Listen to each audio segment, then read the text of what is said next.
Your favorite basketball team keeps winning. It might not matter, guys. Don't worry about it. It might not matter.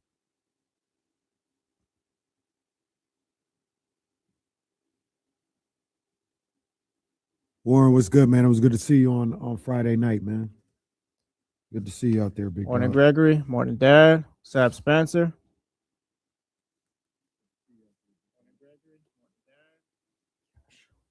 We love when we check the stream and the sound works. It's damn, that's a couple times it doesn't. Does it freak you out forever? What's up, Tyler Jennings? Jalen?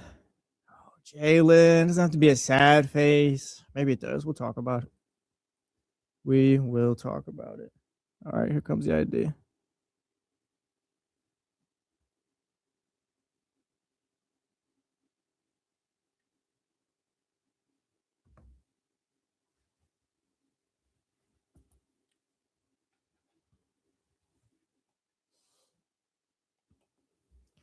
Yes, it is. Good morning, good morning, good morning. It's The Jump on ESPN 1320 with Kyle Madsen and Jesse Tapia, although Kyle Madsen's still in Japan. Finishing up that trip. I think he's got a couple more days. Casey's in here with me. Yeah. Shout out to you if you listen on the radio 1320 AM. Shout out to you if you listen on your HD radio 98.5 HD2. TuneIn app, Odyssey app, Twitch, watching on Twitch, YouTube, all that stuff. We appreciate you as always. 916-909-1320 if you want to call us. 916-909-1320 if you want to text us. Mojo's local tap and kitchen studio text line. What's up, man? What's going on, man? How you doing? Doing good. I went home this weekend. And home for me is Modesto. Yeah, shout out to the 209. Well, yeah, I guess go back home. Like home now is Sacramento. I love Sacramento. How long you been in Sacramento?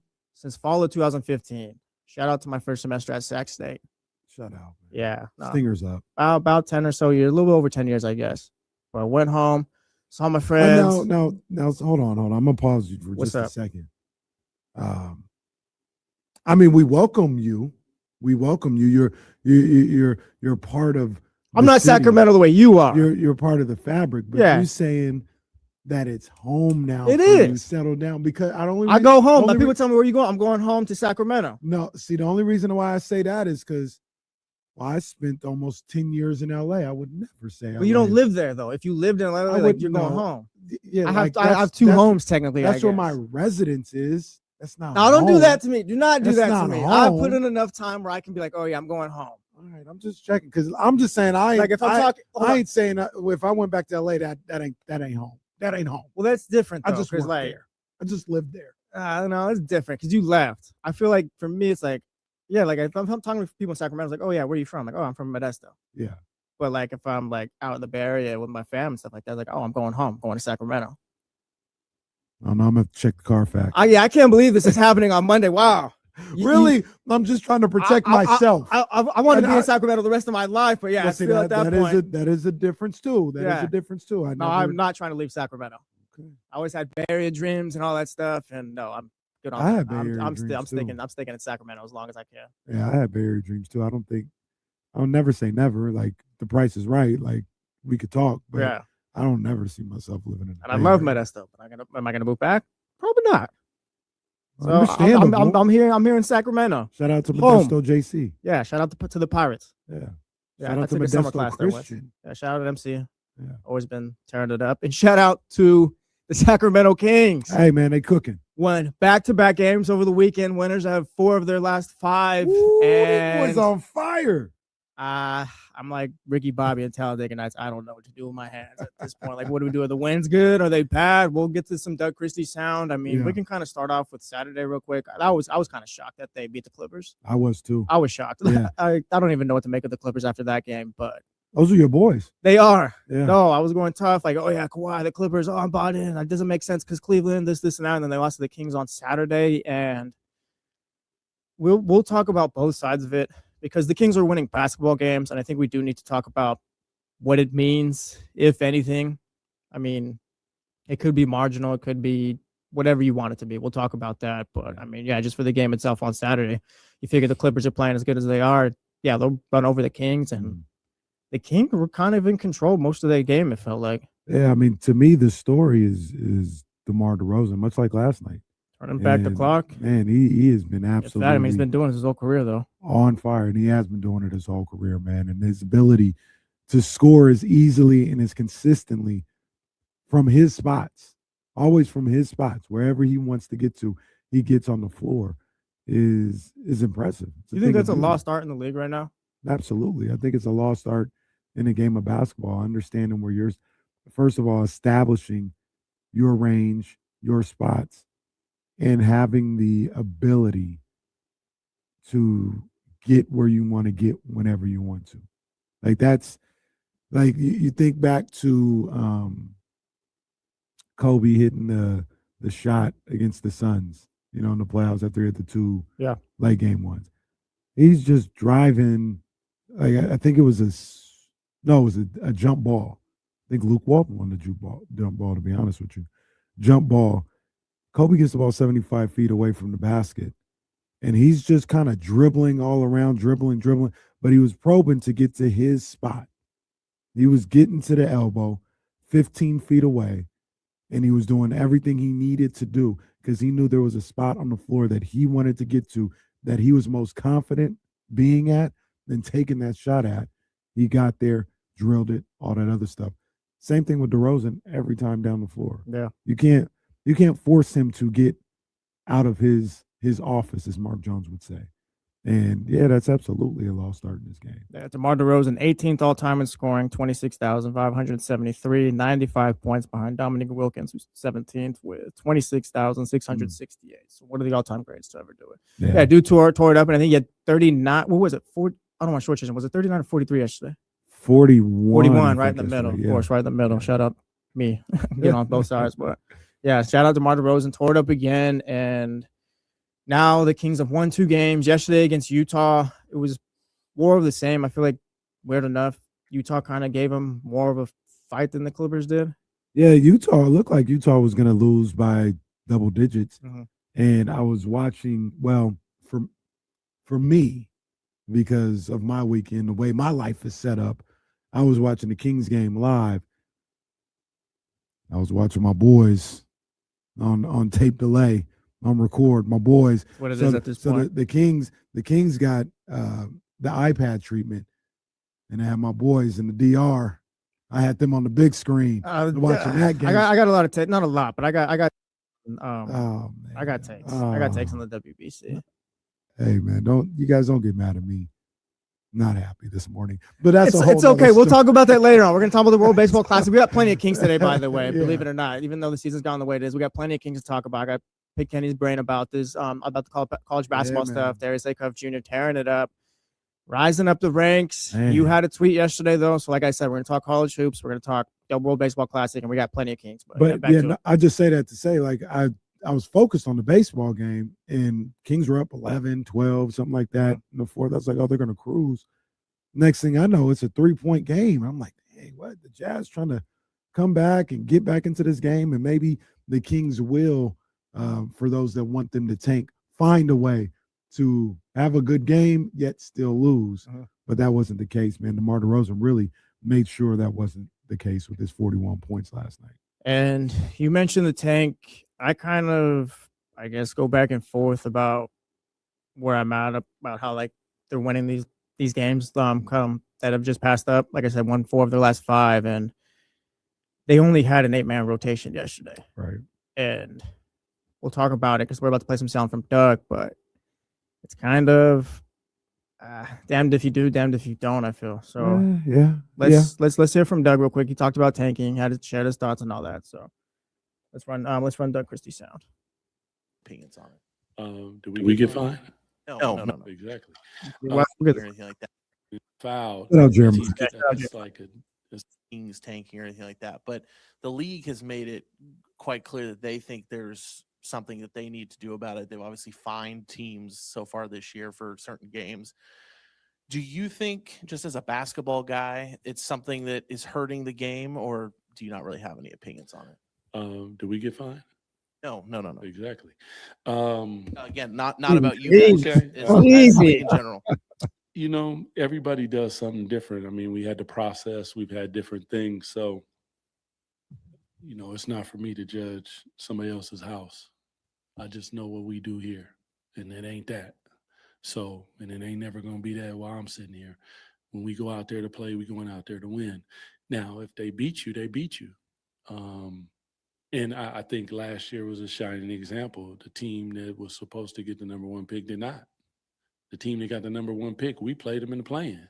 So you know what I'm saying? So it's not that that's actually going to work. So in just my personal opinion, and this is not casting nothing on anybody else, I think that it hurts them. And I'm not here to hurt them. I'm here to build them up as young men and help them to help our city do what we know we can do. Doug, wanted to get your thoughts on Killian.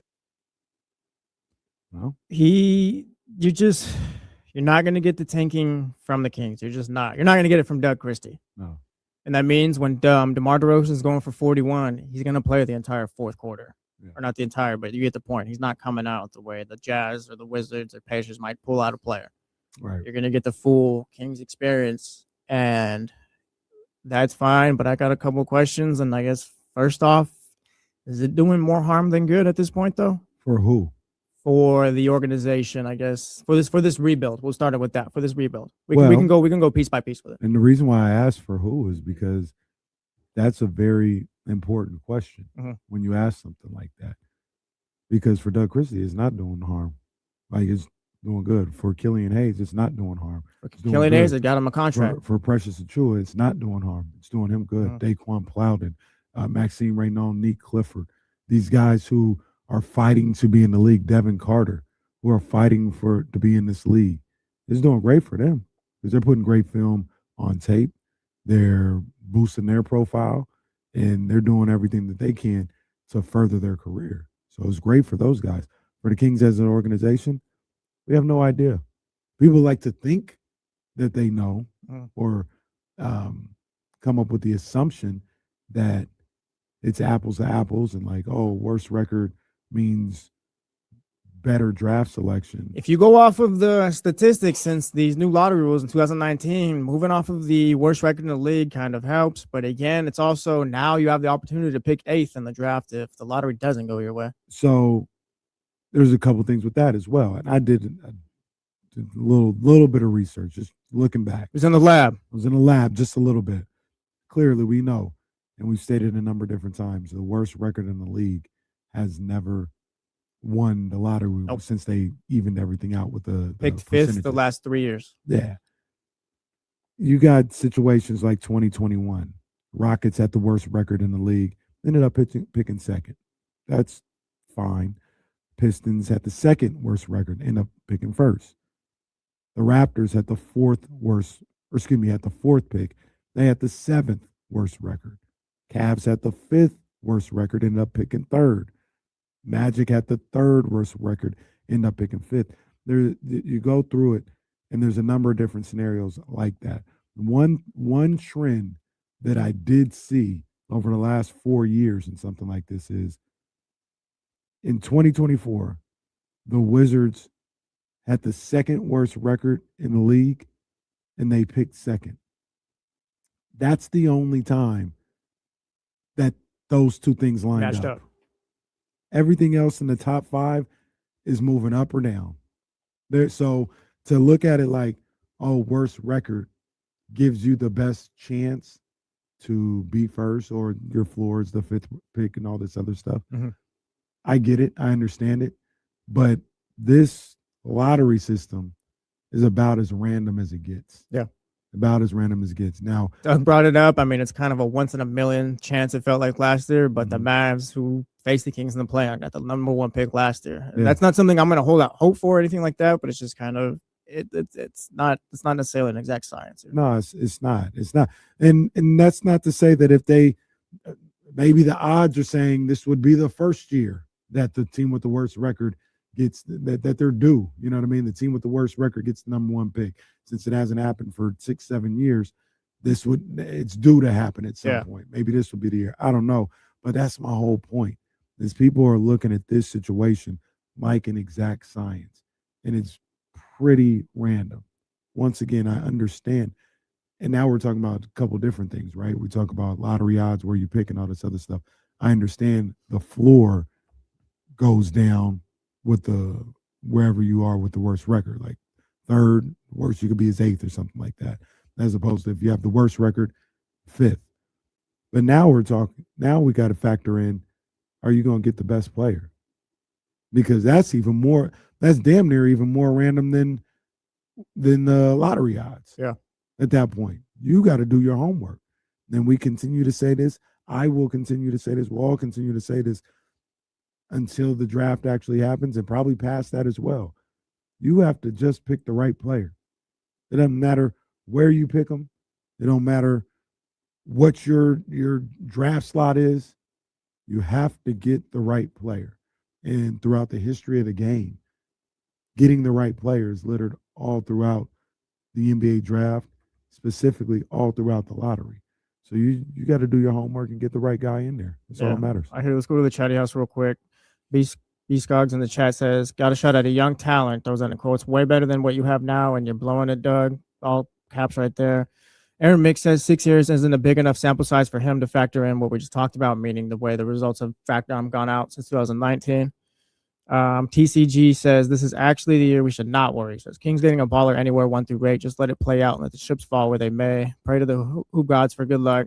There's a part of me too watching this where it's like, and there's no basketball gods or anything like that, but it's like almost you don't want to disrespect the game or anything like that. And I'm being like half serious, half joking, or whatever. It's something that crosses your mind as a sports fan. Where it's like, the Kings are kind of playing this out, playing basketball the ethical way. Shout out to Bams 83 and all that. But they're playing basketball the ethical way. It's like, maybe the ping pong balls will go their way. But I mean, I don't want to say it's split. I think more people feel like Aaron Mick than TCG in the chat house, where it's like, oh no, like you're ruining your odds. Because I feel like every win now, as the season winds down on Twitter and just all around social media, you're seeing just the conversation get a lot louder. It was like, all right, you need to stop winning these games because now you're just going to turn an awful season into something much more horrible. Well, if we want to talk about percentages and odds, you're ruining your odds for the number 1 pick. Mm-hmm. You're not ruining your odds for a top 4 pick. Yeah. Like if that's how you want to go about it, you got the same odds 1 through 4. I'm pretty sure, even with the winning, that the Kings are going to be a bottom 4 team. Right now, I believe they're 4th, if not 3rd, but like they're tied in wins with the Pacers or the Nets. Excuse me, they're tied in wins with the Nets. Yeah, I think those 4 teams, the Pacers, the Nets, the Wizards, and the Kings, are going to be the top or bottom 4 teams record-wise in the NBA. I think 5th might be Utah. It is Utah. Real quick, Kings sit alone at 4th at 18-51. The Brooklyn Nets are 17-50, and then you got the Wizards at 16-50, and the Pacers at 15-53. And the Jazz have what, like 21, 22 20 and 48. 20 and 48. Yeah. So they're 2 games behind the Jazz. It might get there. Uh-huh. It might get there. It is.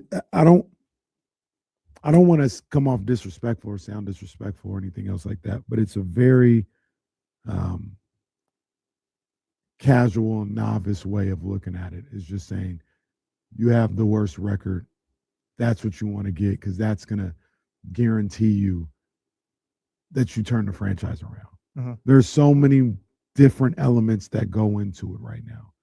You know, like I said, draft luck, lottery luck, drafting the right guy, putting the right pieces around him. It's not as simple as just have the worst record in basketball and that's going to change your franchise. No, if it was that simple, I could get behind that. I could get behind that school of thought. But it's not. It's not an exact science in that way. There's a lot of components that go into it and a lot of homework that needs to be done by the organization, regardless of where you pick. Yeah. And that's why I'm really not tripping. Like I said last week, I let go and let God in that situation. If they want to have the worst record in basketball or they want to have the second, cool, that's fine too. I'm not throwing anything up against the wall saying, like, why are you losing these games? Play the right way. I'm not saying that. Like, go ahead and lose since you're already here. But if you got guys out here like Killian Hayes, like Precious Achiuwa, Maxime Reynaud, Nick Clifford, guys out here that are trying to establish themselves in this league or get into this league consistently. When you talk about a guy like Daquan Plowden, yeah, by all means, man, like play good basketball. Yeah, I'm all for that. Play good basketball, play some winning basketball. It's all good. 916-909-1320, 916-909-1320, Mojo's local tap-in kitchen studio text line. This is The Jump with Kyle Madsen and Jesse Tapia, Casey, and for Kyle Madsen. Let's go back to the chat house. Aaron says, what about DeRozan at 38 minutes? They were playing 8 guys yesterday, and I guess, yeah, sure, DeMar DeRozan's tearing it up. Sit him in the 4th, but we can kind of tie that in with what you said a few minutes ago with Doug Christie and these players. Doug is on a 2-year deal with a 3rd-year team option, I believe it is. That's what was reported. And I guess my question was last week, and we can keep going this week. For those that want to see the tank, are we just cool, I guess, on Doug getting fired? Are we cool on just how that affects the rest of that team, I guess, is what my question would be. Because Doug has to prove something. Yeah. Doug is not here for the long haul. He could be, but I need to see like that actually be pen to paper. Right. Okay, because the deal he's on now and the way it's structured is kind of like, you can kind of go either way if you're Scott Perry in this front office. I want to see Doug here for the long haul if he is here for the long haul. And Doug only has a brief opportunity to kind of prove like he can be the guy. Yeah. And he's got a brief opportunity in a season where, I mean, they've been injury after injury. You're dealing with young players trying to develop them and things like that. So if you want them to tank, are we just out on Doug Christie then? Because I kind of feel like that's what it is. I feel like if you want them to tank, then Doug, they got to lose, and I don't know how that benefits Doug or the players either. Yeah, and the other aspect of this is I just asked what the other side of it is. Then this guy's career, it's his resume. I mean, Coach Fizdale talked about it a week or two ago when he was talking about they had a plan in place. Like Scott Perry was the GM. They had a plan in place. We were going to tank. We're going to get a high draft pick and and all this other stuff. And Coach Fizdale talked about how he sacrificed his record and his resume in the name of the plan that they had. And then like a year or two later, other guys come into the organization and they have a different vision and a different plan. And Scott Perry kind of gets pushed out. Fizdale gets fired. And all of a sudden, that's on his permanent record. Yeah. So that's an even different situation than what's going on right now. Some people would like to say, oh, get on the same page, give Doug Christie a 5-year deal, and like they're doing with Will Hardy in Utah, so they can get on the same page and he can tank and it won't affect whether or not he has to prove to win or anything else like that. You don't know who you might get in here after a year.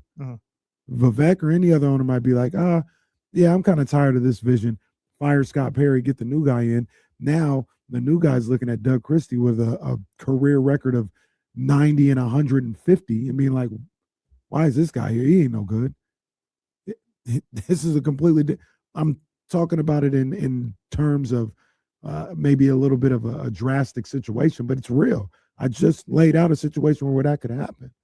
I go around and say, Doug Christie's trying to win games. Yeah. And I think Coach Fizdale said, I'm not saying this is why Doug Christie, because he saw that conversation and, he's going about it. But Coach Fizdale said in that story that he told, the one thing I wouldn't do is I wouldn't sacrifice my record in the name of a tank if I had to do it over again. Because now he's probably out of the league forever because of that. Doug is probably looking at it the same way. Like, first of all, he's a competitor. Everything he said there is just what it is. Like, he's trying to compete. Second of all, I'm trying to establish myself as a coach. I don't have time to sit up here and say, oh, because Doug doesn't have the evaluation period that for this that Scott Perry has for everyone else. Right. Doug is being evaluated.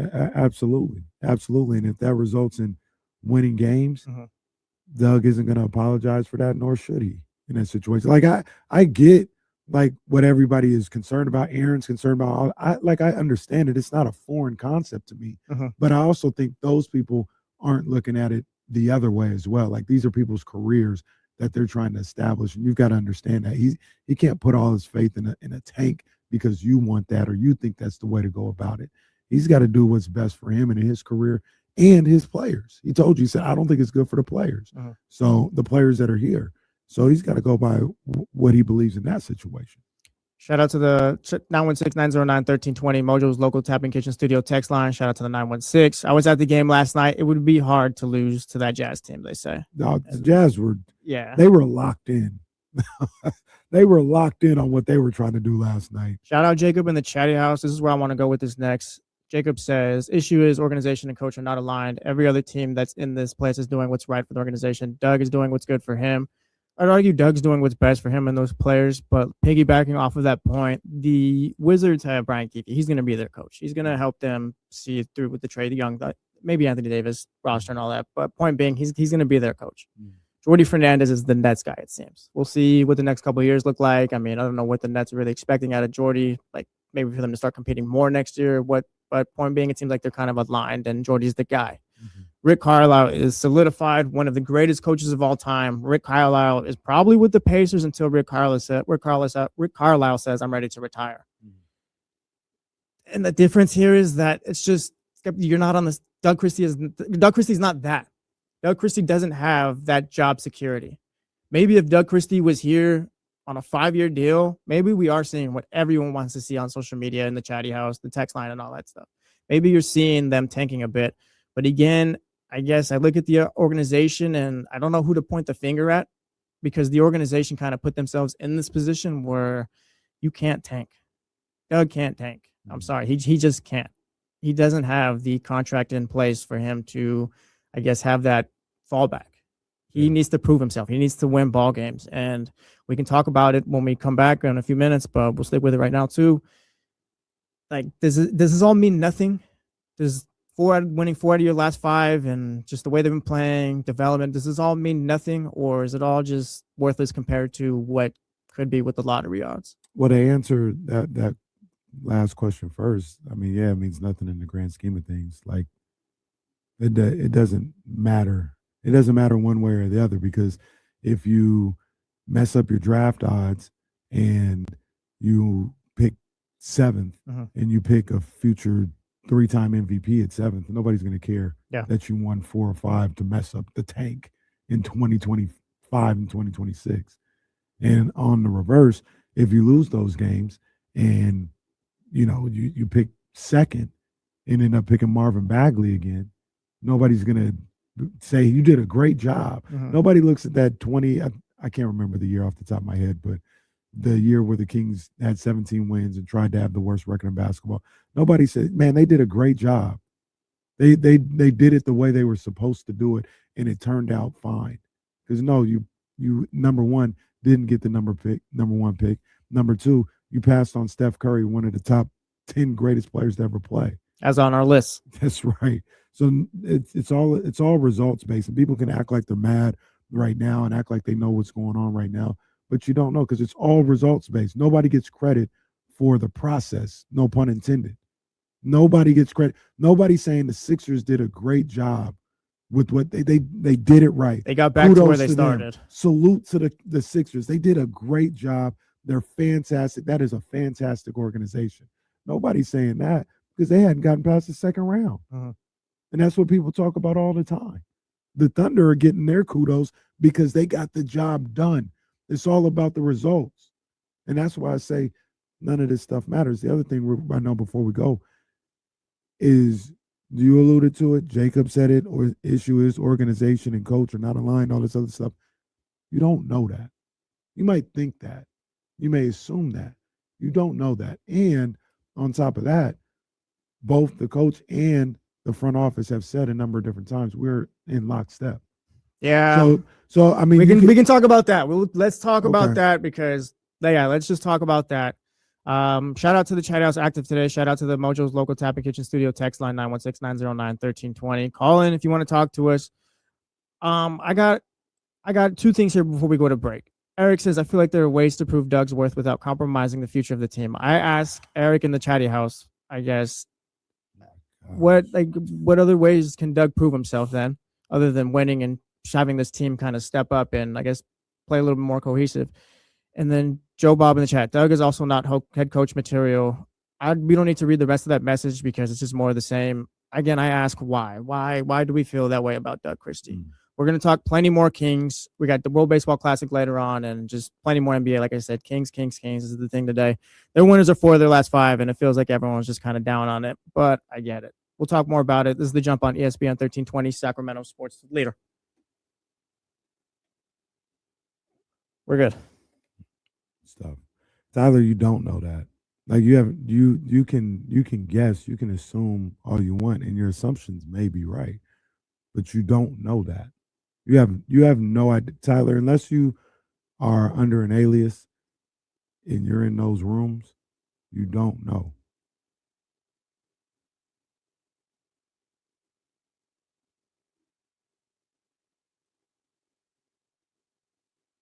So the fact that, like I said, the fact that you're arguing that you know makes no sense to me. You don't know. You can say this is my educated guess. These are the reasons why, and they may be valid reasons. And I'm not here to say that they're off base because you could be 100% right in your assumption. I don't know. I have feelings. I think that I can come up with what's going on or anything else, but you don't. You don't know. You don't know. No, I see you, TCG. I see you too. Tyler, and they got Joel Embiid. What did that get them again? It's more than, I guess, I don't know. Like, I hear you. Yes, you got Joel Embiid, but that didn't really lead to any results. And not saying that Joel Embiid's bad or anything like that. Again, that's why I kind of preface it like I'm not trying to diss him or anything like that. But it's like it's more than just, I don't know. It's more than just that. And Tyler, what pick was Joel Embiid? He's the number 3 pick. He was third. It's took Jahlil Okafor 1. Jahlil Okafor 1. Ben Simmons went 1. Passed on Cat, who was 2, I think. Yeah. Markelle Fultz, number 1. Uh-huh. So, did the Kings win yesterday or Saturday guarantee that they won't have the number 3 pick? Nope. So Tyler, why are you freaking out on something that you don't even?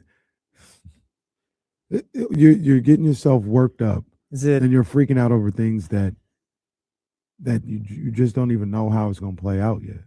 You have no idea. You're getting all worked up and talking about people don't know what they're doing and all this other stuff. There's stuff that you don't even know the outcome to.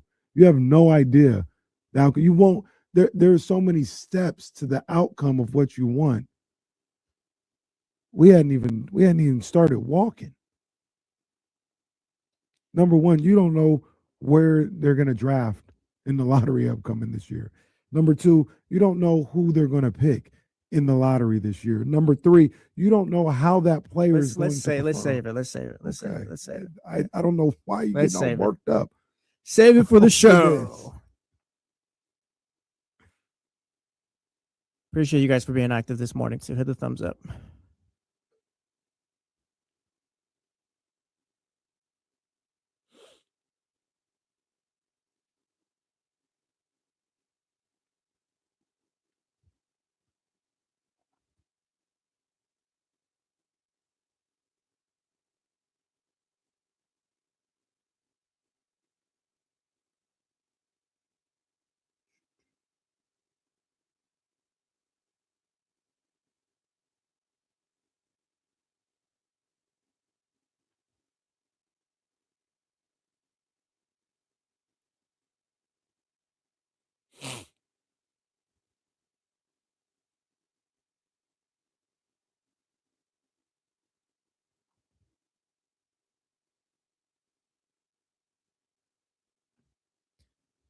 Madrid and Raider fans in the chat house, are you guys going to hate the Ravens for like multiple years? How long is that going to last for? I get it. Why? Well, because aren't they happy Max Crosby's back? I don't know. It kind of depends. Like, you did miss out on 2 first-round picks, and that was going to be big for the rebuild and things like that. And it seems like the Ravens just kind of got over on everyone, and the Ravens did everyone dirty. It feels like yeah, maybe you're still going to be fine with Max Crosby. Point being, they did you dirty. So it's like, I'm just asking, how long does that go? So I got over the Clippers not taking Marcus Smart. Like, that worked out for me. I'd like to know, like, clearly, like, because you can't have both. So would you rather have Max Crosby or the 2 picks? That's for the Raiders fans. Like, if you say, because they all year they talked about how great Max Crosby is, and he is great, and he's better than this defensive lineman and all this other stuff. You were able to kick him. Steven says the picks.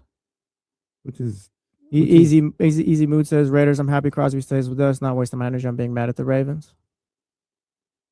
Yeah, I mean that's the way some people look at things. They rather have the picks. I mean, you don't know who these players are. About 5.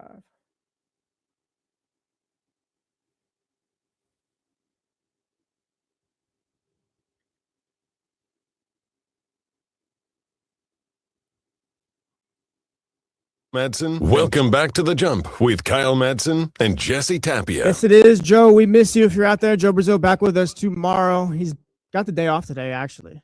Shout out, Joe, Yeah, man. Joe, working 2 departments. Shout out, Joe, always helping us out here as well, and promotions. But I mean, just The Jump with you on ESPN 1320, Sacramento Sports Leader. The chatty house was active. I'm sure the text line will be active too. And 916-909-1320, Mojo's local Tablet Kitchen Studio text line. It's been active, and I feel like, I don't know. We can go through the messages real quick. We got Adam Lane says we just need something to feel good about. Kings fans are desperate for anything to feel good about. And you were talking to Tyler, I believe it was, during the break about kind of worrying about something that hasn't happened yet, and like just kind of freaking out already over the fact that their odds are getting worse. And I wonder if that's just kind of just the product of being a Kings fan. It's always just been bad the last couple of decades. He did have Beam Team 1 year, but I wonder if these fans are just more so like, here we go again with the Kings. And that's kind of part of this. Understandable. And like I said, I don't want to. Because you're going into a year with like Darren Peterson and AJ DeBonston. We'll talk about those guys a little bit later on, as well as Darius Acuff Jr. Cam Booth, like everyone's kind of tearing it up. And it seems like this great draft. But now in a season where it seemed like you were kind of headed to, I mean, at the worst, get an Acuff Jr., like I said, 5th pick at worst, if you had the worst record in the league. You kind of headed that way. And it's like, all right, well, there's something to look forward to given how bad the season has gone. And now you get towards the end, it's like, oh my gosh, yes, they've won 4 out of 5. Now they might pick 8th. And it's just, again, maybe it's just kind of like, oh, here come the Kings again. So that other James says in the chat, yeah, super jaded will always be until we get our first chip. I mean, so I'm just a different type of individual. And I'm not saying I'm better or one is right or wrong or anything else like that. But if you're always concerned about the worst case scenario happening, and because like, oh, we're the Kings, so like this woe is me, like we're the Kings, it's always going to be bad and all this stuff, why even follow it? Because nothing's going to work. Well, like if that's your outlook, do it because you love it. But if that's your outlook, that nothing's ever going to work because it's the Kings and we never get it right, then what does it matter where you pick? Because you're going to get it wrong. If that's your mindset, if that's your outset, that it doesn't, it's the Kings, just always being the Kings, then you'll get the first pick and get that wrong too. You know what I'm saying? Like if you're not going to like take some time to actually really evaluate this thing, really look at it in a real way, and it's just always woe is me, woe is us, and we're always going to get it wrong, then it doesn't matter. None of this matters. You talk about doesn't matter. None of it matters because you could pick 1st or 11th. You're going to get it wrong because you're the Kings and woe is us. We're always going to be bad. If that's your mindset. Once again, not saying you're right or wrong or I'm better or wrong or nothing like that. But if that's the mindset that we're not going to actually look at this thing and say, hey, if we pick 5th, what players are around there? And I think this guy is good. We could do this. He can be a good ball player. Is he a franchise generational guy? No, but he's a potential all-star, like little stuff like that. If you're just looking at it where, hey, it doesn't matter because it's the Kings and we're going to mess it up anyway, then why do you care if you finish with the worst record? Why do you care if you finish with the number 1 pick? Because you're going to get it wrong anyway. That's a great point. And I guess their answer in the chat house can answer 916-909-1320 if you want to call us. Mojo's local Tap and Kitchen Studio text line as well. I guess it's just if you pick 1st or 5th, you just have less of an opportunity to just mess it up for yourself, I think is what their answer would be. I know, I hear you, but you're going to take the wrong guy. You're going to take Marvin Bagley or something like that. If you're expecting that, if you're expecting that, I get it. But I think that would be their answer. Like you said, answer back to Casey if you want, but it's just it's scary to, because we've all done this with our sports teams. You're a 49ers fan. The 49ers from about, I don't know when it ended, probably Jeff Garcia's last year, maybe up until maybe 2012, 2011. Yeah, to that when Harbaugh came. Yeah, like they were horrible between them. And for me, I've been a Miami Dolphins fan. I've never seen them win a playoff game. And then we know what the Kings fans have been through. And I think it's just it beats you up so much as a fan. But again, it's just kind of how you go about it. Because I get the Tylers, I get it. There's been at points with the Dolphins like, yeah, they're never gonna get it right. What am I even doing here? Blah blah blah. But there's also times where I'm like you. It's like, oh, they got John Eric Sullivan, new GM. It's like, see this through. It's a new guy. Maybe he's not the one to mess it up. And I think that's kind of up to fans, the approach they want to take. Scott Perry's here, and he's probably going to be here for 4 to 5 years. And again, I've said it multiple times. I'll say it again today. If this whole thing is kind of dead set on they need a top 3 pick or even a top 5 pick, and if not, it's all cooked, then just get rid of them now. Yeah, that's kind of where we're at. Because again, like you said, this is a great draft, and like I said, we'll talk more about it later on. But the Kings could come away with a very good player. I have it take them. We can throw it out there now. Like if they don't land a top 2 pick, that's fine. I need to be talked into them picking 6 through 8. Okay, I need to be talked into that. I'm not saying tank, but I still need to be talked into that. Okay. Maybe you can talk me into that later. But I think I'd be pretty happy if they still ended up 3 through 5, just given the way these guys are looking and all that stuff. I mean, there's some really good players down to like 12. Where again, there's some really good players, and there's, in my opinion, there's only 2 to 4 guys that are true franchise changing players. And when I'm not talking about just like, well, for example, Caleb Wilson. Caleb Wilson seems like a heck of a basketball player, potential all-star. Potential all-stars don't change your fortunes. Hall of Famers, potential Hall of Famers change your fortunes. So if you look at Caleb Wilson, then some people may look at him like a potential Hall of Famer. I don't. I think he's going to be a really good basketball player. That's not going to change your fortune. That's not going to change your life. There's like maybe 2 guys. And this is like super projection. Like when you talk about that type of stuff, you're talking about Wemby. I look at Cooper Flagg maybe as a Hall of Fame, a potential Hall of Fame type player. Though you don't have 1 or 2 of those guys in the draft, and you don't have 1 or 2 of those guys in every draft. Yeah. You know what I'm saying? AJ looks like he could be that type player. Could be. But who's to say AJ is no different than Paolo, who I think is fantastic. But I talk about Paolo's already catching heat this season. If you're paying attention, going crazy over Paolo. Yeah, Paolo's been catching heat this season. They're going crazy. Yes. He's going back and forth with Jamal Mosley, like sub comments, sub post game comments and stuff like that. I think Paolo is great, but once that money hit a little different, then all of a sudden people start looking at him different in his game and all this other stuff. I say all that to say, you guys, I understand wanting the top pick and having that opportunity. I want it too. I want the top pick too. I get it. I get wanting that.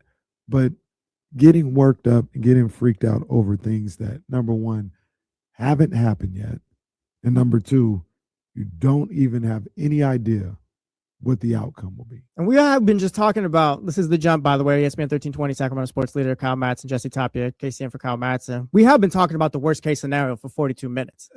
This has been Chicken Little, the sky is falling for 42 minutes. Dog, people are freaking out. Tyler has been in the chat, and appreciate you, Tyler, for checking us out. Always appreciate you guys being active. He's freaking out over these wins, and the Kings still have an opportunity at the number 1 pick.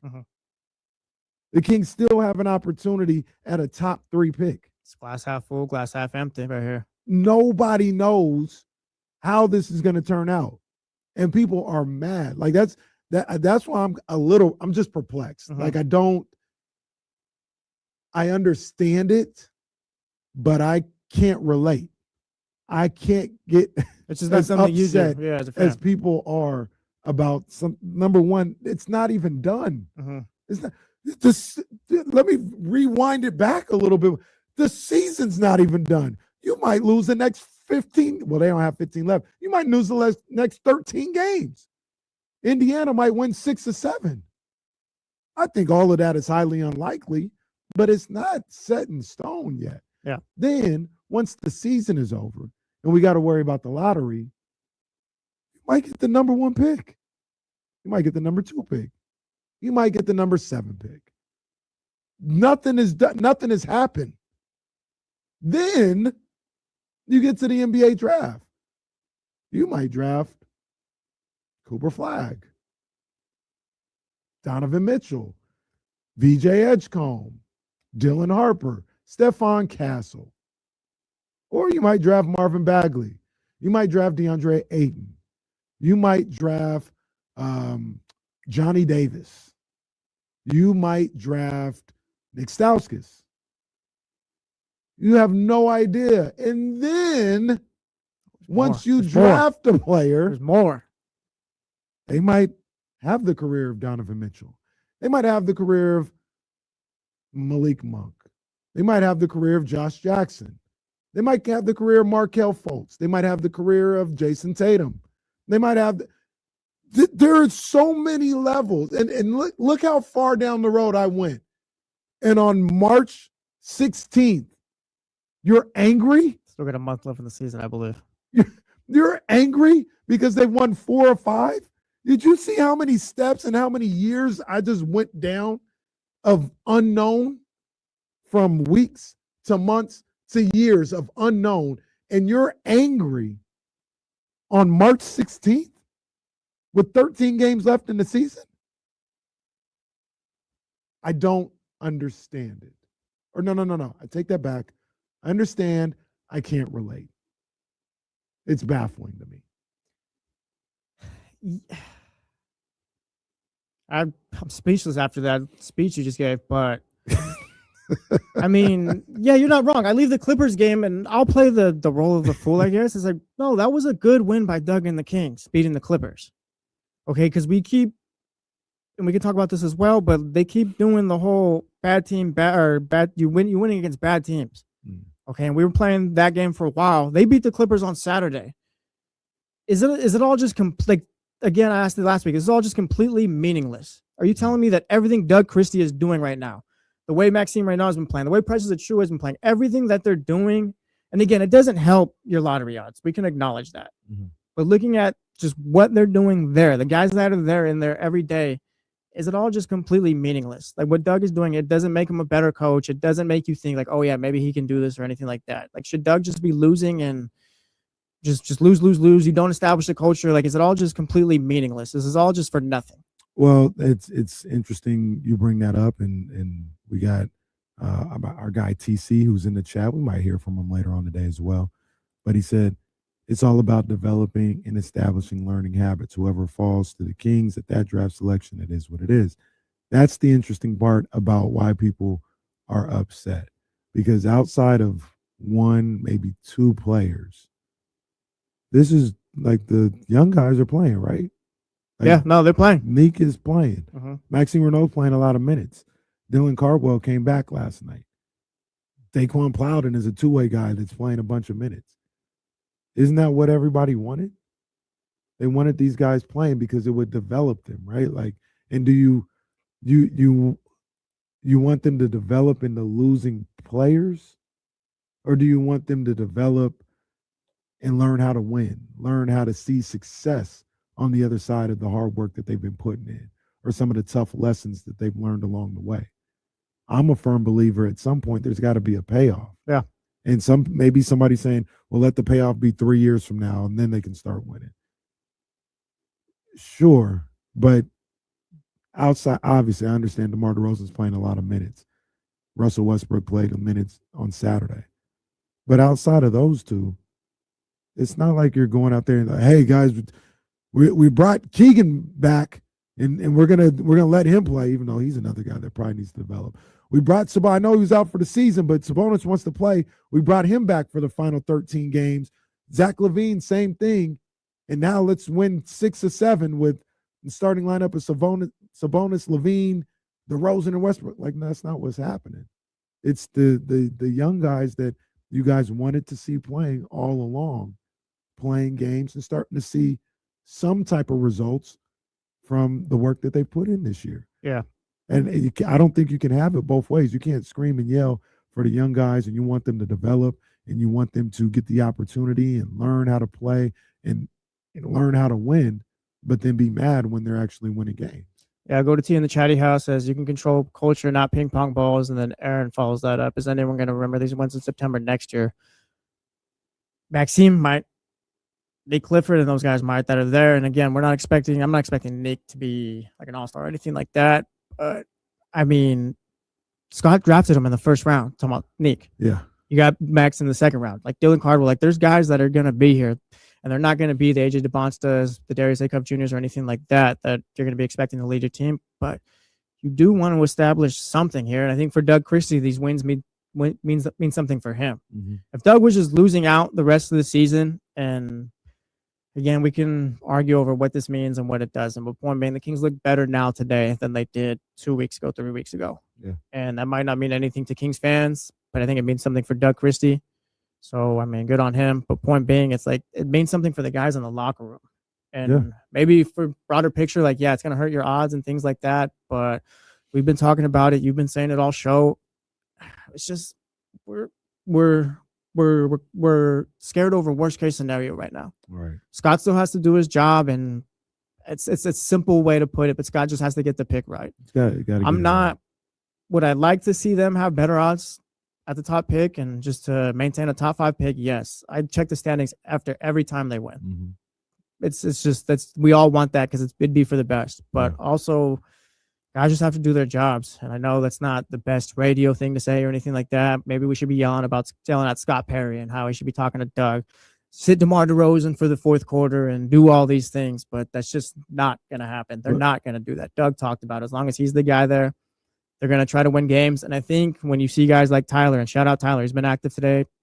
Shaddy has been active, 916-909-1320, Mojo's local tap and kitchen studio text line.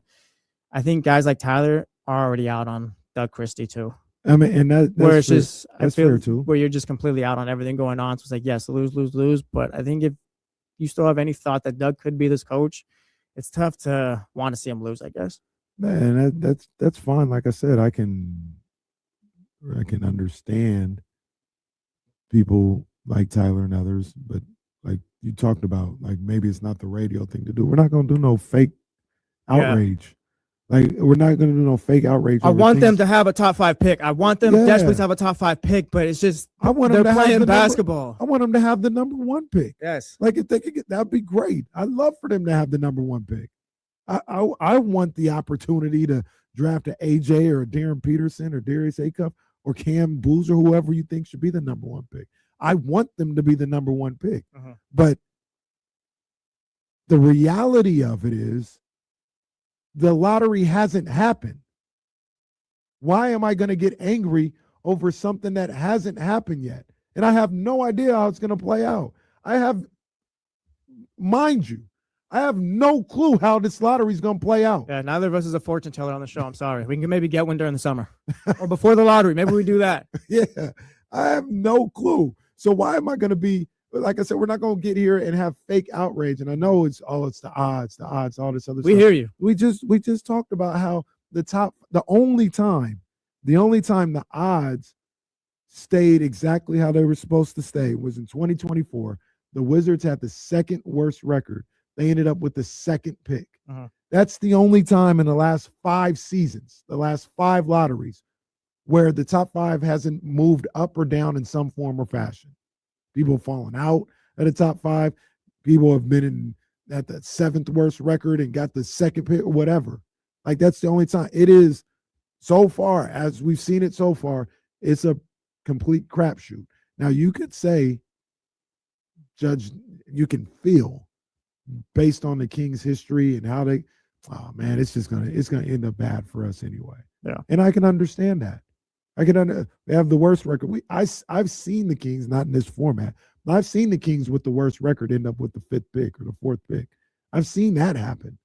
I've seen the Kings actually, to be honest with you, a couple times in this window in the last 4 or 5 years move up.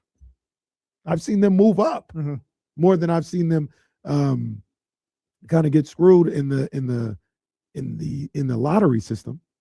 So I get it.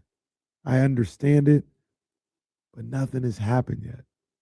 As far as the things that you guys are talking about that you want. Yeah. Like you want the number 1 pick. Nothing has been settled yet. Nothing has been. You want a franchise player. Then this is even crazier to me. The worst record and wanting the worst record and all this other stuff and the odds of it. Mathematically, I get that too. Your odds of landing the number 1 pick go down with the better record you have. I get it. You talking about I need a franchise player? That is so far. Like, you have no idea. You could be picking 16th where the Bucks picked to get Giannis and get your franchise player. Like, that is so far removed from whether or not we know that's actually happening with this draft or not. SGA was drafted 11th and then traded to OKC. You don't know, man. So don't get yourself too worked up over things that you don't know yet. That's the way that I go about things. Yeah. Listen to Kenny a bit. 916-909-1320. We're gonna hit the phones real quick, but Polo LB in the chat house says if it's the 5th or the 6th pick, welcome to Sacramento, Kingston Flemings or Darius Acuff. I'm telling you this, if they're living that day with either of those players, I'm feeling pretty good. Yeah. Let's hit the phone lines. I didn't get to screen this person, but I'm pretty sure this is TC. 916-909-1320. Caller, who are you? Yes, sir, it is. Yes, TC. it is TC. Shout out TC. What's up, buddy?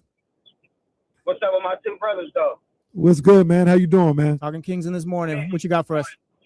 But listen, I'm tapped in, so I'm coming from, we can't have it both ways as Kings fans. That's what I was saying before when I've been calling. I know it sounds like TC be saying the same stuff, but it be real when you think about it, right? Everybody laugh at it, and then when you think about it, you're like, dang, man, he kind of made sense. On the two, like, we can't keep saying that. We want to see the young guys develop, and they're getting minutes. They're getting minutes. And then on the other hand, we're like, oh, we want them to lose. Well, they are learning. That's development. They're developing. They were losing. They were learning the NBA game. They're still learning, right? Now they're developing enough to where they know how to close and win these games now. That's a plus, right? So, and as far as this draft, bro, the Kings, if they fall to number 10, they still going to be able to pick a stud. In my opinion, there's studs all over this first round. It ain't just a top 5 picks. You can get a guy at 12, 13. I've been watching a lot of college basketball, bro, and I know you guys have too. This tournament, there's studs everywhere, bro. So don't get caught up in that. Perry just got to get the pick right, and the pick that the litter that this guy's going to be able to pick from is going to be outstanding. Everybody knows that, bro. So right now, Kings fans arguing amongst each other, we shouldn't be doing that, bro, because at the end of it, we're going to be straight. And if you take 2 steps back and look at it, we're in a better position than we were 2 weeks ago, because now we got a bunch of the young guys developing right up under our nose. And the reason Doug came out like that, that's what you want from your coach. They're aligned. I know it was tanking, but listen, bro, we coming out here to win games. Tanking is going to do nothing for my young guys that everybody wants to develop. All that's going to do is turn them into losing players, and we're going to be complaining about it 3 years from now. Bro, kick back. We finna be straight, y'all. That's all I got. Happy Monday. Happy Monday, TC. Appreciate you, boss. Appreciate you, man. Yeah, I agree with a lot. Always got that energy. I agree a lot with what TC's saying. Yeah. Bobby Hill. There's some good ball players in this draft, man. That you could get late in the lottery. The Kings aren't going to be late in the lottery. I don't believe that. Yeah. I believe the Kings are going to draft 3rd or 4th. They're still the 4th worst record in the league. Yeah, they're not going to have the 12th pick. We'll talk more because, like I said, I want to pick your brain about some of these prospects. Bobby Hill in the chat house before we go to break. And we will be talking World Baseball Classic as well. Bobby Hill 530 says they aren't playing real basketball teams. We're beating mostly teams tanking. What was that game on Saturday against the Clippers then? Mm-hmm. Was that just Clippers sleptwalk? If that's your takeaway, that's fine. But again, I feel like that's something, and it doesn't have to be a big something, but maybe that's Doug Christie finally getting a hold of this team, getting them to play well. I'm not going to call it identity or anything like that, but maybe Doug's just finally getting a hold of this thing. And again, it doesn't help your draft pick, your lottery status, or anything like that. But I think those things matter at this point too. Or maybe the Kings just aren't truly the worst team in basketball. Mm-hmm. I know here in Sacramento we're so down on this team, and we think that they're bums and all this other stuff. Or I don't think that, but a lot of people voice that frustration with the Kings. Maybe they're not I never envisioned that they would be the worst team in basketball. And then the season happened. It's like, man, they're the record wise, they're there. Let's see if they can see it all the way through. What if they were just never really that to begin with? Yeah. What if What if they didn't get injured all year? Yeah, maybe. And even with the group that they have, maybe they're not the worst team in basketball. Maybe they're a bottom 3 team, but they're not the worst team in basketball. They're not as bad as Indiana this year. Yeah. They're not as bad as Brooklyn this year. Yeah, we got plenty more Kings to talk about. We're going to talk some World Baseball Classic, so make sure you're sticking around with us. Oh, man. I don't know. I got some happy things to talk about. This is The Jump on ESPN 1320, Sacramento Sports Leader.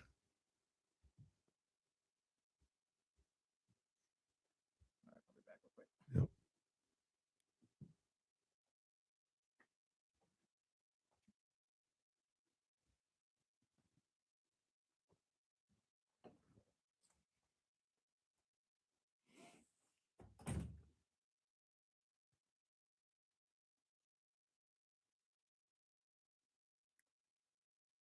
Oh.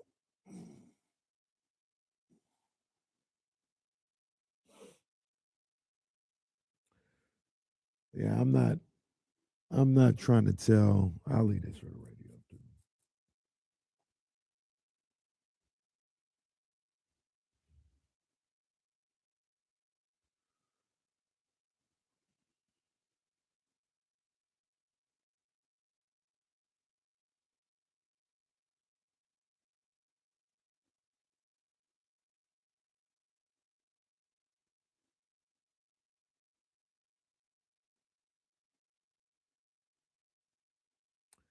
Bobby, there's one or two guys out there playing. I'm talking Westbrook and DeRozan. Like I don't know, man. I don't know what to tell you in that respect as far as um, what you're looking for, because clearly you just want G leaguers there, two-way guys, and you want them to play. And I'm not even saying that in a condescending way. Like that's what you're looking for. You didn't get that, then you're upset about it. You got DeRozan on this team. You got Westbrook on this team. They're gonna play some games, man. So, um, you disagree with it? Others disagree with it.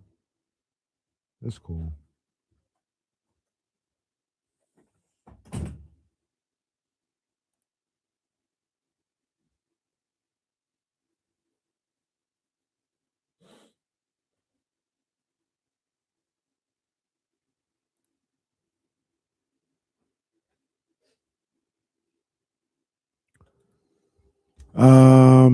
Man, this went back and forth a lot earlier in the season, but for me, out of those two, is Darius Acuff.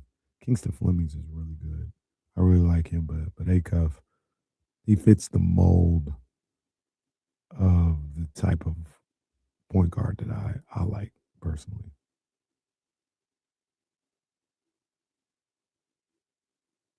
Shout out to everyone in here at the thumbs up, please.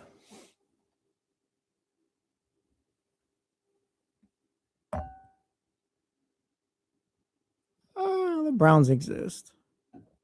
Well, the Columbus Blue Jackets exist. I would say another team, but that would sound like hate, and people would get all upset and what color do they wear, Caddy? What color do they wear? Typing things or whatever. Black. They're in the consideration at least. I'm not gonna argue with you. I mean, my team isn't there. I wouldn't go there. I don't think your team is in the consideration. I got you. Well, yeah, because they've been to the playoffs. I'm not gonna fight for my guys, but yeah, if you feel that way, that's fine. Yeah, they're not. I mean, what are we on the fourth coach in 4 years? Now, we don't need to do this right now. Third GM in 4 years or something like that. Yeah, not wrong. But I think they're trending in the right direction. As you are.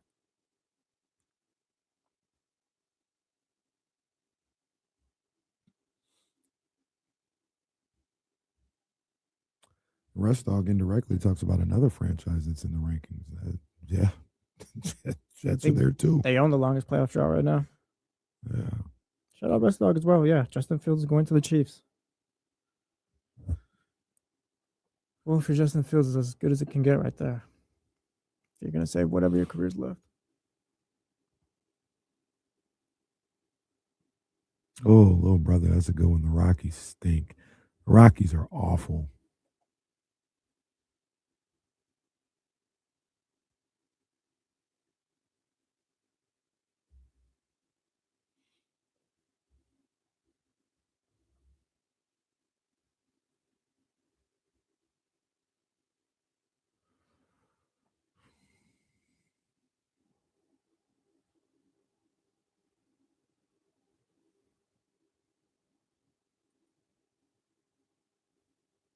All right, here we go.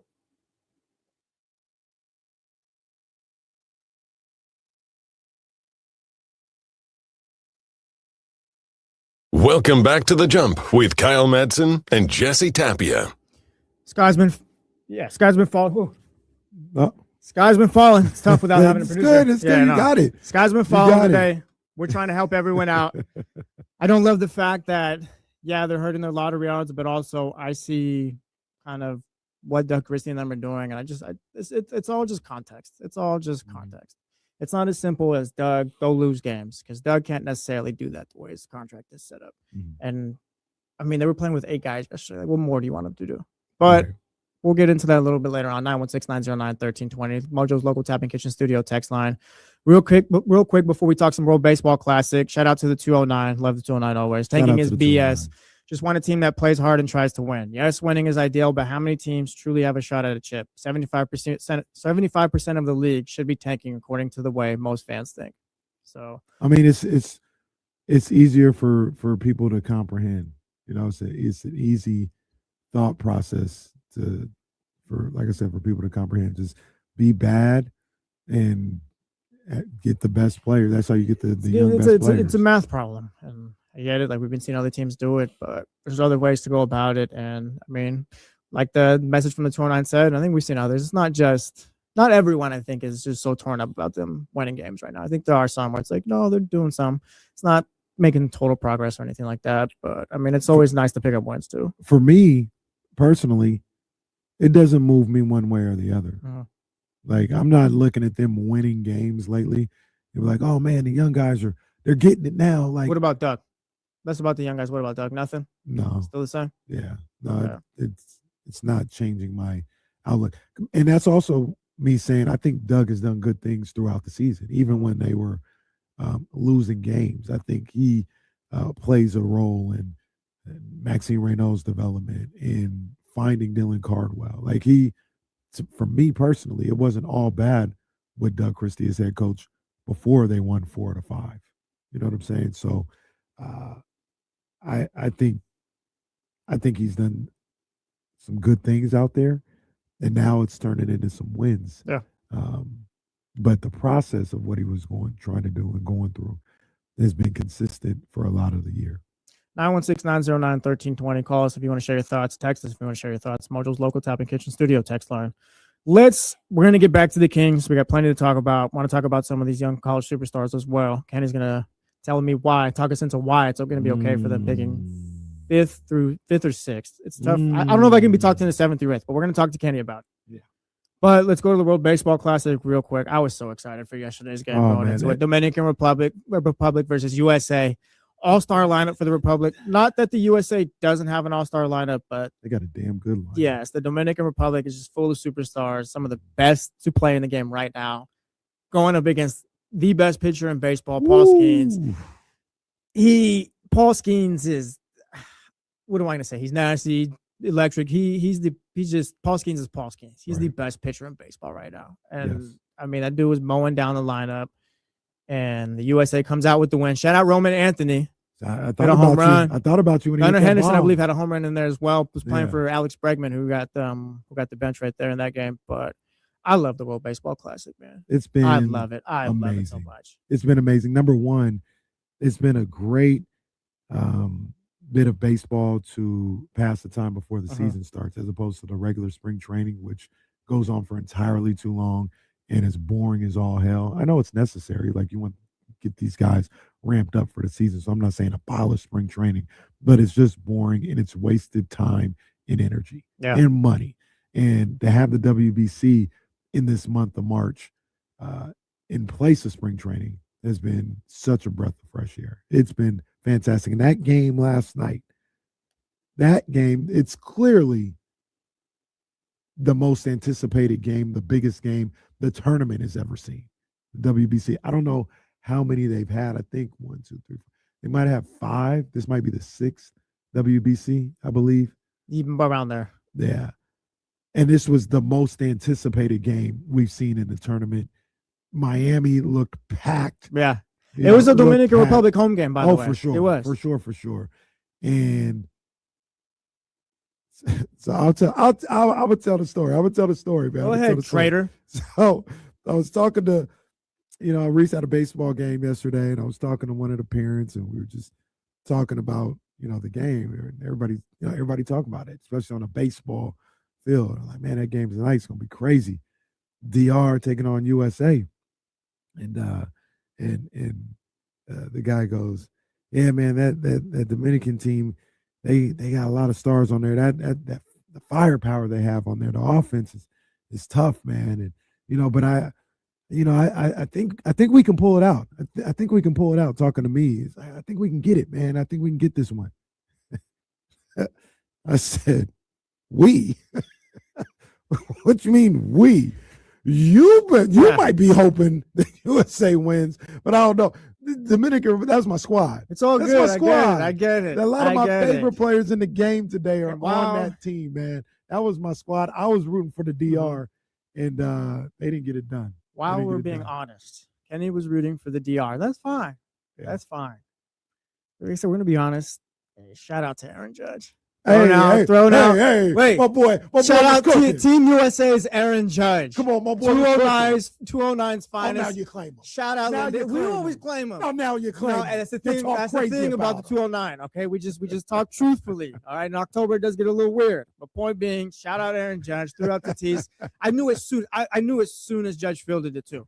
As soon as he fielded it right, it's like, don't go to tees because he's gonna throw you out. And it wasn't even close. It was a rocket. Shout out Judge. Played well. Shout out Team USA heading to the final. I got to say, though, yesterday, I think, finally turned me to the other side. I can't wait for the ABS system. The call, we can't end the game on a ball.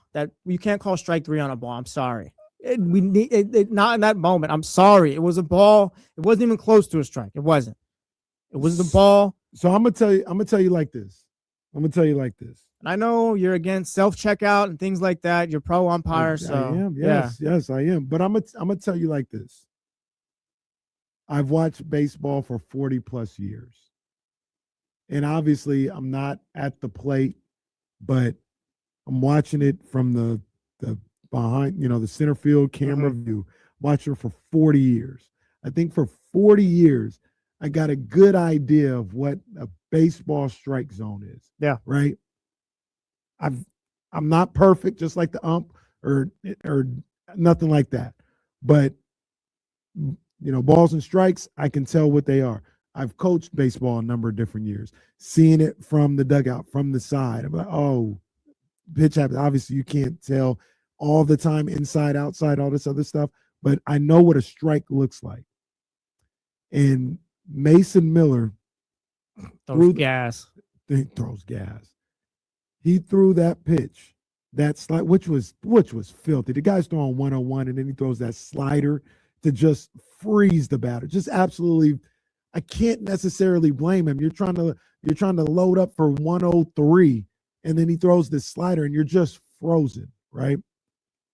I say all that to say, he throws that slider, and as soon as that pitch is caught by the catcher, I'm with Reese. I'm with Jazz. We're all watching the game. I say, got him. I don't need the ABS.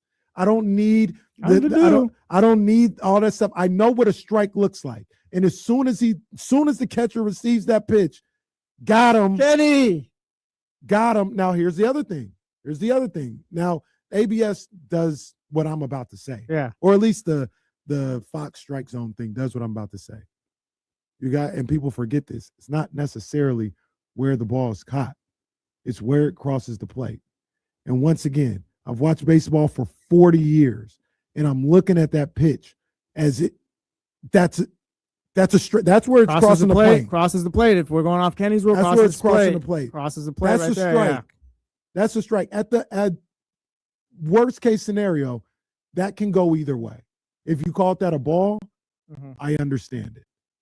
But as soon as I said it verbally, got him. Damn, because I was going for DR. Yeah. I said, got him. And yeah, it looked like I hear you. It's baseball. It looked like a strike to me. I hear you. That's fine. You see it as a strike.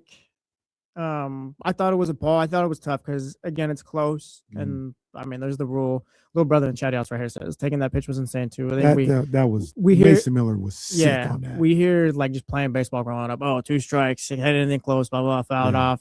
But, again, these guys are professionals, and their eyes are kind of trained for, like, a certain strike zone and things like that. But, I mean, it was to me, it was a bad call.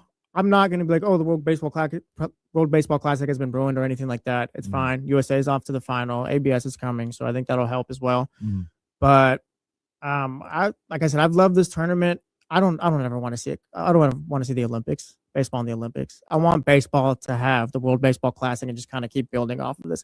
I'm not sure the Olympics, the coverage and all that, will appreciate it the way, I guess, we do, like true baseball fans. I'm not sure how much the casuals have been tapping in, but like I don't want to see the DR versus Venezuela or something like that. Insert random game like on CNBC or just like I want the World Baseball Classic to feel important and all that. And I feel like if you move baseball to the Olympics, I'm not sure it will because I'm just not sure it's going to get the same hype. I just want to keep building off the World Baseball Classic. I absolutely understand that. I think the World Baseball Classic has been absolutely phenomenal. Absolutely phenomenal. My only thing with the potential of it being in the Olympics is I think it could be the same thing. Think so? Yeah, it could be the same thing. Like if you think about it this way. Because we're not going to be going to Miami or anything like that. Like you're not going to get that. Like you made up the argument last week where it's like you get the fans all in one spot. Right. But I don't know. I just feel like maybe it's just something about the cultures all kind of meshing like in that one spot. Like in Miami, just all around the country. Maybe it's just kind of that's what I'm seeing. I feel like you could get that, but less of a version. I'll put it to you like everyone's kind of here. It's a little different. It's a little different because this is the next one coming up. I don't know if it will look the same. I know they already went there, but say they go to Beijing, it will look the same. But can you imagine if baseball was in the 2028 Olympics in Los Angeles, what that would look like? That would be insane. See, that would be fire because it's here, I feel. I'm saying it's here. Puerto Rican fan base will be here.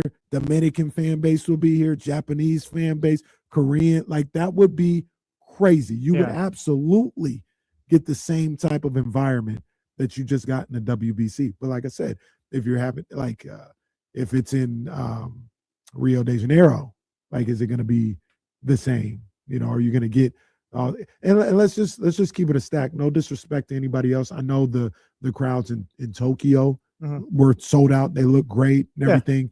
Houston, they did a really good job. Mexico, when they played in Houston, it was lit or whatever.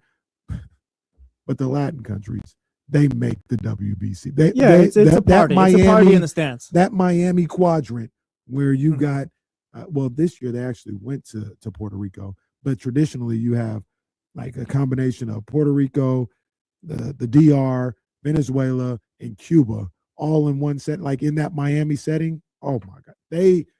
That's the creme de la creme of where the locations of the WBC. And if you could find a way to get that in the Olympics, everything was straight. Like if you could get it in 28, if you can get baseball in there in 28, I think it would be fire. It'd be absolutely fire. Now I think, is the WBC every 2 years or every 4 years? I think it's every 2. I think it's every 2. Yeah, it's every 2. So Ohtani versus, what was it, Judge? Yeah, that's right. Yeah, that was close enough. Yeah. So you might have to preserve what would be special about the Olympics. you might have to consider canceling 2028's WBC. Yeah. And not have just kind of and just let the Olympics be the Olympics, and that would be fire. But yeah, I think it was great. I also want to touch on what you, Aaron Judge. Yeah, he threw a out. I'm not going to go there. I want to go there, but I'm not going to go there. Look, I don't want to fight. We're going to get to the Kings and draft. Stop. Yeah, okay, then don't. Because he's not. So let me ask you a question. Let me ask you a question. I already got a headache. Go ahead. Let me ask you a question. I already got a headache. Go ahead. Just a simple question. Mm-hmm. Who would you rather have on your team? Ken Griffey Jr. or Roger Clemens? At their peak? Yeah. I'm going to be honest. I love pitching. I'll go Roger Clemens. Okay. I'd go pitching first. If I'm building my team, you're only going to score 2 runs against me. I'll be able to put up 4. It's a preference. I'll go Roger with Clemens. The position player. And I think that we finally got to the crux of what we've been talking about for 4 years. Actually, they might have hit a breakthrough. The fact that Aaron Judge is out there every single day and can affect winning. You talk about affecting winning and winning baseball. He affects winning every single day, offensively and defensively. Holds more weight for me. Ohtani, what he does as a pitcher, obviously as a hitter as well, but as a pitcher every 5 days is unbelievable. Paul Skeens, what he does as a pitcher every 5 days is unbelievable. And I've seen it as a San Francisco Giants fan, what pitching can do when it comes to playoff baseball and winning games and winning championships and all this other stuff. But the best player in the sport for me is always going to be a two-way guy. It's always going to be I hear you. Just real quick. When did Judge ever go 3 homers and 10 Ks in a game? He didn't do that. Yeah. No, he didn't do that. The jump he didn't do that. with Kyle Madsen and Jesse Tapia. Casey in for Kyle Madsen. We just got done talking WBC. It's Venezuela versus Italy today. Italy is just, I don't know. They're dominant. Oh, I don't know what it is, but shout out to the Italians. Venezuela, shout out Miguel Cabrera. Yeah, that manager right there. It's kind of cool seeing Albert Pujols manage DR. Yeah, Miguel Cabrera managed Venezuela, kind of the guys I grew up watching, you as well. But yeah Venezuela upset over Japan. Oh, big time upset. Yeah, I think Japan over Japan was double-digit win streak. I think in the WBC. Man, I'd have to look back at that stat, but yeah, they won on a little streak. So shout out to Venezuela. Winner of that game today plays U.S. tomorrow. What game you want to see? Venezuela versus U.S. I think so too. Yeah. No shade to Italy, who's been just lights out. They've been great. But I think for drama, for atmosphere in Miami, and I can't even say for the game because I think Italy would be a fantastic game as well against the USA. But for the setting, for the stage, I think USA versus Venezuela would be the game I want to see. WBC's been perfect. I mean, we've been tapped in all tournament long. It doesn't matter what game. It doesn't be USA versus DR. Every game has been on. Yeah, it's delivered. So, shout out to those athletes. Shout out to baseball. I'm gonna miss you after this year. R.I.P. I was texting one of my buddies like, "Yeah, I'm gonna get back into baseball this year. I think."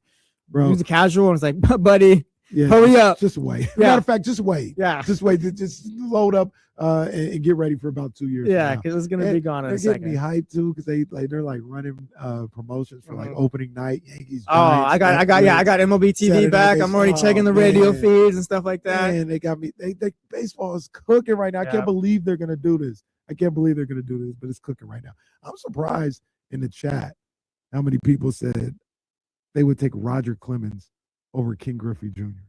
in their primes. I think that's insane. I don't know if it's not insane. It's not insane. In their primes, Roger Clemens. Like what did the Red Sox ever do in Roger Clemens' prime? That's not his fault. It was always the story. No, but it's not Paul Skeens' fault either. He's unbelievable. The Pirates have no shot. Well, hold on, no chance. The Mariners. Hold on. Ken Griffey won 101 games, and what did that amount to with the that wasn't even in his prime. I don't even think he was on that team actually. He actually was in Cincinnati by that time. But in 95, 97, now granted, they had Randy Johnson there as well. He was the premier pitcher in the game as well. But they made playoff runs. The Pirates, are they sniffing the wild card? Well, the Red Sox will go into the playoffs. It's just the story's told that the Red Sox never made those other moves to get them over. You had Roger Clemens, but never did anything else to get you over the top. And real quick, I got the numbers. MVP, Roger Clemens, two-time Triple Crown for pitcher, He won two-time the World Series MVP? winner. Yes. What year? Like 86 or 88 or something like that? Let's see. He went crazy, I think, in 88, 89, something like that. Yeah, come on, Baseball Reference, work with me here. MVP his third season in 86. 86, Excuse me. Yes. okay. He went crazy in 88 and 89. He's got a lot of. He led the league in ERA 1, 2, 3, 4, 5, 6, like about 7 times. Roger was dominant. Oh, he was absolutely 7 times Cy Young. That's why I said Roger Clemens, because he was the premier pitcher in the game. But I don't think it's insane. Or maybe is it insane that all those people were taken? Like Yeah, Griffey's got Griffey's got the MVP, 7-time Silver Slugger, 10-time Gold Glove, 13. It's about the same accolades. It's just depending, I guess, who you think was a better player at their position. Once again, I would like Junior Bonds, even pre steroid. I would never take Roger Clemens. But this is where we got. I would never take the best pitcher over the best player in the game. See, I would because how many times, like you talked about it, like Barry Bonds wasn't great in the postseason, but he up could until get a certain you there. year. He could get you. The Red Sox couldn't even get to the. I think they were in the playoffs in '88 because they lost to the A's. I think Buckner was 86. Yeah, Buckner was 86. Could have won a World Series if not for him. 88. Shout out, Bill. 88, I think they lost to the A's. Maybe it was 90 they lost to the A's. When Roger got thrown out of game 3 of his start for arguing with the ump. It was like one of those 3 years with the A's. But other than that, the Red Sox weren't doing anything. The Pirates were on the doorstep of the World Series with Barry Bonds. Well, the Giants were on the door. The Giants won 103 games with Barry Bonds. Roger's prime was extended. I mean, I get steroids, Roger, too, right? If I get steroids, Bonds, that's fine. Yeah, you can have them. Well, but yeah, I think for me, I take a pitcher. I take Roger just because I think a pitcher ace is more of a sure thing in the playoffs than a hitter. Like a hitter will show up, David Ortiz, guys like that. But again, there's Bonds wasn't great up until a certain year and things like that. I think a pitcher is usually going to turn out for you more times than not. Once you get to the postseason, I'm a firm believer that pitching wins the championships. Mm-hmm. Great pitching always beats great hitting, but to get to the playoffs, you need the guy. No, I hear you. Tim Lincecum in his back-to-back Cy Young years, I don't think the Giants were above 500. Yeah, like they were, and that was one of the best 2-year stretches I've ever seen from a Giants pitcher, and that didn't amount to nothing. Yeah, but I think insane was a little harsh for us who took Roger Clemens. It was a little harsh. No, not the people who took Roger Clemens, but the amount of people who, I don't think nobody took Ken Griffey Jr. No, it was a lot of Roger Clemens, yeah. But, I mean, like I said, like you said as well, enjoy this season. Maybe go to your local baseball park and go to the A's game. Go to the A's game. I was gonna say go on the field and pick up some dirt, but you might be tackled. Don't do that. Maybe save a hot dog. Did you throw it in the freezer and save it for 2028? I was doing some math. We'll be able to go with the office. Oh, really? It's a 12:05 start. Oh, it's a 12:05. We won't be there the whole game, but we could be there for an first hour. pitch. Yeah, maybe first pitch. All right, guys, we'll see you. I got a hot dog in my drink. I'll see you guys. You think they'll wait till we're done to take the picture? Of course. Or will they take the picture? They'll take the picture. Oh, they're on the way. Hurry up. Stop it. They're on the way. Hurry up. Well, we got to leave. They're not going to take it till we leave. Oh, yeah, they'll take it after. Because we got to leave early. Oh, yeah, sorry. Mark's phone's broken and we don't have any portable chargers. So we just, yeah. We'll take a picture in front of the Odyssey sign next time. We need D-Lo and Kate. We need 1320 day at the park. Yeah, we need a 1320 day. Make that happen. But I'm excited for the games this season. I've already been checking which ones I'm gonna go to and things like that. This is like Sacramento. Living here for the last 10 years, it's been the Kings. Your home. Yeah, my home. Thanks for that. It's your home. Yeah, I agree. Yeah. I'm just trying to make sure people didn't say LA was my home. Well, that's fair. But if you were still in LA, it wouldn't be my home. It's nice having a couple of professional teams in the city I live in now too. Like the Kings was always great and stuff, but like the A's, I feel like it's a lot easier to get to the A's games, I'll say. Mm-hmm. So I'm excited. I'm excited for that this season. Yeah. Shout out to the Republic, another professional team. Shout out to the Republic. 0-0 over the weekend. There you go. I'm proud of you picking up your soccer stuff. Come on, man. I'm Alexi Lawless out here.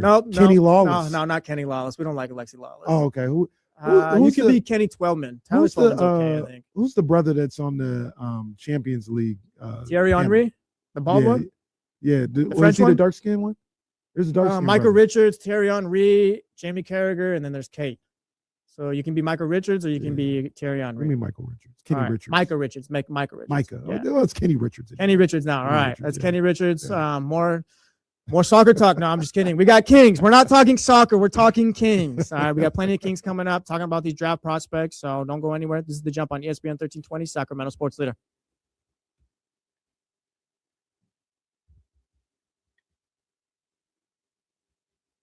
All right. We're good. Oh, yeah. Our guy didn't know, but we got it. Alexi sucks. Yeah. Yeah. We got him out.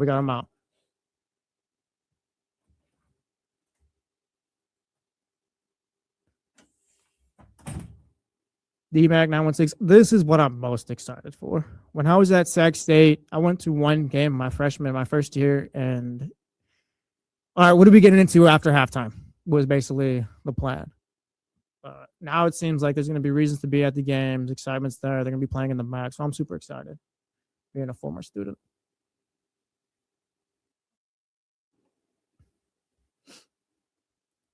So at Michigan.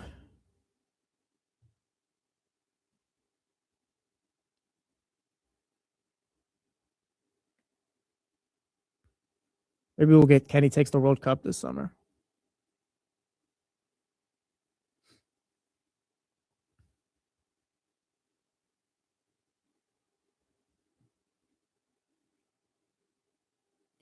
Yeah, shout out to everyone who's gotten in here late. Appreciate you guys getting here this morning. Hit the thumbs up if not, if you haven't already. What stinks about Ken Griffey Jr., Adam Lane says, I'll take Griffey Jr. on roids. He might have had 80 home runs. Besides that, I'm sure he would have tore up. But Ken Griffey Jr. is a Cincinnati Red to me, which sucks because I miss like his prime and all that stuff. It's like when I found out Drew Bledsoe wasn't a Cowboy and he's actually thought I was a Patriot. I'm young. What do you want?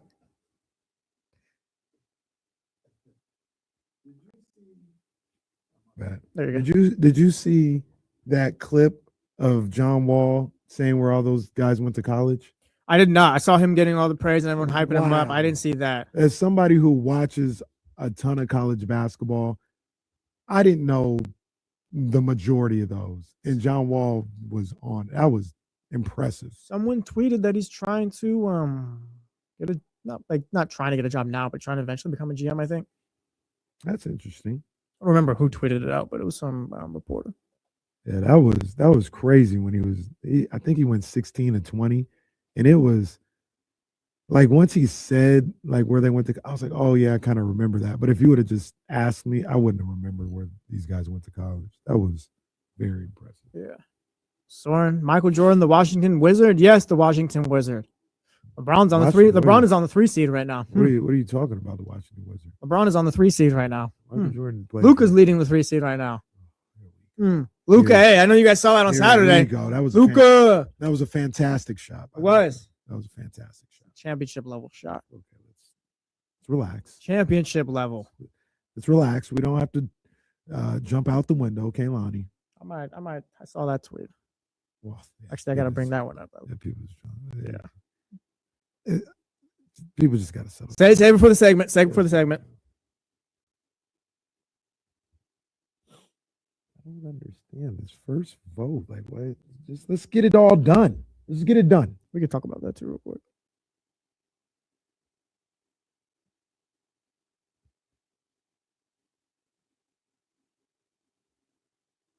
Rush, I was not at the Kings game last night, but glad you enjoyed the game. Shout out Odyssey. I believe that's the game we sent you guys to. It was the game we sent you guys to. So shout out to the company. I'll be there for the Warriors on April 10th.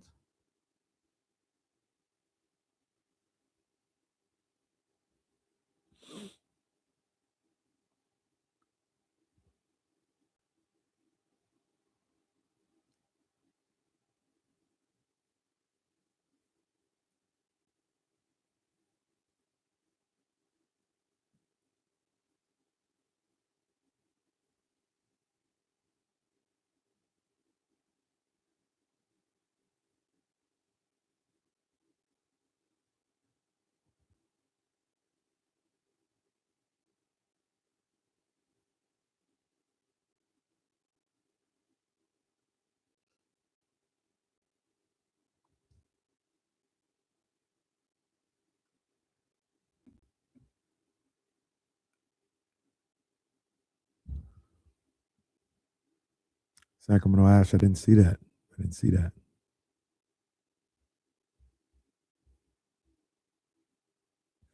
Hopefully you're right, little brother. Yeah, well, little brother, it's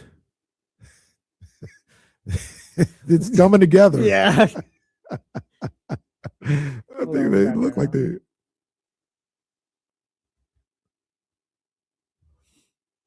Welcome back to The Jump with Kyle Madsen and Jesse Tapia. Yes, it is. Appreciate you guys for being in here. Shout out to anyone listening on the radio. They're HD2 Radio 98.5, TuneIn app, Odyssey app, Twitch, watching on Twitch or YouTube. Shout out to you if you've called in 916-909-1320. Shout out to you if you've texted us 916-909-1320. Mojo's local tap-in kitchen studio text line. And shout out to KC. He's in with me he's in here with me the rest of the week while Kyle's out in Japan. Kyle will be back next Monday, so we'll get back to regular Jump programming, and it'll be D-Lo and Casey with D-Lo and Casey rather than just D-Lo. But appreciate D-Lo holding down 2-6. Like I said, Casey here, and we've been talking a lot of Kings. I feel like we've done well. We haven't really jumped out the window or anything like that. We haven't. Yeah, we haven't. The Chatty House, everything's going wrong in Kingsland. Hey, But and look, I understand. Yeah. I get it. I can't relate. Doesn't make me right or wrong or nothing like that. I just can't relate. And I just hope others don't stress yourself out over things. yeah, it's all. That I'm not going to tell you it's all good, but that you can't necessarily control. And then also, if you think the Kings are as inept as you think they are, remember, it doesn't matter where they pick. Like if you're, it's all going to be bad from here. If you truly believe like it's the Kings and we'll always get it wrong, or we're just bad luck, slep rock, and all this other stuff, then it doesn't matter. Like you'll get it wrong whether you pick the first pick or the seventh pick. Yeah, if that's what you believe. And we're going to finish up with a bunch of Kings right now. And just real quick note, looks like we're going to get a Seattle and Las Vegas expansion team at one point. That's what it looks like. I don't know why we have to wait, but Shams got to do things the right way. Shams reported that the board of governors, the NBA board of governors, will meet. I think that'll be next week, March 24th, 25th. Yeah, to explore adding expansion teams. I'll read off the tweet real quick. I got you. The NBA will hold a vote at the board of governors meeting March 24th to 25th to explore adding expansion teams exclusively in Las Vegas and Seattle, with the two franchises targeted for the 28-29 season. Sources tell ESPN there is momentum for stakeholders to improve surveying what industry executives project will be bids in 7 to 10 billion range for each team. Ooh. So yeah, they're gonna vote on explore adding a team, I guess. 20 billion total potentially for the NBA and expansion. Must be nice. That would be that's a no-brainer. Yeah. I know there was a lot of thought about, I read things, heard things about like, well, why would they want to approve that? Because that's just two more teams they got to split the pie with and everything. Look, man, if you can get 20 billion out of this, yeah, well, I'll figure out how we got to do the revenue sharing on the back end. Yeah, let me get that guaranteed. It's easy. Yeah, let me get that guaranteed. I don't know, 700 million each for all the NBA owners. If I'm one of the owners. Yeah. So when they'll vote, they'll need 23 out of 30 governors to vote in favor. So we'll see if we got some teams coming back. The interesting thing about that, because we were talking about it earlier, that tweet is. Shams says it as if they're going to vote not just on expansion, but specifically those two teams. Cities. Yeah, those two cities. So if they approve it, I wonder if they approve the vote, would they just announce that those two teams have been awarded NBA franchises? Because earlier I kind of saw it as I was driving in, so I didn't read in depth into what Shams was saying. Mm-hmm. But earlier I thought they were going to vote on the idea of expansion for the league, and sources think that Seattle and Las Vegas are the front runners, which is something that we've heard for years at this point. But reading that tweet a little different. They're going to vote specifically on whether Seattle or Las Vegas should be the next two expansion franchises. So they should be, to me, that says the vote should, if it's in favor, it should award Seattle and Las Vegas. Yeah, it seems like a formal, like just kind of, they're going to go through the official formal steps and all that stuff you got to follow. But yeah, it seems like we're just headed towards those two teams getting it, or those two cities getting teams finally. But it should be next week.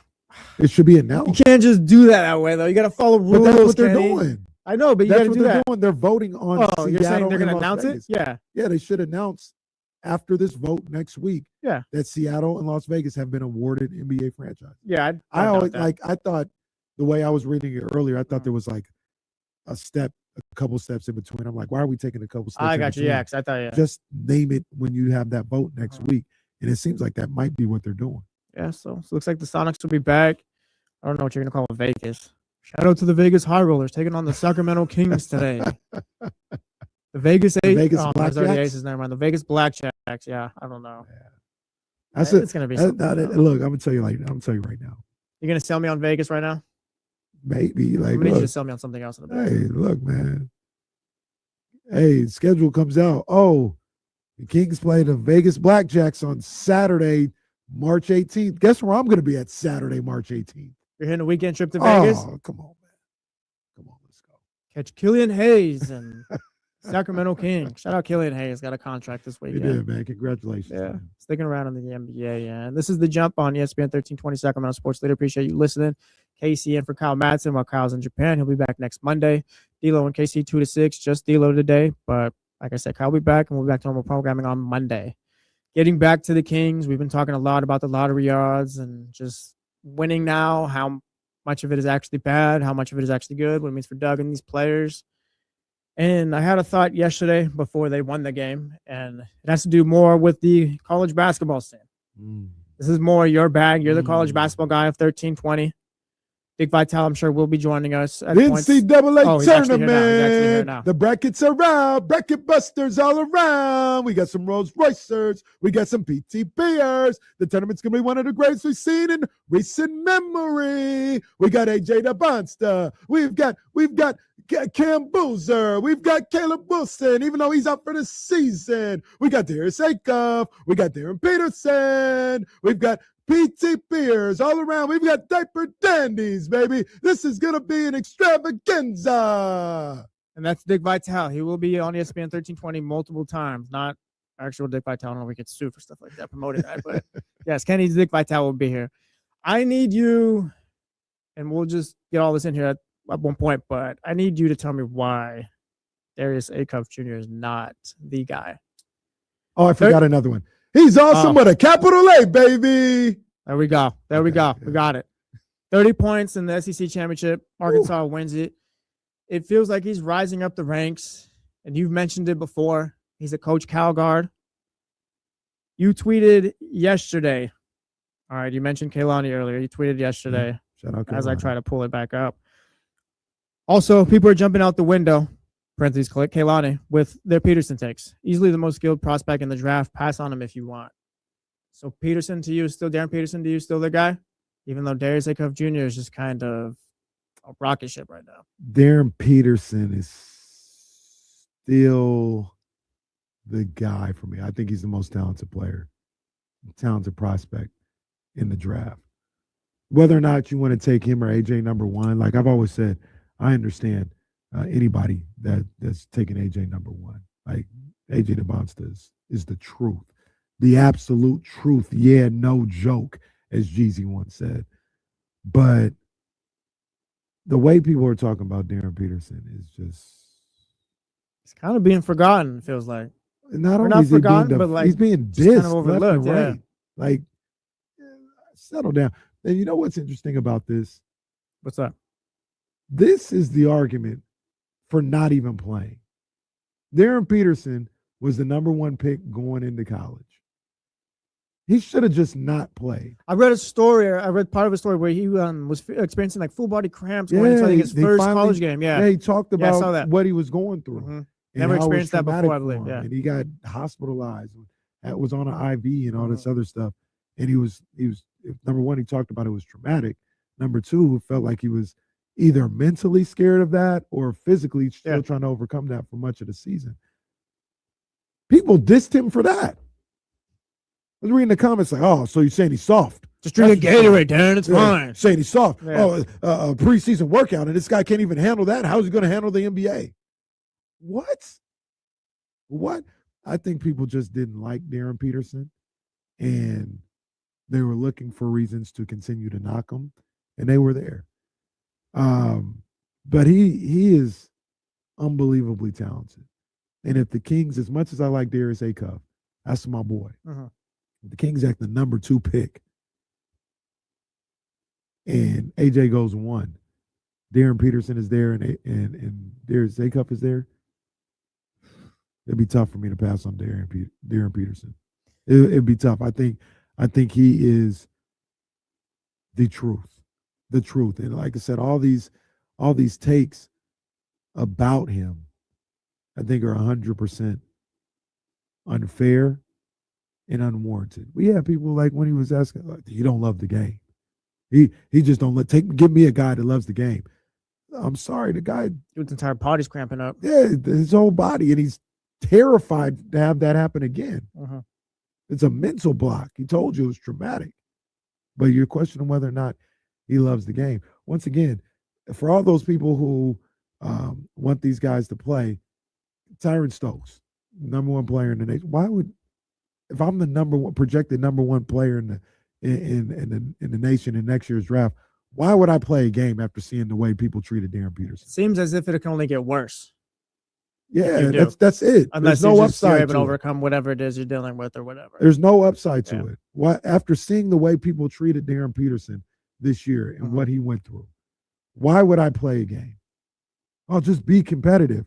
Yeah, so you guys can pick apart my game and talk about how I'm really not the best player in the country when I've got this secured right now. And that's the thing too, Darren.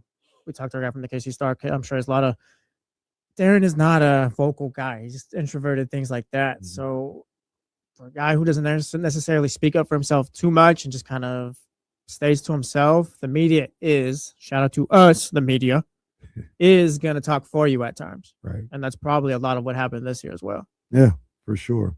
Your original question, though, was about Darius Acuff Jr. Yeah, so no, seeing him tear it up, I'm honestly, if the Kings land pick, let's say they don't land 1 through 2. If they land like 3 through 6, I'm gonna be pretty happy. I think I'm taking just all these guys and seeing how they're tearing it up right now. Darius Acuff, Kingston Fleming's been good. Cam Boozer, I feel like, is starting to, I guess, not become more known, but I think people are taking more notice to what he's doing with Duke and all those things. Right. And it's just 1 through 6. I think, yeah, it's all right. Kings can handle that. You, of course, would have wanted 1 or 2. Maybe we can argue about tanking at that time and things like that. Yeah. But if they do land 7 or 8, it's a bit scary. What are you getting if you do land 7th or 8th for the Kings? Like, can you still get? Are you just getting a good player? Can you get a guy you can build around? Or 1 through 6, it feels like you can get a guy. 1 through 2 is like those are franchise changers. Then 3 through 6 feels like you can get a very, very good player. Is that still the case around 7 through 8 as the Kings start to win a bit more games? 100%. Absolutely. And off the top of my head, I think about a guy like Michael Brown Jr., who was projected maybe 4th or 5th going into the season. Has seen his stock go down a little bit. Like if he got to 7 or 8, which is like I don't think he's going. I know he's not going past 10, but if he got down to like 7 or 8, you got a guy like Michael Brown Jr. at that spot. And come on now, you cooking. This is one of the premier young guards in the country coming out of high school. Had some ups and downs, dealt with some injury issues a little bit at Louisville, but I mean he's still. I'll look it up, but he probably still averaged 20 points per game or close to it this year. Young point guard, super skilled, can score on all 3 levels. And you get a guy like that at 8, that's a good look. That's a real good look. At one point, they had Darius Acuff before he started to rise up and up the draft boards. They had him at a guy 7 or 8 or something like that. Tankathon has him at 8 right now. I ran the draft simulator, you guys. The Kings got the 4th pick. Not bad. Not bad at all. Caleb Wilson's the pick. Darren Peterson's going to the Nets. Cam Boozer to the Mavs. AJ DeBon's to the Wizards. And yeah. And see, I would take Acuff. I'm in the minority for some people, but I would take Acuff ahead of Cam Boozer and Caleb Wilson. Yeah, Acuff. If you don't have pick number 1 and you're not deciding between Peterson and DeBon, it feels like Acuff is the guy for me right now. Yeah, I would. There's a massive track record there with Calipari guards and just the way they've turned out in the league. Where it's like I'll buy it. And guys like Calipari or the people who play against him say this might be one of the best, if not the best, of the whole stable. I've looked a number of different times, tried to find weaknesses in his game. I know Bobby Jarrell came on and talked about his defense and how that could be hit or miss, and I see that. I think he competes though on the defensive end a lot of the times when you talk about Acuff. He can score on all three levels. I think it was either Jay Billis or Fran Fraschilla who.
All right, there we go. Get this out the way. Hang on, y'all. One second. There it is. Boom. There it is. What's good, baby? What's good? We keeping the spotlight cams on today. Just because eventually the lights are going to turn off anyway, so what the fuck does it matter?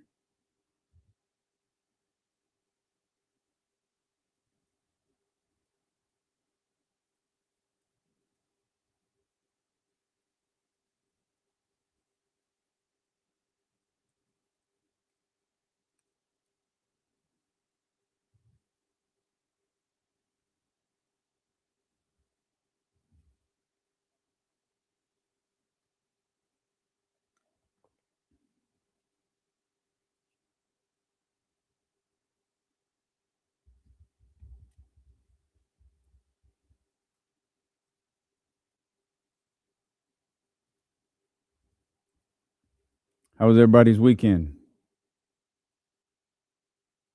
Say, boy, what up? Hey, do what we do, baby. Do what we do. The replay on the radio and on the stream aren't quite synced. So it's like there's like a few more minutes on the several more minutes on the stream, but the radio's wrapping up. So it's like we gotta go live, get in here and talk. That's great, Russ. Oh, it just says honor the gift, bro. That's all it says, Michael. Honor the gift. Katrina, what's up? I saw you out with the crew last night.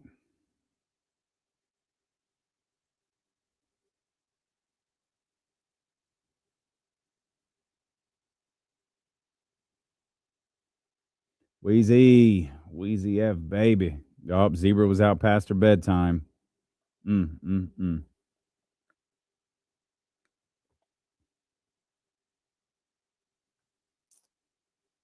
Honor the gift is definitely not tanking.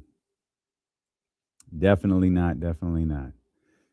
Zebra, I've been taking some gummies right at bedtime on the weekends. I can only do it on the weekends. And like clockwork, that shit has me sleeping for like 9 hours. It is fantastic. Like I'm not waking up until 7 o'clock on the dot when I have to get up and take care of Sprout.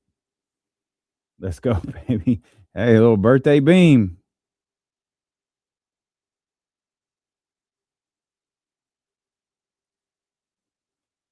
Gregory, what up, baby? Oh, man. I'm going to be honest, Zay. It has not crossed my mind at all.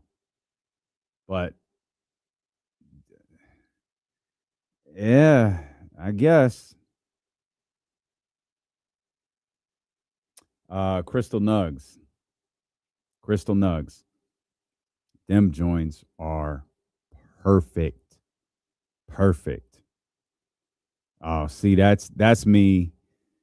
Nah, not 5. Like 6 is a great night if I just regular, like last night, 6 hours. That's it. After the game, wake up early, all of that.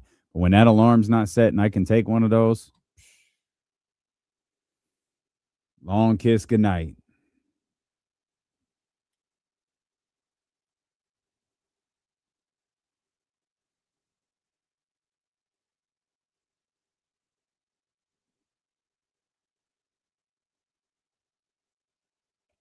I'll take a picture for you so you see which ones I got. Unless you want to go visit Zebra PT at the house, then she'll just, get you taken care of. If we're ever out with Zebra PT and she offers you a little bit of a drink, take it. Take it, take it, take it.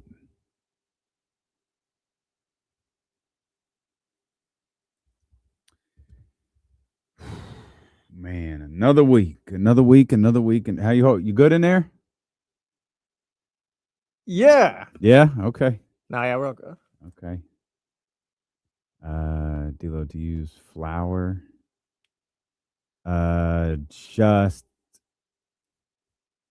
I have some, but I'm much more likely to turn to the edible. Yeah, much more likely to turn to the edible.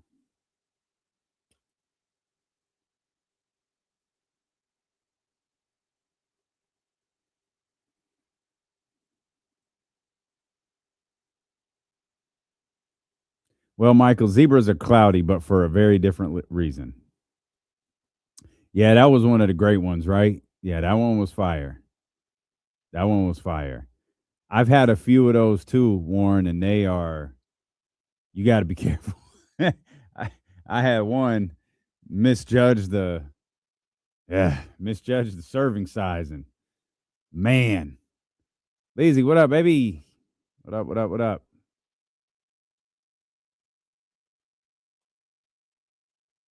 DCG.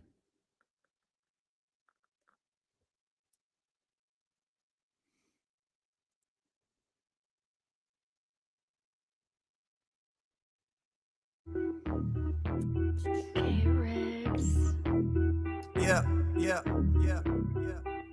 We got them screaming D-Lo, KC, D-Lo, KC, D-Lo, KC, D-Lo. We got them screaming D-Lo, KC, D-Lo, KC, D-Lo, D-Lo. We your number one spot. We your number one spot for some sports, huh? Got the city going crazy when we work, huh? We top 2, but we ain't 2, we in first, huh? And when you need the real, we is who you search, huh? D-Lo, KC, D-Lo, KC, D-Lo, KC, D-Lo. We your number one spot. Let's go, baby. Hey. One more time. Look, I know some of you. The thought hadn't even crossed my mind. We played Light the Beam or funeral music today. Well, I don't have any funeral music. So the Kings win 2 in a row. Their fan base is frustrated. Here it is. They do not know what Sacktown brings. When on the low, that's a Sacktown thing. Talking about us, it's a bounce out thing. Must they forgot we some Sacramento Kings. Whole squad going crazy, yeah, we back with it. Northern Cali going crazy, one sack winning. If you doubted us, then ain't no back spinning. This is real right here, ain't no catfishing. So tell me what you see now. Coming down the lane off the rebound. It's 9-16 now. Look towards the sky like the beam now. Tell them like the beam, like the beam now. You can tell them like the beam. Yeah, you can tell them, young Zell. You can tell them. Ooh, boy. All right. Let's start the show like we always do. We welcome you in here to the Monday, March 16th, the 316 edition of D'Lo and KC. Y'all know what it is. I'm Damian Barley. The ultimate needle mover in God mode himself. It's always D'Lo and KC. Acknowledge me. And we are live. The worst Alongside EP. Yeah, second show of the day for the executive producer slash assistant brand manager slash dude in charge for another week. My man, Jesse Tapia. Yeah, I imagine people are feeling a type of way today. It started to become, I don't want to say clear, but it was like, yeah, the Kings might beat the Jazz. Like, that might happen. Going into the weekend, it was like, yeah, the Kings might beat the Jazz. That's know what happened Saturday. Yeah, that's the one where it was like, wait a minute. Is this what's happening now? Are we going to beat a good basketball team? Are we going to beat good basketball teams the rest of the way who just might be having a bad night? Because if that's the case, woo, that's bad news for your Sacramento Kings, or at least worst case scenario, bad news for your Sacramento Kings, as they now sit at 18-51. That is one game better than the 17-50 Brooklyn Nets. That is 2 games better than the 16-50 Washington Wizards. That is 3 games better than the 15-53 Indiana Pacers. Quick note on those last 2 teams. Losing streaks of 13 and 11, respectively. These Sacramento Kings, despite the fact it seemed like a surefire guarantee just about a month ago, there is virtually no chance that the Sacramento Kings are going to finish with the worst record in the league. And that's fine. I get it. Worst case scenario. Worst case scenario, that's all it is. It's the best worst case scenario. I got it. It doesn't really do anything for the number 1 pick. The question now is, because Utah is 20-48, they're 2 games better than Sacramento. The question is, do the Kings get Brooklyn twice? Because if the Kings get Brooklyn twice and you fall from that bottom 4, by the way, those bottom 4 are the only 4 teams that have been eliminated from the playoffs as it stands. Utah still got a shot at this. Or postseason, I should say, not playoffs, eliminated from the postseason. The question is, does Sacramento beat Brooklyn twice? Because if Sacramento beats Brooklyn twice and grabs another win, just in that alone, you could find yourself with a better record than the Utah Jazz. And not only are we not just thinking about the worst case scenario, which now becomes, let's say they stay at the 5th spot, it now becomes the 9th spot, but you also lose that 14% that you have with Brooklyn, Washington, and Indiana for your shot at the number 1 overall pick. Yesterday, I thought was predictable. Saturday was very much not. I mean, 18 players ruled out last night between the 2 teams, and somehow still the Kings managed. Well, it's not somehow; it's because of DeMar DeRozan. And there's a question. There's a conversation to be had with that. But the Kings won for the 6th time in 10 games. That's really hasn't happened this year. Even when they won, let me make sure this is right, because if memory serves me correctly, remember when they won 4 in a row? I'm pretty sure that was, it was.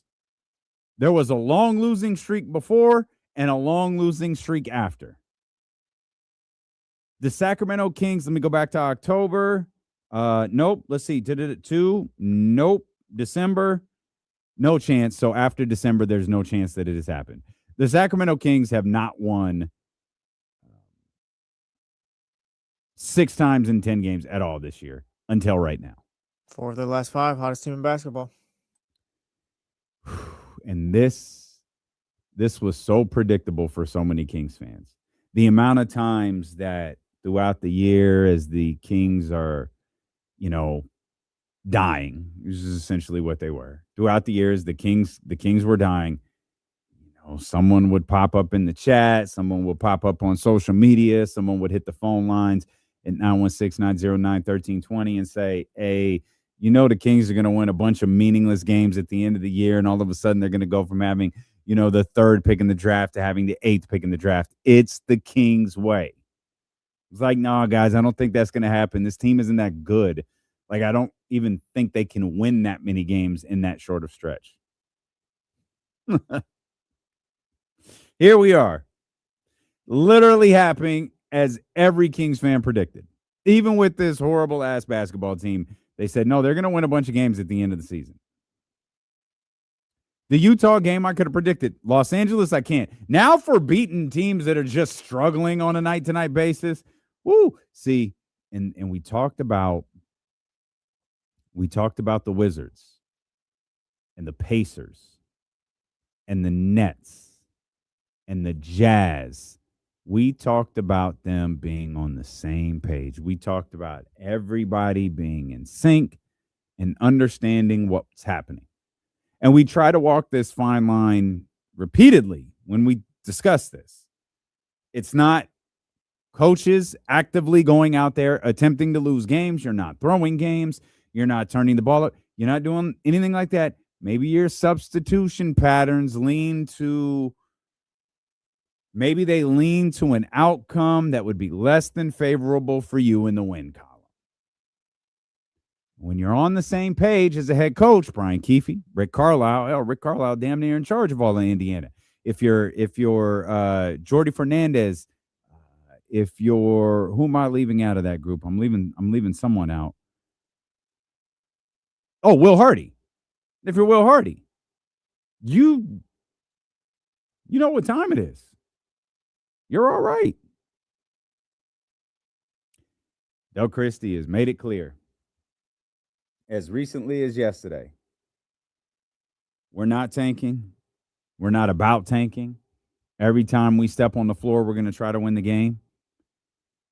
And 41 points and 11 assists from DeMar DeRozan are why the Sacramento Kings won last night's game. And it's really it's 68 and 18 over the weekend from DeMar DeRozan. Now there was, Russell Westbrook had a triple-double, I think 209 on Saturday. You had a fantastic performance from Precious Achiuwa, who was speaking glowingly about Sacramento last night. I mean, Maxime Reynaud was 11 of 12 on Saturday night against the Clippers. That's 27, 25, and 23, respectively, along with that triple-double from Russell Westbrook. I think, and you can correct me if I'm wrong, especially if we're talking about Precious Achiuwa and Maxime Reynaud, but definitely Maxime Reynaud. I think Kings fans would be comfortable, maybe not comfortable, maybe a little bit more accepting if the Sacramento Kings beat the Utah Jazz because Maxime Reynaud put up another monster stat line. Instead, he didn't. He had 8 points and 12 rebounds. Precious was really good again. Super efficient, too. 10 of 15 last night, 10 of 14 on Saturday. But 20 and 11 for Precious. But yesterday, it was about DeMar DeRozan. That roster was depleted. No Keegan, no Malik, no Drew Eubanks. Drew Eubanks is out, for goodness sakes. No Devin Carter, no Russell Westbrook. None of that. We'll get to the updates on Keegan and Devin Carter coming up here when James Ham joins us at the bottom of the hour. But that was about DeMar DeRozan. It's not about the future. That's not about developing a player. That's about a certified Hall of Famer. And this goes back to the being on the same page thing. Whatever. I don't know what Scott Perry wants, and I'm not going to pretend like I do. Maybe Scott Perry wants to win games. Maybe he doesn't. Maybe he wants the best draft positioning possible. Maybe he wants to minimize risk, increase odds. I mean, his odds aren't really increasing, but maybe he wants to minimize risks. Right now, even at 4th, his odds for the number 1 pick are exactly the same. But you minimize that risk by staying with the worst record in the league rather than the 4th worst record in the league because, as we have outlined time and time again, that's the difference between 5 to 8. But whatever Scott's plan is, we are very unclear if it involves Doug Christie. And Doug Christie has to continue to coach. And this is why I hate his contract. This is why I hate his whole setup. And this is why I'm adamant it's the first thing that Scott Perry needs to address the day after the regular season, one way or another. Get Doug off of this fake-ass contract he's on and sign him to a real one or fire him. Don't make him coach in this awkward purgatory that you have him where he's literally wondering if he's going to have a job on a night-to-night basis, or he's literally fighting for his job on a night-to-night basis, and now he's winning games in a stretch of basketball. I mean, we are approaching single-digit games. We are less than a month away from this Kings season mercifully being over. We have been begging for this season to end since like the middle of November. And thank God we're finally knocking on the door of it. But the Sacramento Kings are winning games in this stretch where that's not exactly what people want. And I get it. I do. I get it. What's the alternative? Not play DeMar DeRozan? I mean, that would be it, right? Like you sit DeMar DeRozan the entire fourth quarter? Does that invoke a fine from the NBA? Is this cheap-ass organization going to pay a fine? Is that fair to the fan base that's actually at the arena? Because the fan base that was at the arena last night, all them pictures I saw, Katrina, Zebra PT, the whole crew, they was out there taking pictures in front of the beam. Nobody looked distraught that the Kings won the game. Like it's a fine line, and I think the difficulty for Sacramento as it relates to the other teams in this conversation, the Brooklyns, the Washingtons, the Indiana's kind of in a unique spot. Utah and Washington both appear to be at the final stages of whatever this is for them. Before, obviously their approach to the beginning of next year is going to be very, very different. But this Sacramento Kings team wasn't supposed to be bad. When the season started before Keegan Murray's injury, you might have thought this team was bad, and that's perfectly fine. As we know, Captain Dumbass over here didn't. I didn't think they were great. I didn't think they were third seed. I didn't even think they were top 6. I thought, the team will make the play-in. They'll make the play-in probably around the same record, 40 to 42, 3, 4 games. Couldn't look more stupid today, but that's what I thought. And even the people who thought that the Kings were going to be really bad. Like, we take a quick look. I always have the worst standings in the league pulled up. Let me pull up the conference standings here real quick. Portland, 32-36. Yeah, that might be over. That might be a little higher than some of you would have expected this Kings team to be.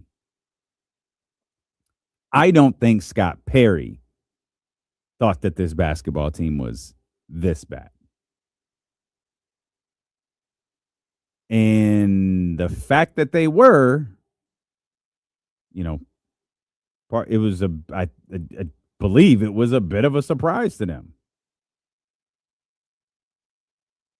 It was a bit of a surprise that they were this bad. And so you're trying to, at what point, if you're Scott Perry, at what point if you're this front office, because you can't really do anything if you're Doug Christie, because you have this goofy contract that he's on, you just have to continue to play. You just have to continue to work. You have to continue to grind. You have to continue to coach. You have to continue to do all of that stuff. But at what point does Scott go, or the front office, or at what point is there a collective brain trust meeting where everyone goes, hey, so we actually stink. I didn't realize we were going to be this bad, but in fact we are. We stink. Should we adjust? And then what's the adjustment? And when do you do it?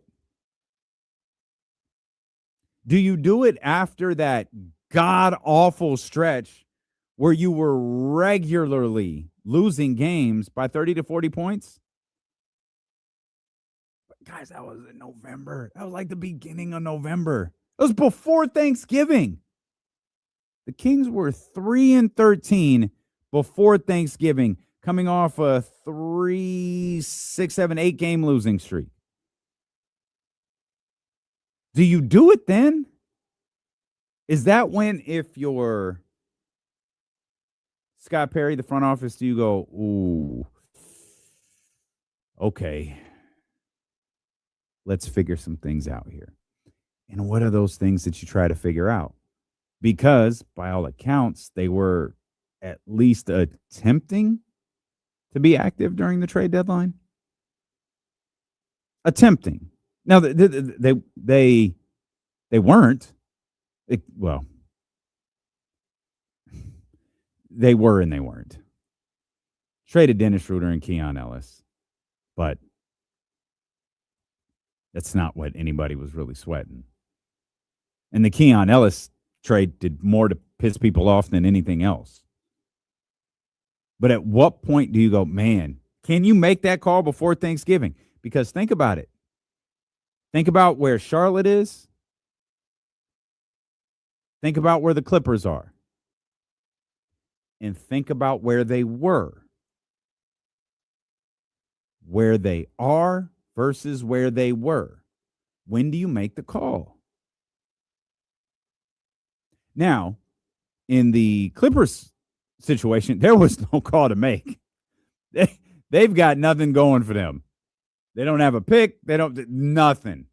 Hey, let's try to figure this out. We've got to figure this out. Keep trying, keep grinding, keep grinding.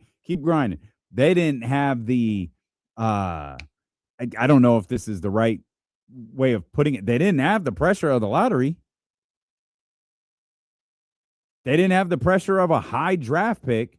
They didn't even have the thought. They couldn't even have the thought, hey, we can, we get into the top 2, 3, 4, whatever it may be. Maybe we can reset right here.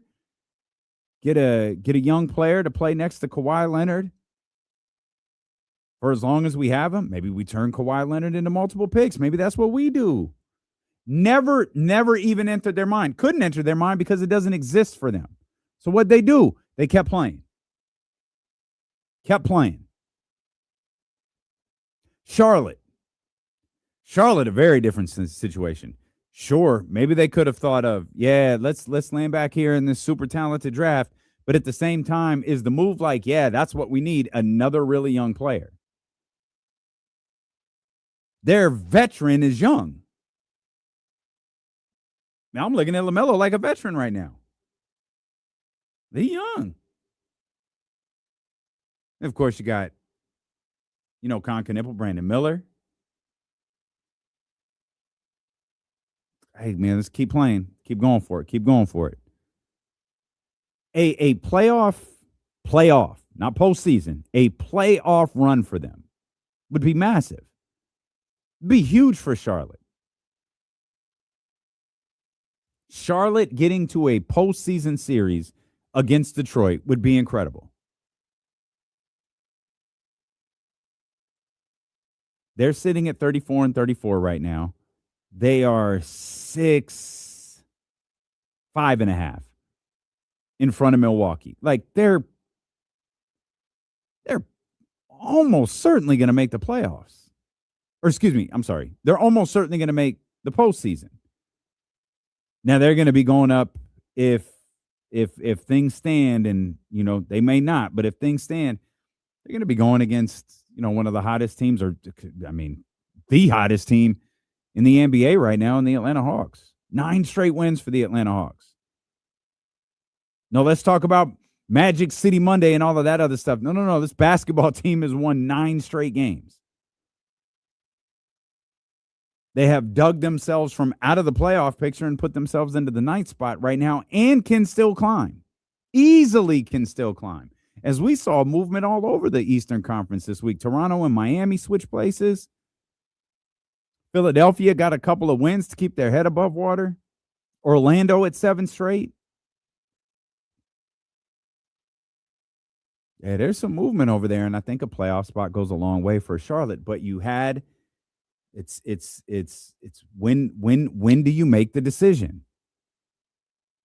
And at 13-3, did the Sacramento Kings need to make a decision in which Doug Christie, DeMar DeRozan, and Russell Westbrook are looped into what they're doing? 16 games into an 82-game season. I don't know how you make the call right there. I don't. You come back, you have that incredible win against the Nuggets, and then you have that fantastic win at the Golden One Center against the Minnesota Timberwolves. Now you're 5-13. It is crazy early in the season. And it's like, okay, let's settle in and see what can happen. They then proceed to lose 4 straight and 9 of the next 10. And then it's like, well, okay. So do you pull the plug after Christmas? Because at that point, like, it doesn't even matter. And we wondered, so we're into February before Domantas Sabonis comes back for that little trade me stretch of basketball before he goes off and gets that surgery. And then the Zach LaVine, the wording of the Zach LaVine injury like quickly changed and then immediately became something that had him out for the entire year. Of course, you got the unfortunate situation with DeAndre Hunter. By that point, by February, everyone's got to recognize what time it is, right? I mean, we don't have Domas. Keegan is just coming back. Then he's ultimately going to get injured again. We don't have Zach LaVine. We don't have DeAndre Hunter, who we traded for a player that we signed this offseason, who was a starter, immediately got replaced by a player we signed for minimum dollars. This was all very early in the season. So going back to February, no Domas, no LaVine, no DeAndre Hunter, no Keon Ellis, no Dennis Schroeder. And you got Keegan Murray back, and before you can blink, Keegan Murray's out. And still, it feels like everyone in this organization couldn't get on the same page. Now, that's one idea. The other idea could be everybody is absolutely on the same page. And Doug Christie and the front office are about winning basketball games.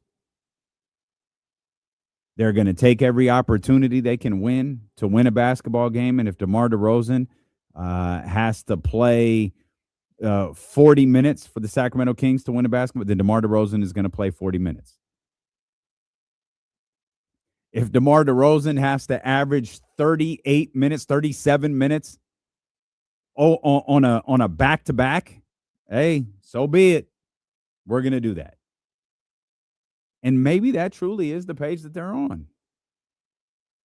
Maybe they'll just try their luck at the ping pong balls, or maybe they're confident in their staff that whether they land at 1, 2, 3, 4, 5, 6, 7, or 8,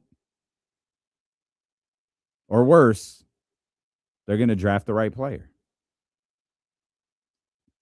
And so far, if you're looking for, if we're creating a pros and cons list, a wins and losses list for Scott Perry, his draft is a win for me. I like Nick Clifford. Actually, kind of like Nick Clifford a lot. I really like Max. I love what Dylan brings. Dylan's an unsigned free agent. Max is a second-round pick. And Nick is a player who you traded back into the first round to acquire. Or not back into the first round. You traded into the first round because you weren't even slotted to pick. Those are all pluses. He gets that. In fact, could make the argument the only thing Scott Perry has done right in his time as the Sacramento Kings general manager, his very short time as the Sacramento Kings general manager, is draft some good basketball players. Maybe that's their belief. We're going to get out there. We're going to win games. Wherever we draft, because when this season comes to an end, I assume Scott Perry is going to give a press conference, regardless if there is a decision or no decision on Doug Christie. I feel like he's going to do a press conference, an end of the year press conference, and he's going to be asked about this stretch of winning basketball games. The lottery won't have taken place yet. That's not till May 10th. So sometime on April 13th, 14th, 15th, something like that, we'll hear from Scott Perry. And inevitably somebody, whether it's James, Chris Peterman, J.A., someone's going to ask him about this team winning a bunch of basketball games at the end of the season and what effect that may or may not have. And that's the other part about this. We all talk about the effect that this has on the lottery. Could be a positive effect. I'm going to be honest with you, too. I was thinking about this yesterday when I realized the Kings were going to beat the Jazz. None of us really know how the lottery works. Like we do, but we don't. It's a combination of numbers. Sure, Jason Jones has been there. He's watched the whole process. But how many of us really know how the lottery works? It's not a ping pong ball that just pops up and it's like, oh, it says the Kings. This must mean the Kings are drafting here. It's this combination of numbers, and it's just like, it seems like an overly complicated process for a process that should be pretty easy. But nothing is ever easy when it comes to the Sacramento Kings. And we'll continue to talk Kings basketball. The marathon is next at 60 minutes of commercial-free sports talk with our man James Ham, our ESPN 1320 Kings insider and host of the Locked On Kings podcast. That's coming up next here on Sacramento Sports Leader, ESPN 1320.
Oh, Aaron, buddy.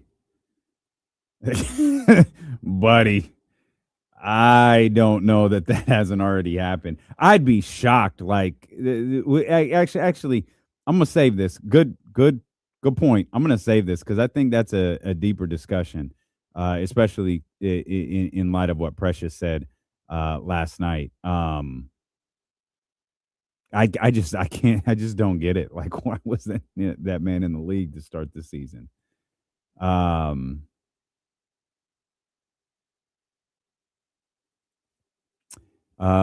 on, man. Dr. Wood. Yeah, he's a very nice guy.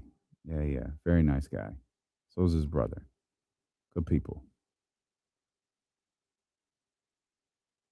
Ooh, ouch. Well, maybe pull DeMar aside and say, hey, man, you're gonna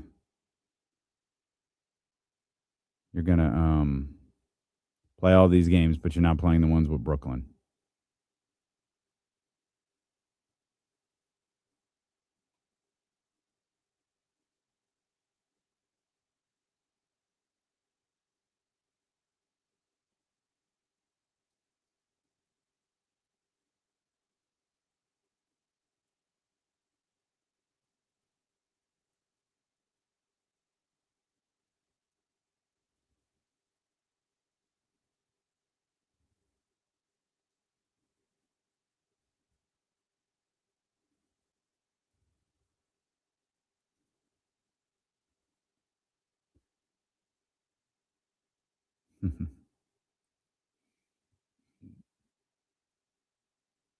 Well, no, Michael, it's not a large sample size, but 2019 is the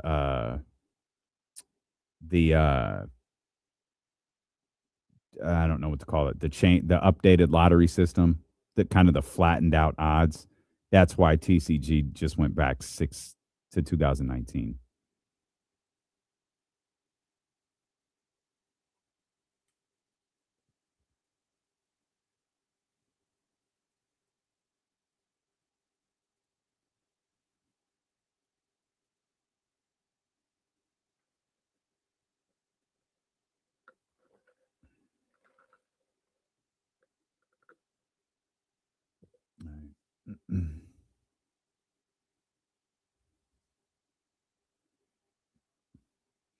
James Sam said to join us coming up here in just a couple of minutes. The marathon, 60 minutes of commercial-free sports talk here. Excited to talk to James about a pretty eventful weekend for the Sacramento Kings. I mean, eventful. That's certainly one way of putting it. I'm going to grab my man Aaron's remark right here. He said it would suck to boost Precious's value only to have him leave in the offseason. And I've kind of wondered if that might have already happened. Like, Precious sang the praises of Sacramento, but Precious is also, that's the very smart thing to do. I don't understand, and I'm sorry, like, I know I've already said this. I have no problem repeating it. I don't understand why Precious Achiuwa wasn't in the league. Like, if you didn't think he was great with the New York Knicks, if you didn't think he was great overall, that's perfectly fine. The idea that Precious didn't have a place in the league, I think, is pretty crazy. I thought he was good enough for the New York Knicks, especially at his age. There shouldn't even remotely be a conversation about whether Precious Achiuwa is an NBA player. And it was great to see him say all of those nice things about Sacramento and wanting to be here moving forward. But that's absolutely what he should be saying. And I would love for him to be here moving forward. And I think there are a lot of teams that have watched him over the course of the last few months and probably feel the same exact way as we bring in our good friend, our ESPN 1320 Kings insider and host of the Locked On Kings podcast, James Ham. James, let's start there. Precious Achiuwa is a really, really good basketball player. He's obviously playing great on a bad team. He spoke pretty highly of Sacramento, the city, and the organization last night. However, to the point of Aaron's remark earlier in the chat, I think Precious is going to have a lot of suitors this offseason. Yeah, I think he's going to have a lot of suitors too. And I don't know what type of money he's going to get. He alluded to the fact that he had something fall through that him and his family know about, but nobody else does. And that's why he was available when he was available. But like, I still don't know the value of a player that has to play on a minimum contract. Most of the time when you see a player have to take a minimum contract, it's hard for them to bounce back and make more money than that. Again, I think Killian Hayes is like a prime example too. The Kings signed Killian Hayes yesterday to a 2-year deal. The second year is non-guaranteed. That's a league minimum deal. And he's the 9th pick in the draft from a couple of years ago. So when you're looking at Precious, it's like, okay, you just played for $2.3 million or something. Can you double that? Can you triple that? And I don't know what the exact dollar is that he's going to want, but I've also been here in Sacramento long enough to know that once you're here, there is a overwhelming sense that you're part of something different, a community and a home. And I don't know why it is that certain cities don't feel that way for some players, but I do feel like, we saw this with Trey Lyles. And I know last year with Jake LaRavia, Jake might have said something to the effect that, yeah, I'm all on board, right? When he's talking about, out in front of a like the full media room, right? But behind the scenes, Jake was saying, yeah, I'd come back. The money's right. It kind of depends on, they can't pay me more than X amount of dollars. If somebody else pays me more, then I have to consider stuff. I think when it comes to Precious, I don't think that there's like a 4-year, $48 million deal waiting for him somewhere. But I do think that, a 2-year, $10 million deal makes a lot of sense. And that's something that the Kings could use the biannual exception and lock him up. And to me, that makes sense. But we'll have to wait and see what the offers are. He genuinely likes likes being here. He likes the opportunity. He likes how, the team has been structured and how he's part of the young group. And I think he's having a really good time, being part of a Kings roster, putting up 20 points and 10 rebounds every night and going out there and playing out the string, not just quitting on a season like what we saw from the Utah Jazz last night. Yeah, and that's the other part about this, Hammer, as I'm sure you are painfully aware. There is a large portion of the fan base that is really frustrated with this sudden propensity of Sacramento Kings winning basketball, as they've won 6 of 10 for the first time in the entire season. And it's happening right now when it appeared, at least for a stretch, that they had the worst record in professional basketball locked up. Now it appears there is no shot at them getting the worst record in professional basketball. And it's got Kings fans going around like this is the most Kings thing ever. We're going to win a bunch of meaningless games in draft night. Yeah, it's one of the most difficult things that I've seen. And I just wrote on it at the Kings Beat. And I plan on having a podcast this afternoon that I'll post later tonight on Locked On Kings about this. It's gross. What I watched last night was gross. And this is coming from somebody who's watched a lot of bad basketball. Like, again, my first 10 years, 12 years covering the team, I was 250 games under 500 as a beat writer that was there every day. That many games under. And, I watched early in my career, 26, 25, 24, 28 win teams. Like I think it's the first 6 years I covered the team, they didn't win 30. And the difference is those were bad teams. Those were teams with no payroll, with zero payroll, and the lowest payroll in the league. And that's why they were so bad. They were skimming the bottom of the league to find players that would play for them. And to be honest with you, a lot of the players that they had, that was their last stop. They never were heard from again at the NBA level. Guys like Antoine Wright, guys like Luther Head, Darnell Jackson. There were so many guys. Pujetter played. John Brockman never played in the league ever again. There were so many players that this was their last stop. And that's because the Kings were a bad team. And but I want to put some perspective on this. They were a bad team at 25, 28 wins. That's 10 wins ahead of where they are right now, man. Yeah. We got 14 games left, 13 games left in the season. And I'm watching, again, like the Kings, they're a bad team for sure. But I don't feel like they're trying to lose games. And that's why they keep winning games right now, because there are teams out there that are destroying the integrity of the league. Shout out to Utah Jazz. You are single-handedly destroying the integrity of the league. And I don't get why, again, they already got hit with a $500,000 fine. Hey, Adam Silver, wake up, man. Wake up. It can't be money. It has to be something much more solid than money that you're going to hit them with. And if they're going out there, last night, we watched a team. They started a 6'7" guard at center who's on a 10-day contract playing in his third NBA game.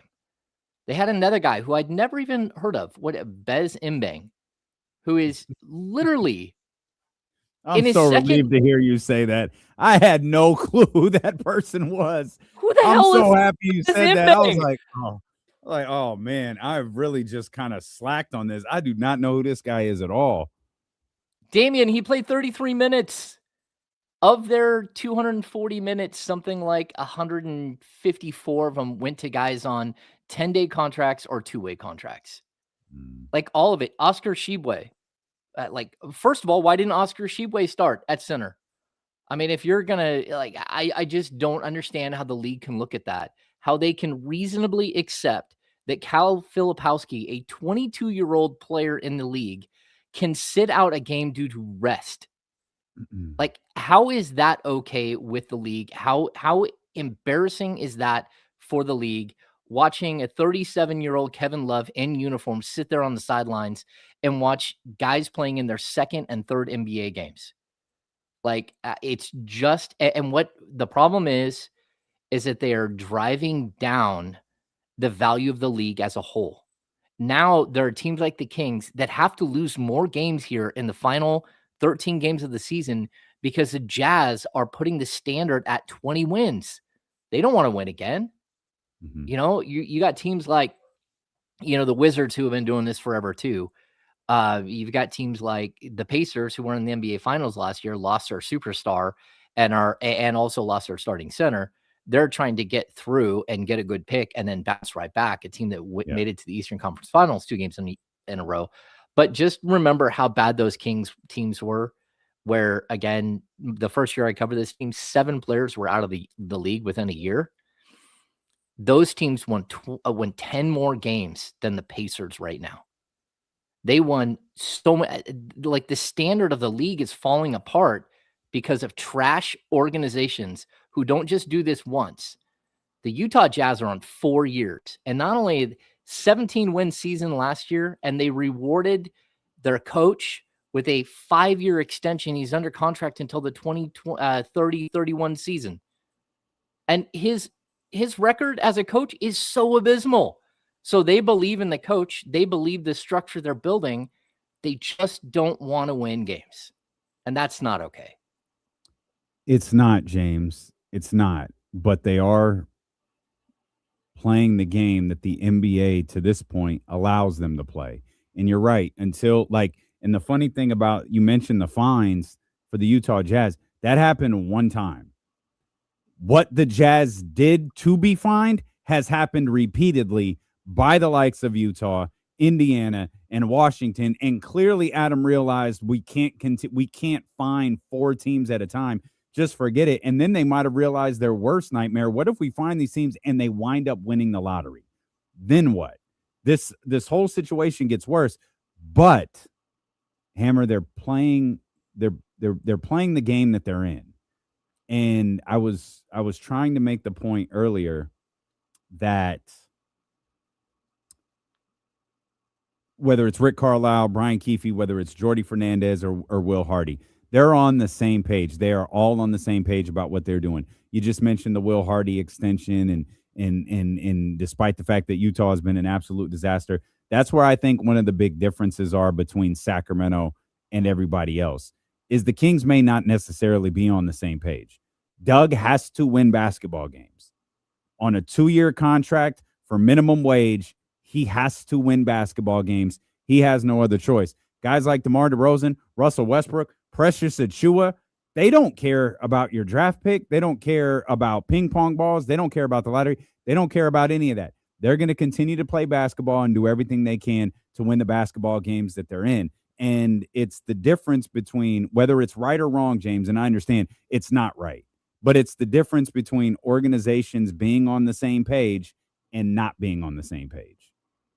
Yeah, but to be honest with you, I think the organization is on the same page. Scott Perry was very clear at the trade deadline. We had a press conference. He was super clear. He said, look, I'm not telling them to lose games. I want Doug to go out and win as many games as he can. He said, we are not going to institutionalize losing. We're not going to do it. And like, they might as well just change their name to the Utah Institutionalized Losing, because that's what they become. And they keep getting rewarded. And that's the problem. And they find good players and they have good players. They just don't play them because they're greedy and they want more bad picks. They want more high-end lottery picks to add to what they're building. And to me, I get it, but I do think that that Scott Perry, like, he's got to be like frustrated for sure, but at the same time, he understands. He might not even be necessarily frustrated with what Sacramento's doing. He might be frustrated by the fact that the Pacers and Wizards have lost a combined 24 straight games. Yeah. What are you supposed to do? Like, I have no. I watched last night after the game. You had this whole light the beam moment, right? And Dylan Cardwell got out and yelled something crazy at the crowd. I don't know what it was. And then they handed the mic to Max Reynaud, and he dropped the biggest F-bomb in the history of F-bombs in a giant arena filled with people. and a Sunday game. So there are families there. Like, hey, and it's Utah Jazz. Let's just be honest. Like, man, you didn't even say the other, like, some facsimile of the F-bomb. You actually said the word, and I'm like, ooh, I mean, that's fine worthy. But the young guys are celebrating. They're enjoying it. They don't care who they beat. They're loving it. And I thought when we got to post game and Doug went off on it, like, he's like, I'm not doing that. I'm not doing that. And I know a lot of fans are just so angry. The problem is for Doug is that he's not doing that. And Will Hardy is, and Will Hardy's got a 5-year deal and he's got nothing to talk about. He's got a deal for next year, $2 million, whatever it is. And that just puts you in a really, really bad situation. But the whole time the Kings are holding on to this like fleeting hope that the basketball gods will smile upon them. Yeah. And to be honest with you, I hope they do, because watching some of this stuff, again, just sitting there watching it in person, it was seriously so gross. And I don't know how else to like tell fans, like, I'm sorry, this is what you paid for. You paid to watch, a team go out there and purposely lose a game. Like, the integrity of the game is shot at this point. And I hate to tell Adam Silver this. Part of this is your fault for the play-in tournament. The play-in tournament, sure. It was supposed to be this one thing that helped you get teams at the bottom competing and fighting to get up to number 10. Now it's become, you're number 10. We're all out. The other 5 teams in each conference, we're bailing. Good luck with that. Good on you, Warriors. Sorry, Steph's not healthy. Sorry, Jimmy Butler's out for the season. You're already locked into the top 10. We're losing all of our games. There's no way for you to catch us. And it's created this culture where it used to be that 25 to 30 win teams, there were like 3 or 4 of them in the league, and they were just bad teams who were trying to build something.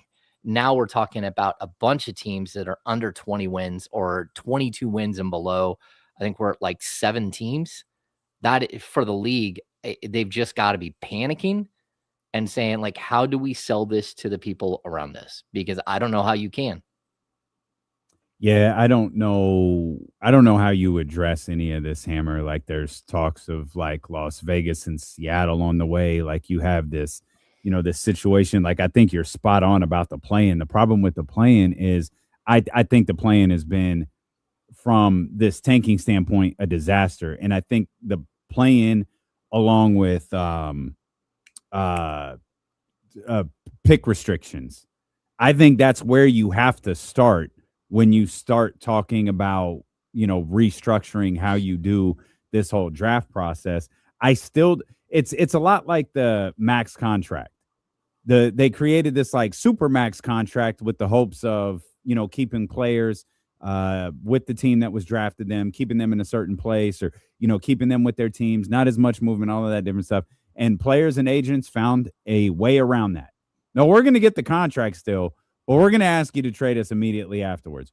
Or we're going to put the pressure on to do some sort of sign and trade, or whatever the case may be. Like, they found their way around it.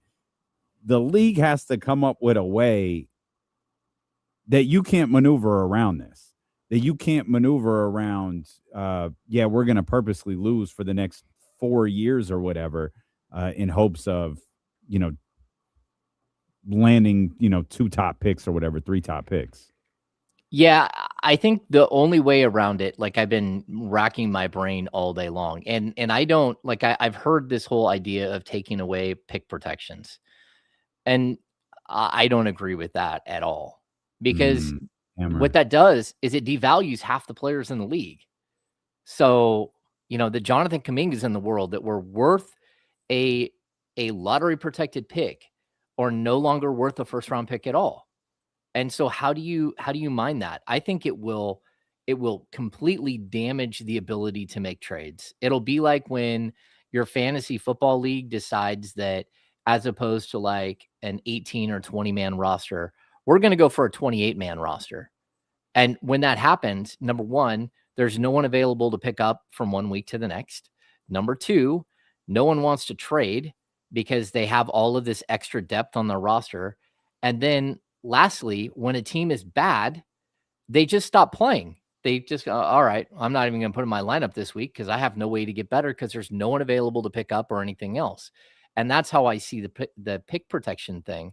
Like, I just don't see it being a way in which you can fully like institute anything that will make an impact. What it will do is it will stop trades.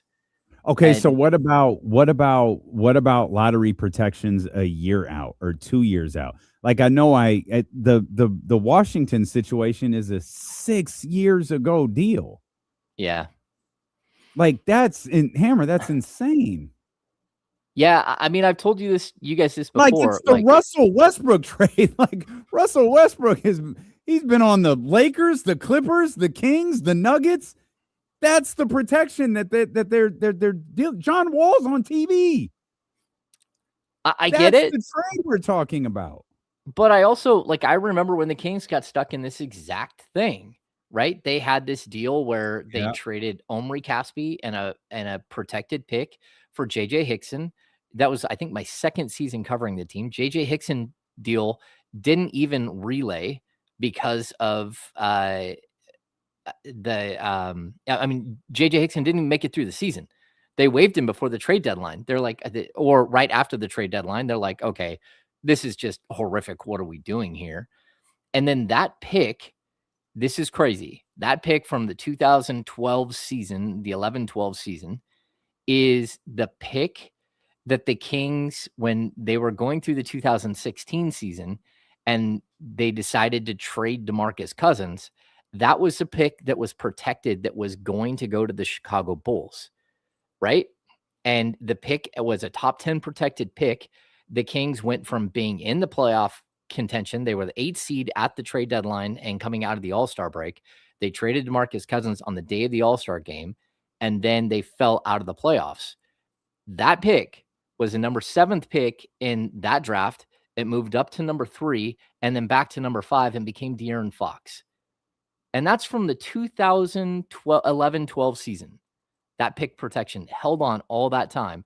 So I get it. Those pick protections, they matter, right? But at the same time, I don't know how you're not just going to stymie the league. Like then second round picks are going to be like all the currency. It's like, okay, well, I can't trade a first round pick anymore for a player without protecting it. So how about I give you 6 seconds?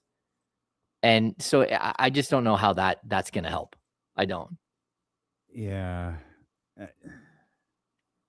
I just feel like when you have the ability to like what Washington is doing is extreme because they have to stay top 8 as long as they don't. And again, they're going to get it. Like as long as they're not 5th, they're guaranteed a top 8 pick and then it's protected. And then for them, it's like over. And it's like, all right, let's move on. We've got Trey, we've got Anthony Davis, we've got whoever this pick winds up being, and now we've got our coach, we're in place, we got our young player. Okay, this is it for them. We're off and running now. Now whether it works, we'll see. But they have everything in place, and I guess maybe Utah starts this same process next year, where they you've got Jaren Jackson and you've got Lauri Markkanen and you got whoever this player from this draft winds up being, and they start trying to move forward. But with every team that cycles out, someone's going to cycle back in. And, whether that's the Sacramento Kings or not remains to be seen. But I think yesterday wasn't surprising. And it's what makes like the Brooklyn games nervous. And, what makes the Brooklyn games nerve wracking is like now the Sacramento Kings can flirt with that 20 win mark where Utah is at. I did not expect Saturday. Yeah, that was a pretty hot Clippers team. It was a nice warm Clippers team that came in there. I think 4 straight wins for them. Kawhi had been playing out of his mind, and the Kings just beat them. Yeah, the Clippers came in. They were on a 3-game win streak, and they'd won 7 of their last 8. They were going for their 4th win, and they're climbing up the standings. But I'm going to tell you, that's what happens when you're a team who expects a tanking team. When you don't gear up and you think you can take a team lightly. And again, I think the one thing that where you can kind of say, okay, Doug, like what exactly are we doing here? it's the DeMar DeRozan piece. And again, I don't blame DeMar for Mhm. going crazy. I don't. Mhm. Because like, look, he's sitting here trying to move up the all-time scoring list. And that's something that people in Sacramento, they don't care about, but they do celebrate. But for DeMar, it does matter. And so you're watching him climb and climb and climb. He's got the potential to move up, I think, 2 more spots and even an outside shot at moving up 3 more spots before the season's over. And if you're DeMar DeRozan, like, you have to go out and score, and that's what you do. So, and for that matter, I mean, can you blame a guy who has 41 points but 11 assists? The deal is, instead of DeMar DeRozan playing 38 minutes, he probably should have played 25. And instead of playing in the G League, Patrick Baldwin should have been up with the Kings and played those other minutes. And, it's still possible you would have beat that team because they would have found a new way, a whole new way to lose that game. But I think that's where we're at. And if I'm, again, you watch Doug Christie, he's like, I'm not doing that. I'm not just quitting. That's not who I am. That's not who I want my team to be. That's not the young players we're trying to develop. We're not developing quitters. We're going to fight and try to play this thing out. And on occasion, you're going to run up against a team who just doesn't take you seriously, like the Clippers, and you're going to punk them. And that's exactly what happened. Now, I hope the Kings don't decide that they're going to play spoiler the rest of the way here and like, oh boy, like, what exactly are we doing? Like, I thought the other day, I think I said it on a Kings are pod, gonna and I finish also, with 30 wins. yeah. I think I said it on a pod, and I wrote it that, the Kings might have 2 or 3 wins left in them. Since that moment, they've already won 2. And it's like, oh boy. And that's because of the Clippers. And then I thought they would beat Utah. I knew that they would beat Utah and then the 2 Nets games. But outside of that, I don't see another reason for them to win a game. But you're going to get to one of the last games of the season against Golden State. And Golden State, they're just wishing that they would have started losing earlier because now they're stuck. They would much rather be a lottery team than where they are right now. But Well, they that's also what I know. feel. They got to lose that playing game. Like, you can still be in the lottery out of the play. Don't win. Like, the Warriors winning the lottery would be the most NBA thing imaginable. Like, oh yeah, look at Steph Curry landed AJ DeBonsta for the last few years of his career or whatever. Yep. Hey, I don't know how to cure all of this. I just think that every single thing that we talk about, it has a consequence that really, like, changes what's fair and what's not, like, too much. Like the whole, hey, you can't be a top 5 team 2 years in a row.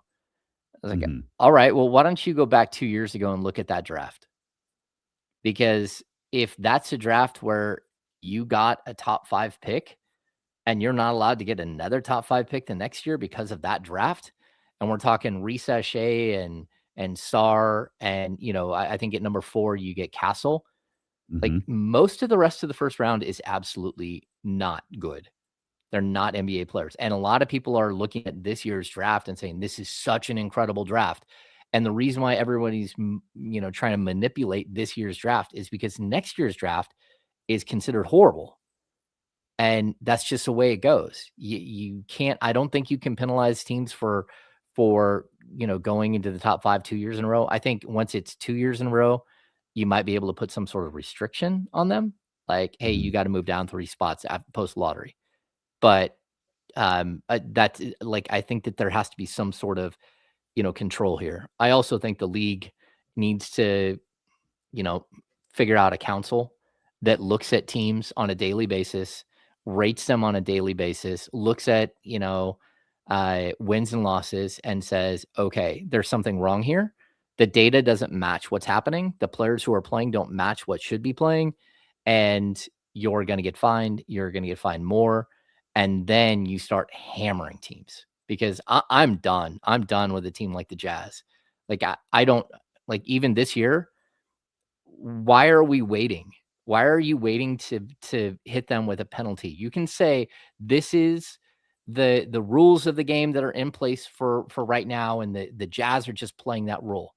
No, you have an obligation as a league to have integrity, and each and every game should have integrity. This is like the worst, most embarrassing thing that the league is going through. And they've been through a lot of embarrassing stuff. This right here, what we're seeing right now, where teams are actively quitting with 14, 15, 20, 30 games left in the season, that means the integrity of your league is gone.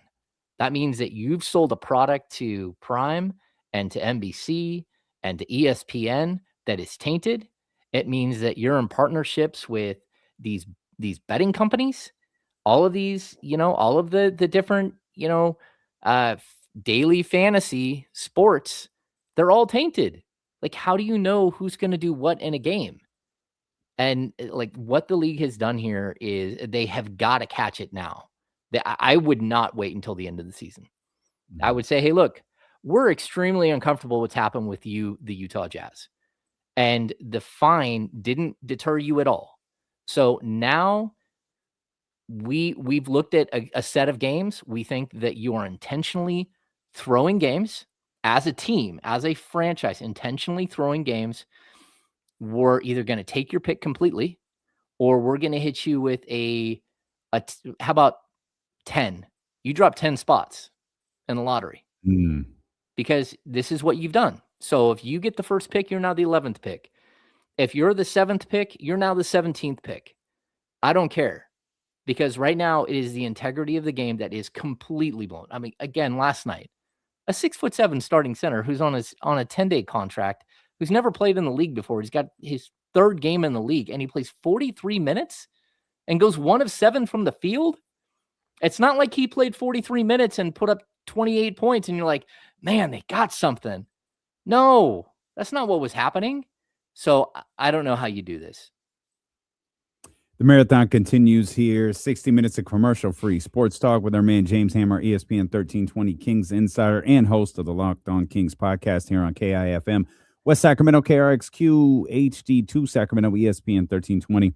Always live on the free Odyssey app. We welcome those listening on 1320 AM, 98.5 FM, HD2, and, of course, those watching on Twitch, YouTube, and Twitter. Ham, I don't know that reference, Ham. They should start a point system like what? Like at Hogwarts. That's Harry Potter. Oh, of course it is. Yeah, they just randomly take 10 points away, but then give you 50 points for something else. And you're like, what in the world? So, yeah. There you have it. Drew Down with the Harry Potter idea. I would not have thought it would be Drew Down that came up with the Harry Potter idea. Let's go back to, I think this was Friday night. You told us, hey, be on the lookout. There should be some news on the way. I didn't realize how much news we would get. It was quite a bit. We'll start with Keegan Murray. The update on Keegan Murray came out. He'll be reevaluated again in 2 weeks, and Hammer, that'll be roughly about 2 weeks before the season ends. Yeah, that's done. Like, I was all for, if he was able to make it back right now, go ahead and bring him back and let him play the final 15 games and build some momentum and get some positive vibes and all that stuff. At this point, like, shut him down. And like, you have a legitimate injury here. You have not only an injury, but a re-injury of the same injury. So just shut him down. And, we saw the news about Drew Eubanks yesterday. Drew Eubanks had hurt his thumb earlier, and then all of a sudden he's got a UCL tear and he's going out for the season. But yeah, that to me, the Keegan one, I was always on the fence. Like, do you play him the last 14? Do you not? You do not play him the last 6 games or 5 games of the season. That doesn't make any sense. Just let him ride off into the sunset, and his big salary starts next year. Make sure that ankle's beyond 100%. Yeah. And then Devin Carter. I was actually surprised, and you tell me if I misunderstood this. Devin Carter is day-to-day. He's day-to-day, but I don't know. So he had tweaked his ankle in that game in the final, the final minute, where he took a bad step. But then at the very end of the game, he said the last 6 seconds, he did something in the front of his shin got tight. And that's a weird injury. And now they're saying, I think it's calf soreness. But it's all the way on the front side, more of, the shin area than it is the calf, like a true, calf strain or something. So I did see him the other night. He was about to get in the elevator and go upstairs to the practice facility. He had been working out or doing something. He had a full sleeve on. I think it's his right leg. I asked him how he's doing. He's like, "I'm all right. It's just kind of a weird one. It's on the front and it's sore." And I think that's a little bit scary because it's something that isn't typical. And Yeah. so I think that they're going to be pretty cautious with that. If he comes back and he plays like, the final 8 games of the season, that's fine. But that's also, I think, it opened the door for Killian Hayes. As we had a pretty extensive conversation about several times, Killian Hayes did in fact sign a contract for the rest of the year. And I think you were spot on about this on Friday, Hammer. What happened with Devin Carter was probably a big reason why. Yeah, I think so too. And I also think that, the Malik Monk injury, they're probably going to slow play that, where he's got some soreness in his ankle. The Russell Westbrook thing where, you let him go down to LA and have like a big performance. He's also got a sore foot. So that might actually put him on the sidelines a bit. And I'll be honest with you, I think watching Killian Hayes, like the problem that Killian's had his whole career is that he just can't shoot. And I think having him on 10-day contracts, it's so nerve-wracking for those guys.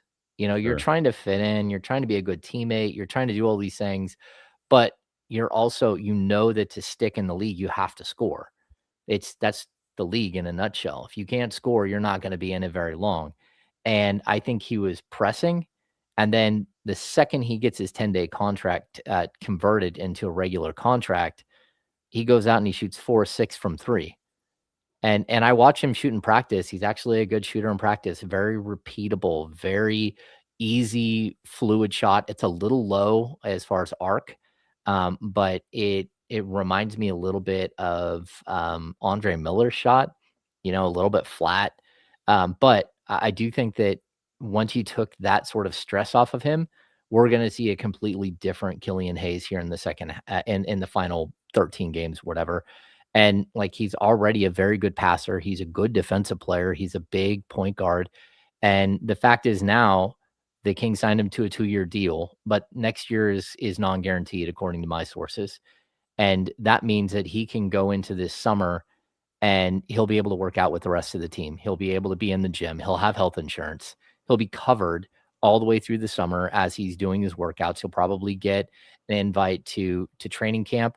But now, as opposed to maybe Devin Carter and Neat Clifford playing a whole bunch of pickup with, guys like Max Reynaud and Dylan Cardwell, you have a true point guard, a guy who can actually run the point playing with these guys. And that's exactly what this team needed. They needed that extra point guard, whether he's going to be on the team or not next year. Like, why not? Like, he's young. He's still only 24 years old. But now you have him. I mean, there's a possibility he plays on the summer league team. And so that's a good thing for the Kings. They now have a guy who can run the point, who's competent, who can get into pick and roll actions with not just Max Reynaud, but also get into pick and roll with Dylan Cardwell. And you can start developing that side of Dylan Cardwell. So I think it's a good thing. Yeah, I thought Killian was terrific last night. And that line kind of leans into your point there. Like, the contract's been signed. Maybe you can exhale a little bit. You can be a little bit freer on the basketball court. And 16 points, 8 assists. Now, again, it was against that Utah Jazz team that you eviscerated for the better part of 35 minutes. But still, that's not Killian's concern. That's not anybody's concern. He's got to go out there and play basketball. And I thought he was absolutely terrific last night. Yeah, I did too. And I think he's just going to continue to build. He's also a very nice kid, very soft-spoken. I've talked to him a couple of times in the locker room. He's from a very small town in France where he grew up. He grew up in the same town that Rudy Gobert grew up in. But even like the Max Reynaud thing, he knew who Max was, but he never really hung out with Max, didn't really know Max. And now they're getting to hang out in the same locker room. It also gives Max someone that he can speak French to. And I know that sounds like it's crazy, like that shouldn't really matter. But sometimes when things are going bad, having someone that you can relate to and that you can just have quiet conversations in a different language and feel like a little bit closer to home, I think that helps too. So yeah, good stuff. Good stuff from Killian. And I think watching him grow, like, why can't he be a player for this team when, again, you just drafted like a 22-year-old, 23-year-old Nick Clifford and Devin Carter. Like, most of your prospects are around his age. Even I think him and Dylan Cardwell are born in the same year. So like, you got two 24-year-old guys here. Why can't he be part of what's happening moving forward? Yeah. And that's kind of that's one of the many complexities to this season, Hammer, especially this part of the season is, I would actually like to see more from Killian Hayes. I'd really love to see Precious Achiuwa back here. But then you get into like, okay, well, there's Max and there's Neek. And all of a sudden, the number of players who are back from this team is kind of getting long. And it's like, okay, wait a minute. This is an 18-win basketball team. But it feels like there's some guys here. And whether maybe it depends on what your expectations are for the next season, I absolutely would like to see more of Killian Hayes, Precious Achiuwa. Obviously, Keegan Murray is going to be here. These three rookies that we've talked about, all season, and Neek, Max, and Dylan, can have off seasons here and potentially play a role into something, moving forward. And, perhaps maybe the thought process should be, you're developing a young team that you want to turn into a really good young team. Yeah, and I think there's also, like, to a certain extent, you kind of have to put it in neutral until you figure out the big salary stuff.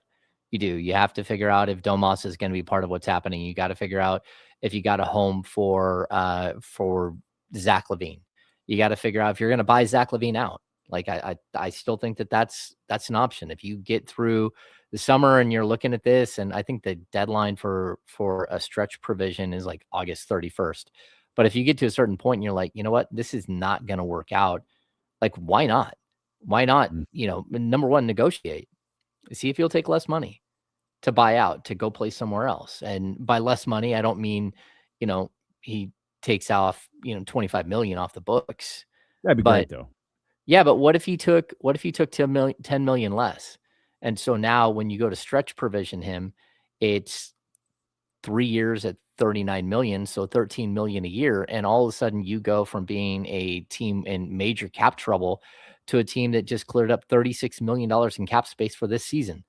And sure, it costs you a little bit down the road, but and that's what I was going to ask you. Is it worth doing that for a contract that's just gone next year?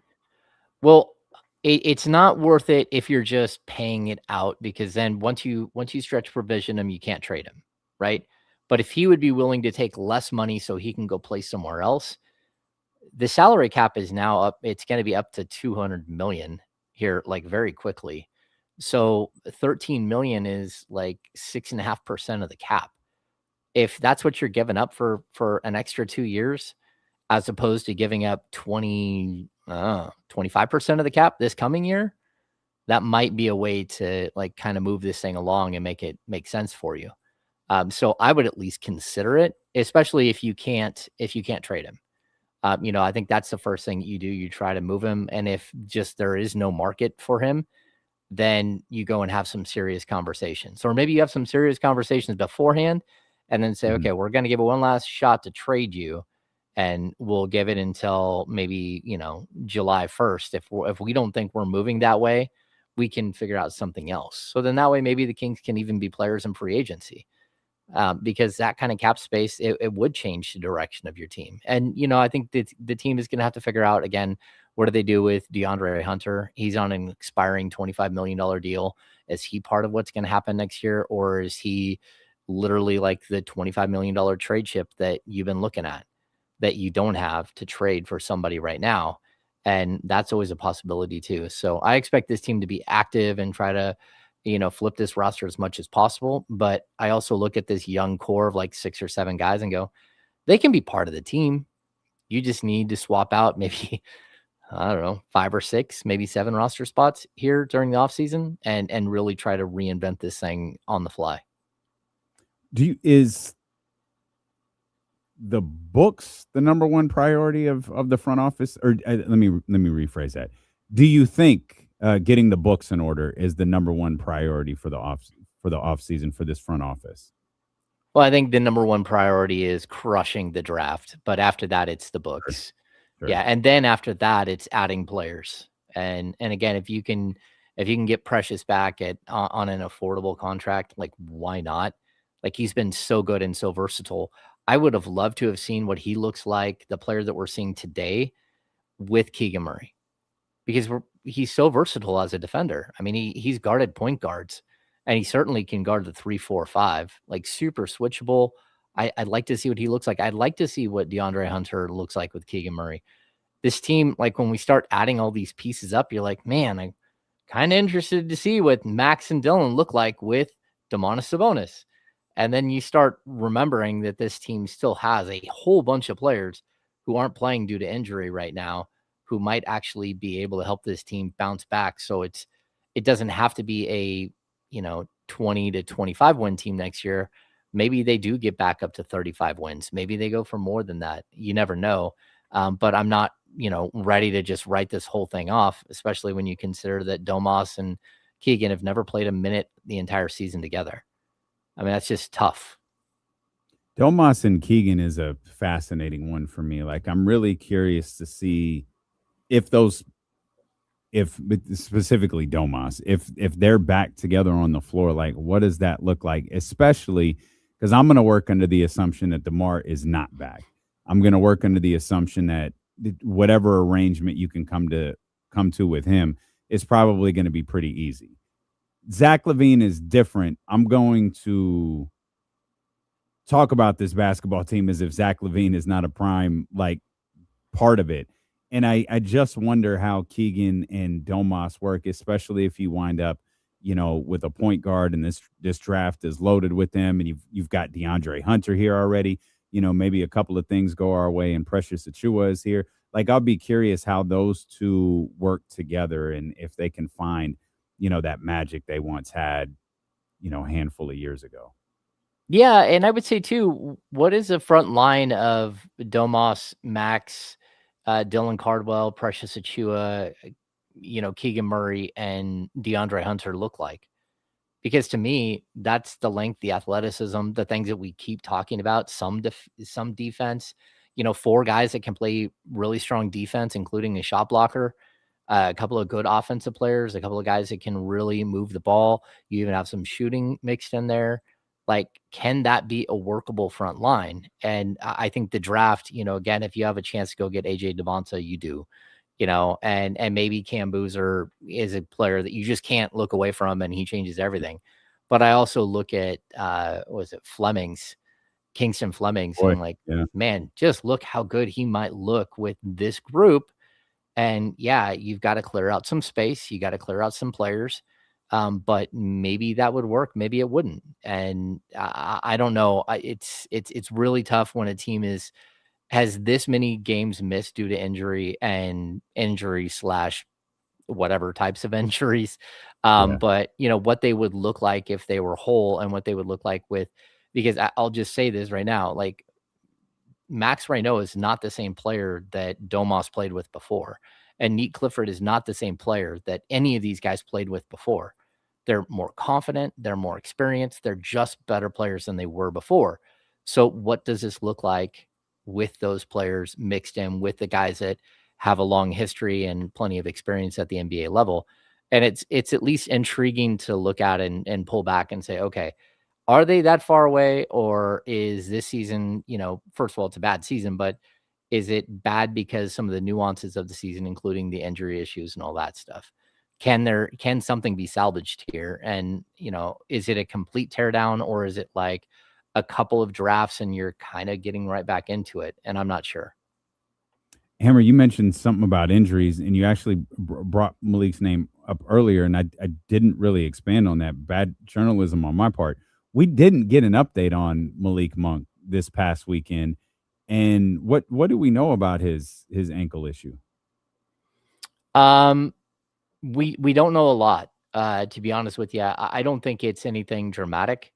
But again, I think at this point in the season, any type of injury, you're going to hold a player back as long as you can. And whether that's an excuse to have him not play so you can get other players on the court, or it's an excuse so you don't have a dynamic player that might change the outcome of a game, I'm not sure. But, if I expect that he'll play, but I just don't know how much from here on out. Malik will also be one of those guys who's interesting this offseason because it feels like they were so active in an attempt to move him, both at the trade deadline at the beginning of the season, before the season, and weren't able to. But of all of the guys that we talk about, the DeMars, the Zach LaVines, the Malik Monk, Malik is the one where it's like, oh, that's okay. Like it's fine. Like I'm good with Malik is back here. And I've actually, because you got to throw Domas into that category as well. Of the, the big contracts, Domas is the one that, for whatever reason, and I've been, I don't want to say I've been critical. I'm sure I have. I've certainly have been hard on Domas, like asking for like more from him and not being able to get it. But I just feel like, man, he's really, really good. What I can't figure out is the dynamic with Max and Dylan and how all of that'll work together. Because I do think Max has a lot to bring, but yeah, Domas he's a higher level of Maxime Reynaud right now. Yeah, he is. And I don't know how you piece it all together. I don't, but I still think that having more good players is a good thing, and having fewer good players is what we've seen this year. And so, you're trying to balance, the young guys with the veterans and all that stuff, but you also have to be realistic about where you are as a team. And if you're looking at a schedule that looks like this last year's schedule, where you're coming out of the gate and like the first 19 games, you don't have a shot. Maybe that's how you look at the season and just go, okay, we're going to temper whatever our season is with just, how are we going to get out of the gate? How are we going to be able to perform? And like realistically, like how high of a draft pick do you get, and how ready is that player to compete and be on the floor? And again, it might change dramatically. Like if you somehow get the third pick and Darren Peterson and AJ DeBonsa are off the board 1 and 2, it really does change what you do with a guy like Precious, or what you might do with a guy like Domas, because Cam Boozer sitting there and you're like, okay, I'm probably going to go with the highest potential player, and it's probably him. And that all of a sudden now you have your power forward /4 or 5 locked up for, the next 8 years, 7 years. And you got to adjust accordingly with the rest of your roster. So I do think that, the draft does matter and what they're looking at and how they're going to move forward somewhat. Again, I've said this before, but I really do think that this draft is almost tailor-made for the Kings' needs, which is a point guard and, a dynamic forward. And so hopefully they'll be able to get one of those positions taken care of. And it's just too bad they don't have a way to get into the draft again and draft 2 of those guys in the top 8 or so. Kings fan since 1985, holding me to task here. D'Lo has only told the anecdote of Domas throwing his hands up in the play-in game about 575 times. It's probably closer to 675, but you're right. I have definitely been critical of Domantas Sabonis. Here from Stevie in the chat. James, do you think not being a center-heavy draft helps the Domas trade stock? We know that Washington and Toronto were interested. Washington has chosen to go in a different direction. Toronto is playing. Looks like Jakob Poeltl is playing. Do we think that market lights back up for Domantas Sabonis this offseason? Yeah, I think so. I don't think that there's a heavy center available. I think Jalen Duren is a restricted free agent. So, he's incredible. And I think a bunch of teams would love to have him, but there's no way Detroit's going to let him slip through their fingers. And I know Jakob Poeltl is playing right now. And, I think he played well. But to be honest with you, a guy who missed a good portion of the season with back problems at age 31, who's over 7 foot tall, it's not like the back just miraculously got better and he's never going to have a problem again. I still wouldn't take him in a trade, especially with 4 years remaining on his contract. But I certainly I think that there is going to be a market for Domas. And look at a team like Memphis, who that was a team that was interested in Domas early on. If they think that they're going to piece this thing together and try to get back in line, maybe that's a team that you look at again. Maybe you kick the tires on John Moran if they're going to be a team that puts him up for auction this summer. And again, it depends on where you're at in the draft. But what if you can go trade Domas for a guy like John and draft a guy like AJ DeBonsa, and next thing you know, you're building around a younger core and you're dynamic, and maybe you can turn this thing around faster than you thought you could before. Lots of variables here. It'll be interesting too to kind of go back to what we were talking about earlier, James, in terms of the tanking teams and the process. Forgive the expression that these teams put themselves through. That's Utah, Washington, Brooklyn. This is a multi-year undertaking that these guys have. And you mentioned Memphis, like maybe they look at like, hey, Domas, maybe we try to trade Ja, and then maybe like if everything comes up short, they're like, okay, well, I guess we're the next team to go through this multi-year tanking process where we're going to have to kind of reinvent this thing. And I wonder how many basketball teams make that determination the afternoon of May 10th. If the lottery doesn't go exactly how they want to, maybe they start formulating different opinions about their approach for the future.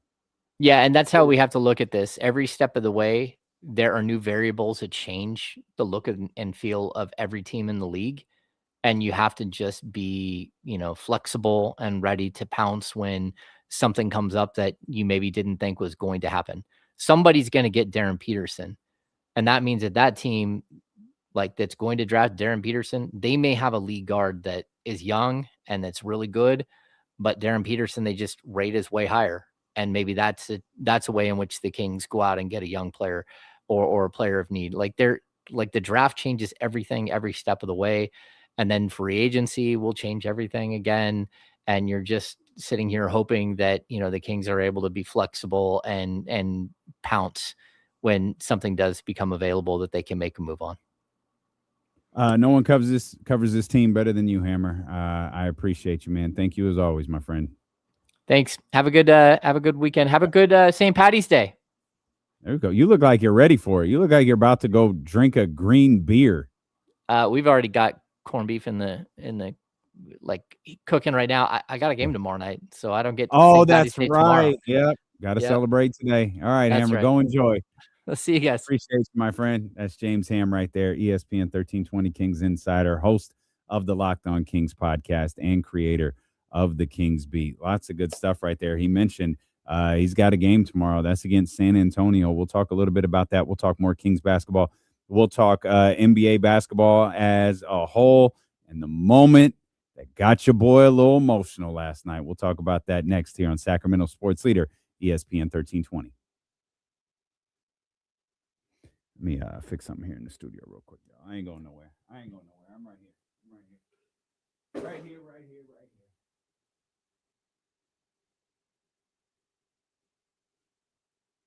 Oh, man.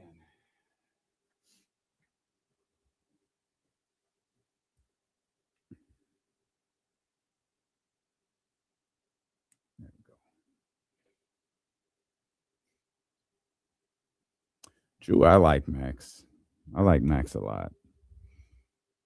I think what I'm trying to figure out is, do you need Max and Domas both? If you can move Domas, that'd be great. Like, I know I've kind of talked about him, being here and being a part of what they're doing next year, but Max gets even a little bit better, you got to feel pretty good about that.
I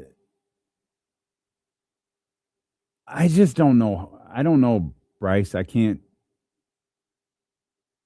piece it together. Like, obviously you're gonna pull Max away. Maybe we'll do this on the air. We'll do this on the air. Hang on. There we go. We'll do that on the air too. All right.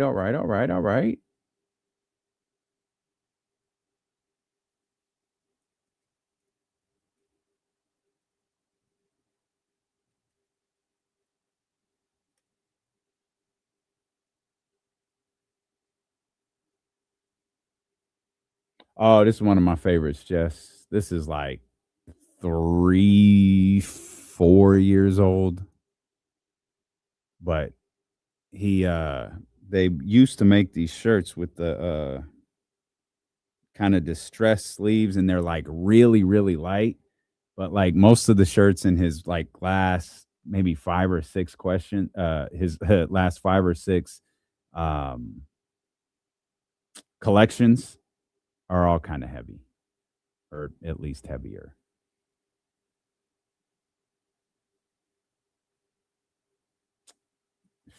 Anything is possible. We'll bring that to the chat too.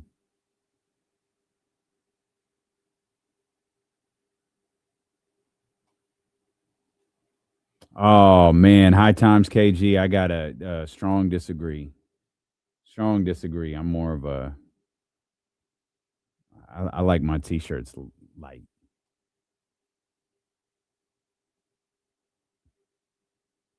I have a couple ones that are a little heavy though, but I just like the light ones better.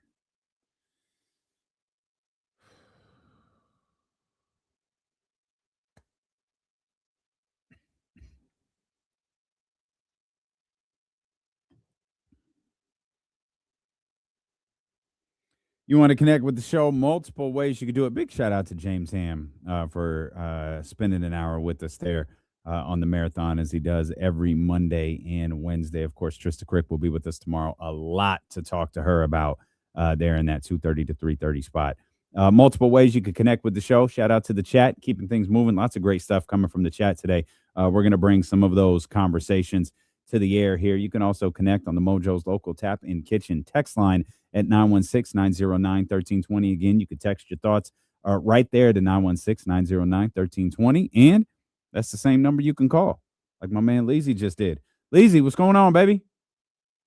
Yo, what's up? D-Lo, Jesse from the Jump. You guys got me? Yeah, we got you, brother. You have a good weekend? Oh, yeah, man. Hey, weekend's good. Hey, D-Lo, minor side note. My friend, he got an interview at Q1227. So, hey, let's go. People over there. That's what's up. That's what's up, man. Great people, great restaurant, man. That's awesome. Yeah, I love that. But, hey, just want to call and talk about the Kings. You know, D-Lo, I'm not one of those guys that's going to get mad every time the Kings win.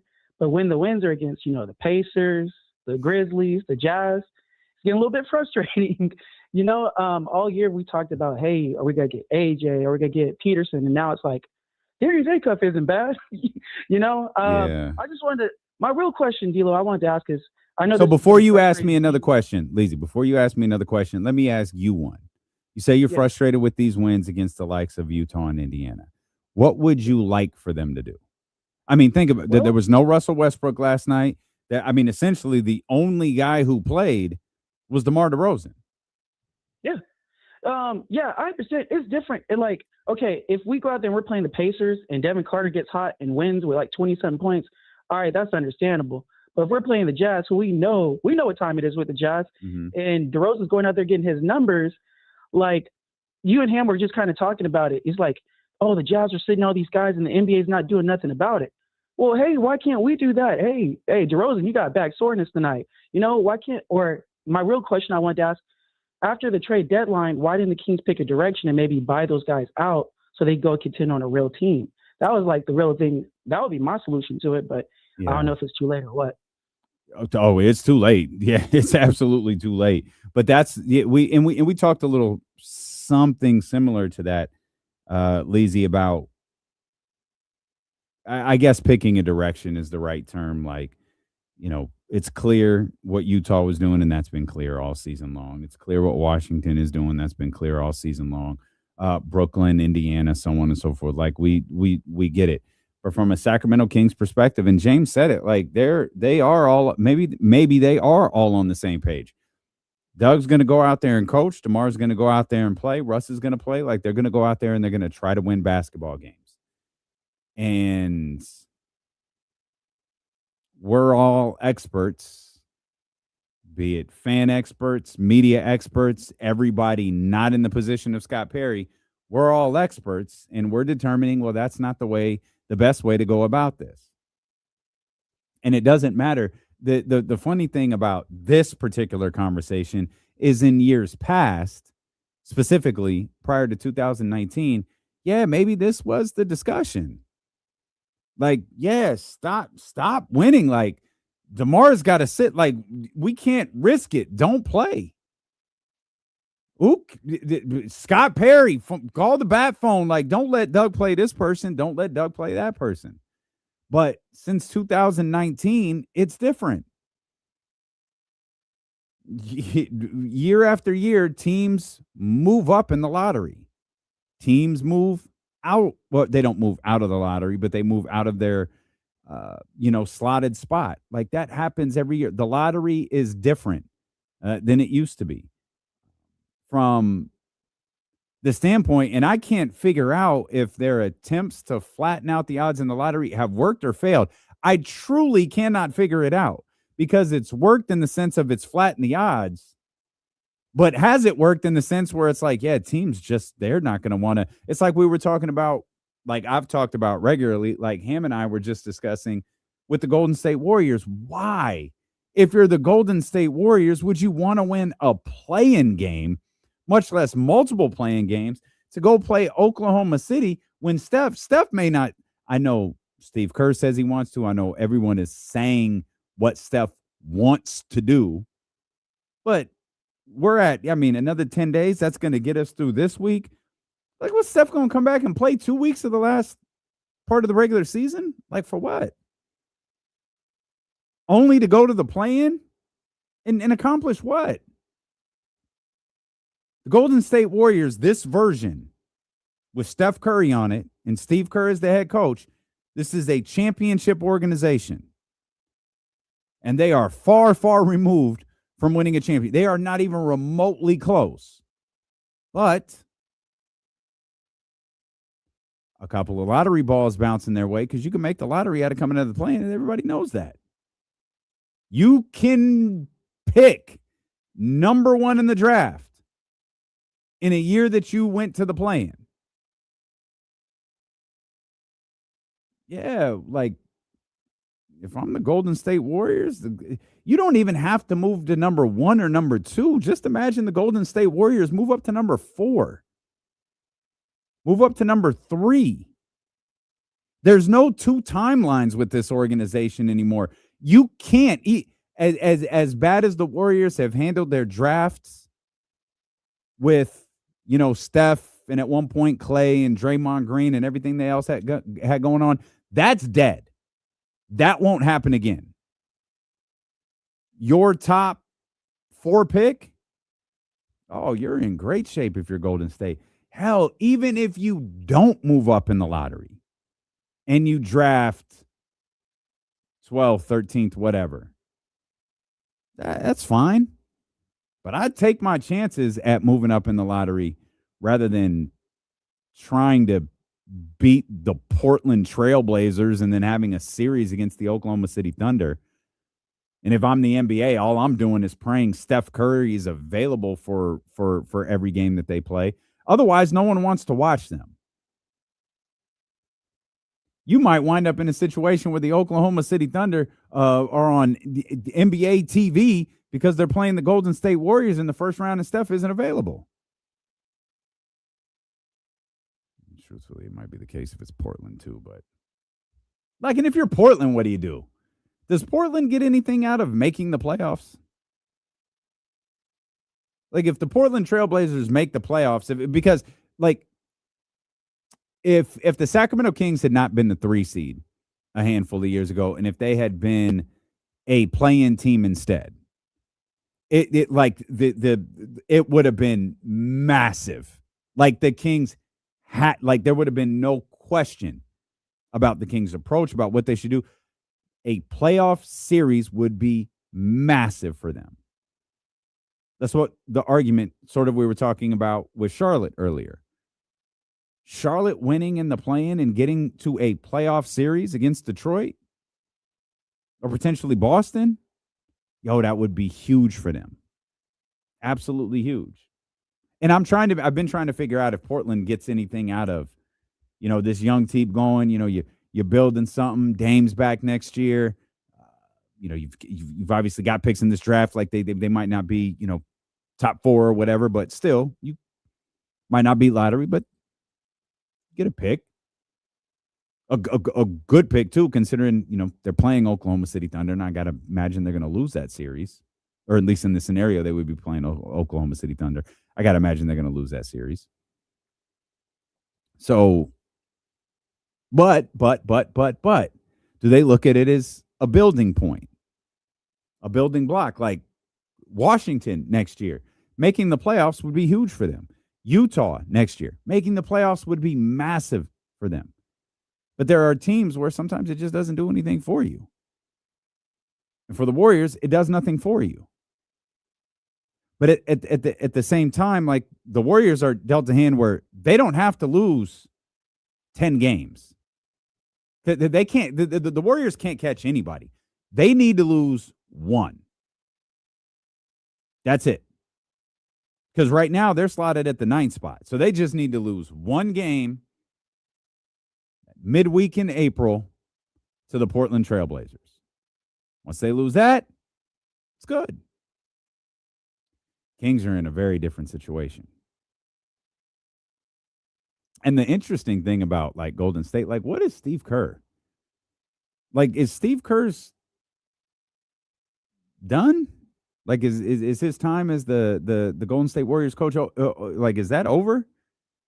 Because the only it to me, rather than pose a question I'm not going to answer, I think the answer is definitively yes. Like his time with the Warriors as their head coach is over, unless who says, no, I've got a handful of years left in my career, and I want to play for Steve Kerr.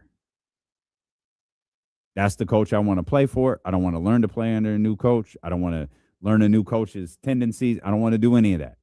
Steve Kerr is my coach, and I want him to be my coach until I retire. Now, obviously, the Warriors can say no to Steph. That'd be a ballsy move. But they can say no.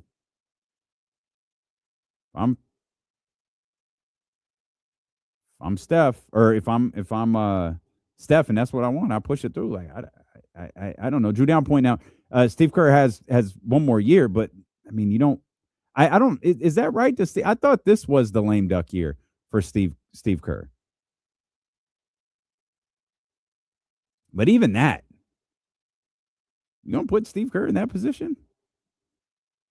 And it's the position that I don't want Doug Christie in. Not just the lame duck year. Go ahead, Jesse. He's in the final year of his 2-year extension he signed in 2024. So this is the final year. That's what I thought. The way I'm reading it. Yeah, this is the final year. Oh, Drew Down says, I'm saying Drew Down thinks he coaches 1 more year. So he signs a 1-year deal? That's weird.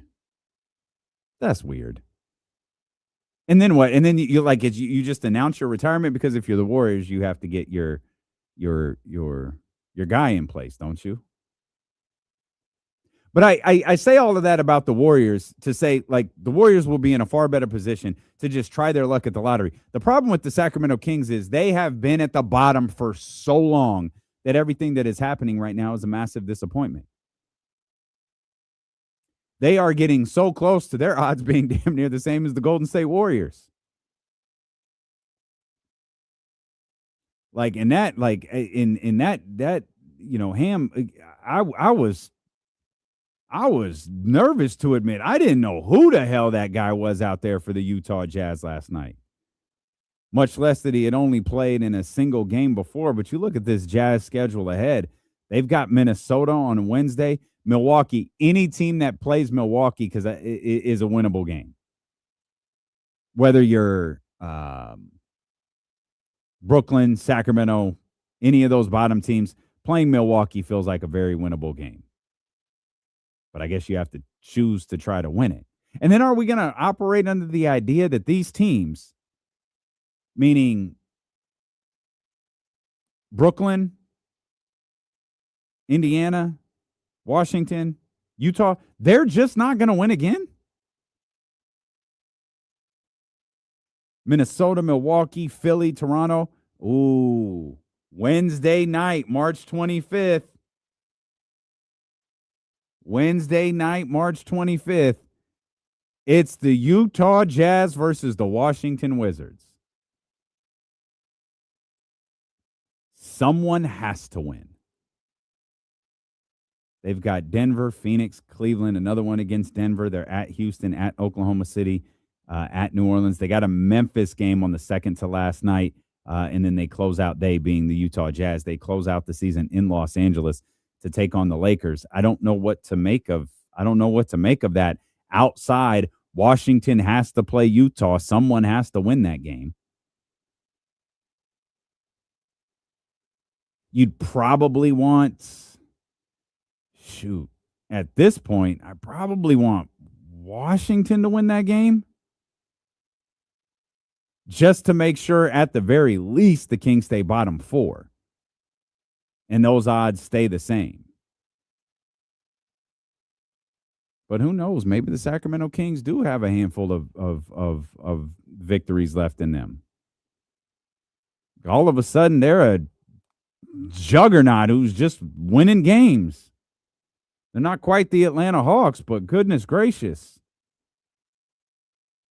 San Antonio tomorrow night at the Golden One Center, Philadelphia, and then that game against Brooklyn, that afternoon game on Brooklyn. I might have to come watch that debacle in person. At Charlotte, at Orlando, at Atlanta, at Brooklyn, at Toronto. Then they'll host the Pelicans and the Clippers.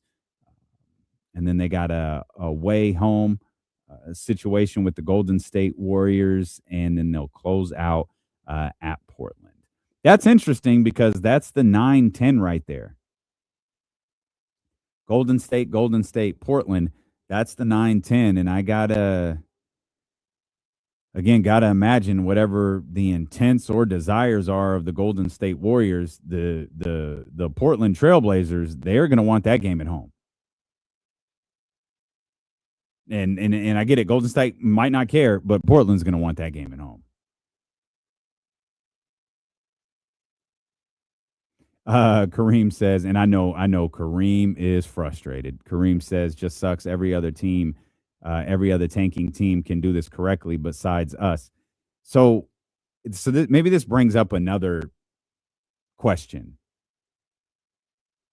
And let me also point out, none of this is the moment that made me emotional yesterday or over the weekend. I'll tell you about that later. We're in a discussion right here. And Kareem says it just sucks that every other team can do this correctly besides us. And this is the part that, going back to what James said a few minutes ago, that might frustrate a lot of people, is the Kings might not be tanking. They might just be bad. And those are not the same thing. And you could talk about Zach LaVine, DeAndre Hunter, Domantas Sabonis, all of these different Drew Eubanks, all of these different season-ending injuries. Maybe that's they're not trying to win. This is tanking. Maybe. But when you look at, and maybe this is what Kareem is talking about, doing it correctly versus incorrectly. The Utah Jazz, the Brooklyn Nets, the Indiana Pacers, they would not be playing DeMar DeRozan in the fourth quarter. They would not be playing DeMar DeRozan 38 minutes. They would not have Russell Westbrook in a position where he'd be getting a triple-double, much less multiple triple-doubles like he has this season. That's what they would be doing. And I've said this, and I believe this. And I'm sure at some point I'm going to have the opportunity to talk to Scott Perry, and I'll ask him. I believe that there was a discussion with DeMar DeRozan and Russell Westbrook. How do you want to approach the rest of the season? And I think they both told him, Doug, whoever was involved in this conversation, we signed here to play basketball. We want to play basketball. And That's what they're doing. And they're winning games because of it. At the worst possible time to win games, they're winning games. And it's frustrating that fans can be so upset by them winning games, though I completely understand. It looked like they had the worst record in basketball locked up because they were so bad. Now they're in a different situation where, like, Indiana and Washington, they have not won basketball games in weeks.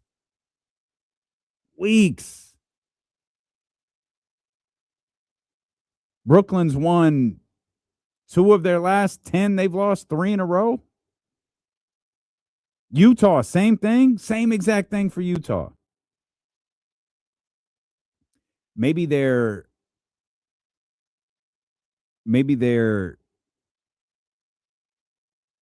on the same page and the Kings aren't. And Joe says, and I'll edit this a little bit, why do we give a single crap about what they want versus the future of this team? Joe Bob, which is his name, not trying to be sarcastic. Joe Bob, what have you seen over this stretch of basketball? You're talking about the future of the team. So you're talking about a draft pick. Understood. We're all just praying at this point. With the lottery, that's all it is a prayer. Again, I know you're trying to mitigate the worst case scenario. I understand that. We've talked about that to death. We've talked about this for months. That's the real true sad story about this sorry-ass season, is we have not said a single thing different in 4 months.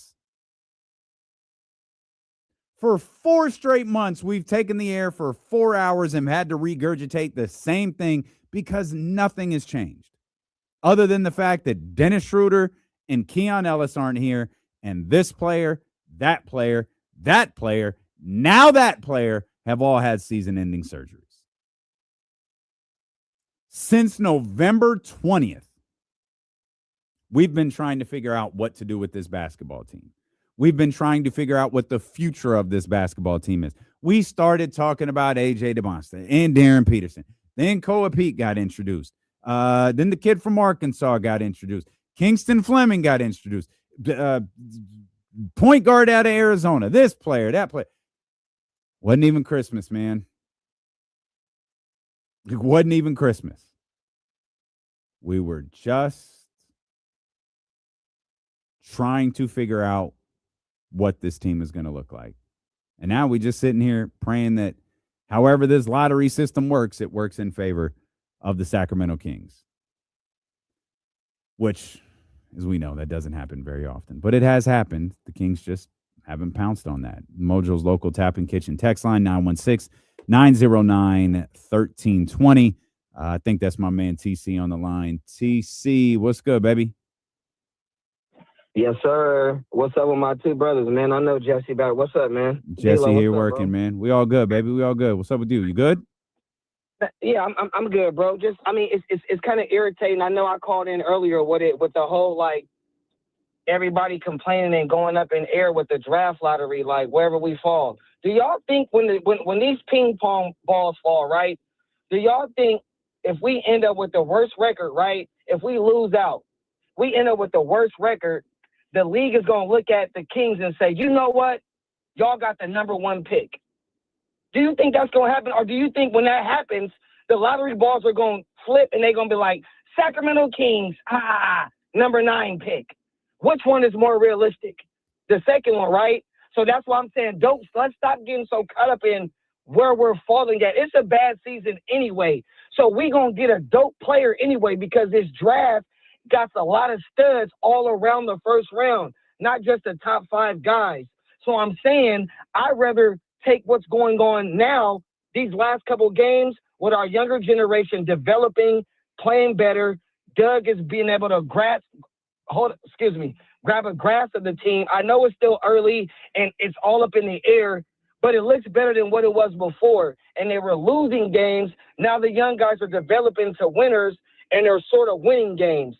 I'd rather take that into the offseason with the number 9 pick, knowing that all of our young guys we just got, Precious and all of them, they're all playing together and developing, and run with that versus nobody developed, Doug gets fired, and we end up with the 9 pick anyway. You get me, D-Lo? I do. You said a lot there, and you actually you said a lot of things that I want to touch on. First, and I would like this to be a group effort here. We have to decide as a people, as a democracy, and the last one left, whether we think the lottery is real or not. Because if you don't think the lottery is real, as TC just intimated, if we don't think the lottery is real, there's no discussion to be had. If you do think the lottery is real, I understand why you're frustrated by, winning games and how that changes, not necessarily odds, but changes potential positioning. And I got that. And if you believe the lottery is real, that's fine. We just can't walk this line between the lottery is real and the lottery is not. It either is or it isn't. Because if you don't think the lottery is real, none of this should bother you. If you think it's rigged, if you think they'd never give the Sacramento Kings the first overall pick, that's perfectly fine. I'm not going to try to change your mind. I'm just going to tell you, if that's the case, you can't be frustrated with what's happening right now. Because it's irrelevant. The Westfield Galleria at Roseville is giving fans another chance to win instantly. Scan the QR code on their ad at the Golden One Center to play the instant win game with prizes from top retailers. And I'll be out at the Golden One Center Thursday, March 19th. That's this Thursday when the Sacramento Kings take on Philadelphia. Remember, every player is entered to win a $250 gift card. The Westfield Galleria at Roseville is awarding 25 winners to celebrate 25 years of the Westfield Galleria at Roseville. And don't miss the hot shot activation on court. Take a shot, hit the target, and win even bigger. Scan, play, win with the Westfield Galleria at Roseville inside the Golden One Center at the Kings games. TC said a couple of other things there that I want to touch on. We'll keep the phone lines open for you as well. 916-909-1320. Much more ahead here on Sacramento Sports Leader, ESPN 1320. Loved ones, I'm so sorry. I got to run to the restroom real quick and grab my juice. Drew down. Manny, entertain everybody.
All right, y'all, my bad.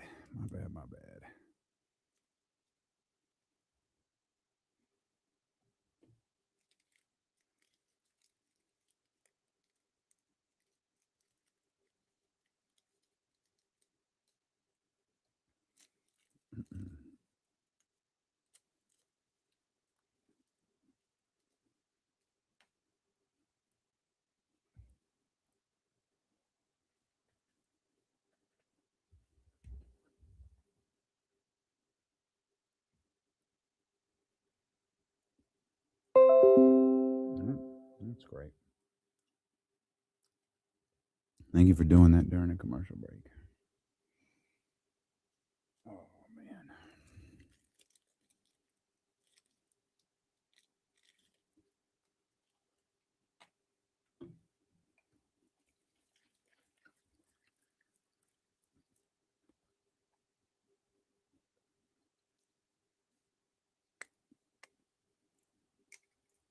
Y'all have been on point with a lot of this chat stuff because you got me doing segments I didn't write, and that's hard to do when I'm by myself. So I appreciate y'all. Sorry, Johnny. Sorry, man. Sorry, man.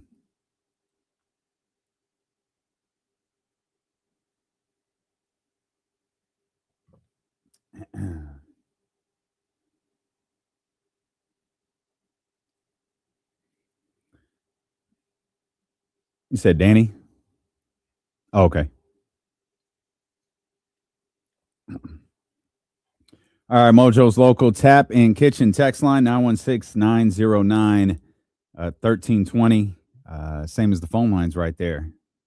916-909-1320. Daniel, what's going on, baby? D-Lo, how's it going? Excellent, man. Great to hear from you. Good. Hey, man, thanks.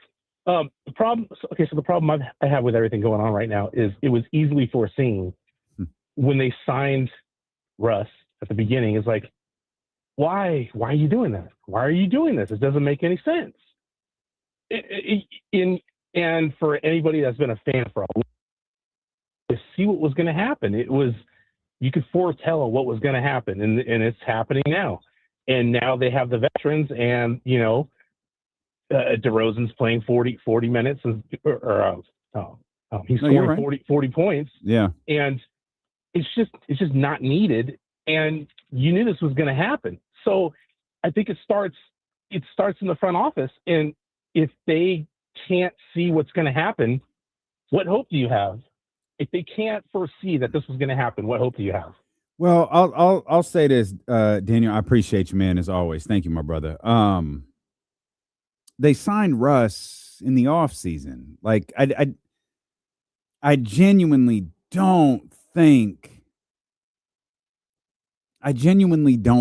this organization believed that they were going to be this bad. And I don't know. If you tell me that we all saw this coming, well, you're right, because literally everybody predicted this.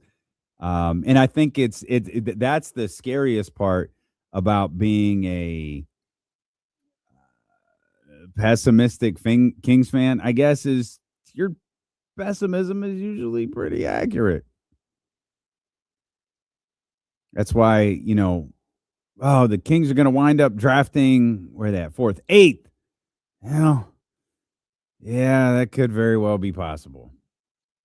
It could very well be possible. I want to go back to something, and forgive me for doing this, but for those who just tapping in and wherever you are, man, I can't tell you enough how much we appreciate you, especially if you're a Kings fan. We know it's not like fun tuning in and hearing about how bad your basketball team is day after day after day after day. And we will get to, the NCAA tournament. There's a number of other things I wanted to touch on here throughout the day, but I also want to ride this conversation because I think it's a good dialogue. And TC said, when he called a few minutes ago, that he'll take these wins. The draft is loaded.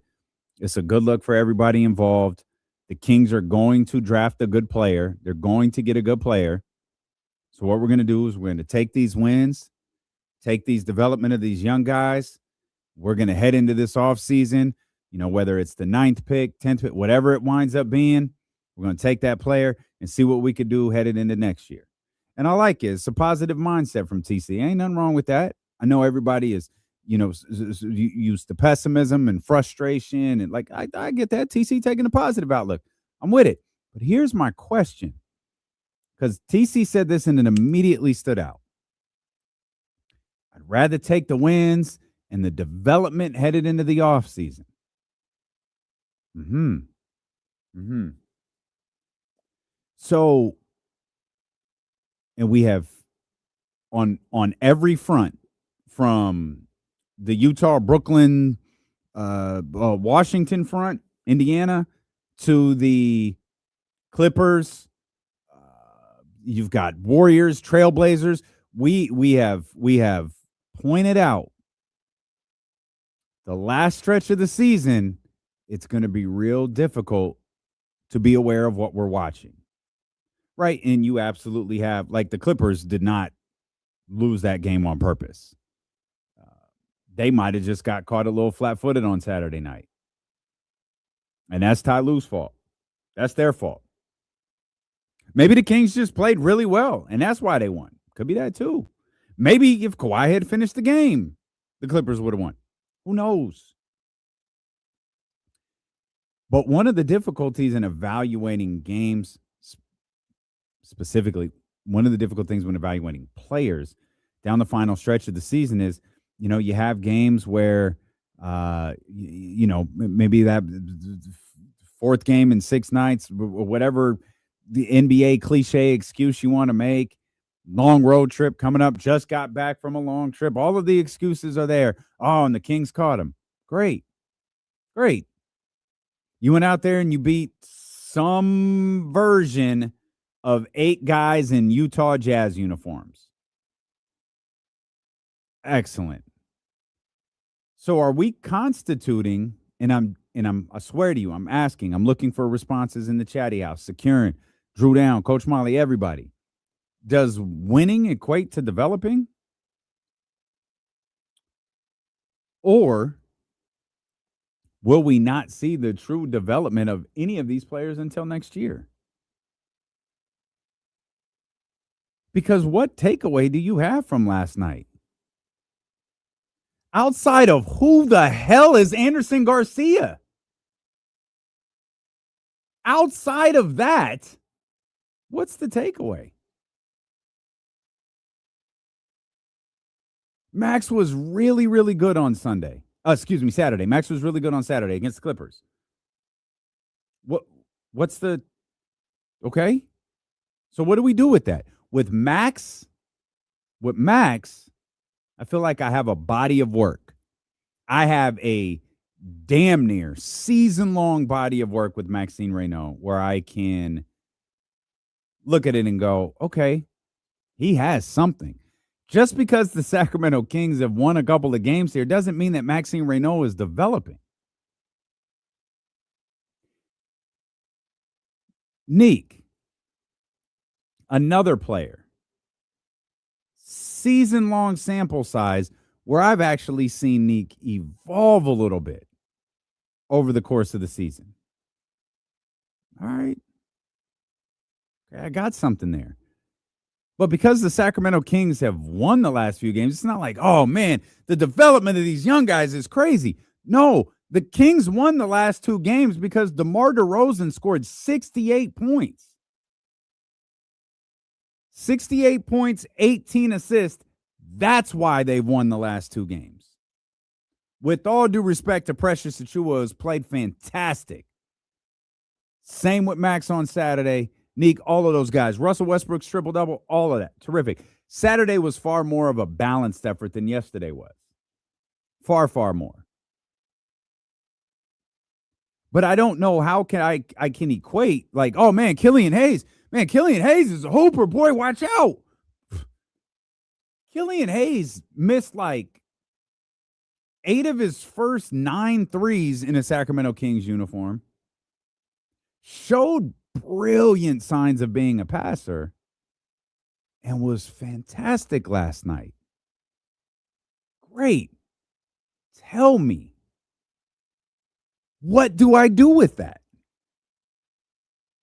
I'm very literally asking you to tell me how to do this job. Because what do I do with any of that? Just because they're winning doesn't mean they're developing. I feel like Maxime Reynaud has gotten better as the season has gone along. I absolutely feel like Neek Clifford has gotten better as the season has gone along. Dylan Cardwell came back over the weekend. So Dylan Cardwell's a very he's a, I don't know what the word is, specialty player. Like he's a guy if you didn't watch the game, you'd be like, why the hell are we talking about Dylan Cardwell? It wouldn't make sense. But the jury's very much out on him, and that's not his fault. Like he missed, 4 weeks after the All-Star break due to an injury? So tell me how I'm supposed to evaluate these players when I know the reason that they won is because their future Hall of Famer scored 41 points. Or 27, respectively. And he was a big reason they won that game on Saturday. Saturday, that game was a lot more balanced against Los Angeles. Yesterday, that was DeMar. 916-909-1320. Let's see what my man Scooter talking about. Scooter, what's up, baby? What's up, D-Lo? Man, we blessed with a phone call today, man. Watch out. Well, I'm on my way to the Delta, so I can't really text or be up in the chatty house. But I did kind of have a point to answer your question. Okay. I think one of the to play both sides. I think one of the issues that everybody's having is, if it was Neek and Dylan and Maxine and Plowden and Precious out there and they're winning these ball games, I think that's one thing. But when you got Russ and DeMar out there, DeMar scored 40 points last night. Russ, I think at that point, Doug is trying to win just for the sake of winning. And I don't think that equates to development. But earlier in the season, we had a couple of games, and I don't remember which games they were, but you had all of the young guys out there, and they won a game, or might have won two. I can't remember exactly. But I think that's what everybody wants to see. If they're winning games with those guys on the floor, I don't think anybody really necessarily has a problem with it. It's when you've got DeMar and Russ out there to win a game. I think that's where it kind of gets a little wishy-washy, and I'm not sure that's where it's at. Okay. Scooter, I love you, Scooter. First of all, I disagree in the sense that I don't think there is a scenario where Kings fans would be okay with them winning games right now. Even if it is now, maybe it would be a little bit more digestible if DeMar DeRozan wasn't on the floor or whatever. But let's be careful here. Killian Hayes played 38 minutes last night. Russ did not play. Malik Monk did not play. Like Killian Hayes was on the floor for 38 minutes. Maxime Reynaud was on the floor for 28 minutes last night. Dylan Cardwell was on the floor for 16. I don't know how much more that you could play him. I don't know how much more you can play him than that right now. We'll go back to the night before. Russ played in that one. Killian Hayes only played 7 minutes in that one. I'm not even sure if they knew exactly what they were going to do with Killian Hayes in that game. But Neek Clifford, 35 minutes. I'm sorry, 35 minutes in that game. Maxine Reynaud, 30 minutes in that game. Precious Achiuwa, 36 minutes in that game. It's not like they're playing or not playing. Now, how and why they're winning, Scooter, is your point. And I get that. I just don't think Kings fans are like, oh, we won this game, but it's cool because Max scored 30 and Neek scored 35. And we're just going to, we're going to be really excited because these guys are developing. Remember, Bryce Sensabaugh, for God's sakes, Ohio State's finest, Bryce Sensabaugh is leading the Utah Jazz right now. Anderson Garcia, who no one knew who the hell that was prior to yesterday. Isaiah Collier, Elijah Harkless, that's their starting lineup. So hypothetically, let's say DeMar DeRozan doesn't score 41, Neek Clifford does. We could change this whole scenario. DeMar DeRozan scores 10 last night. Neek Clifford scores 41.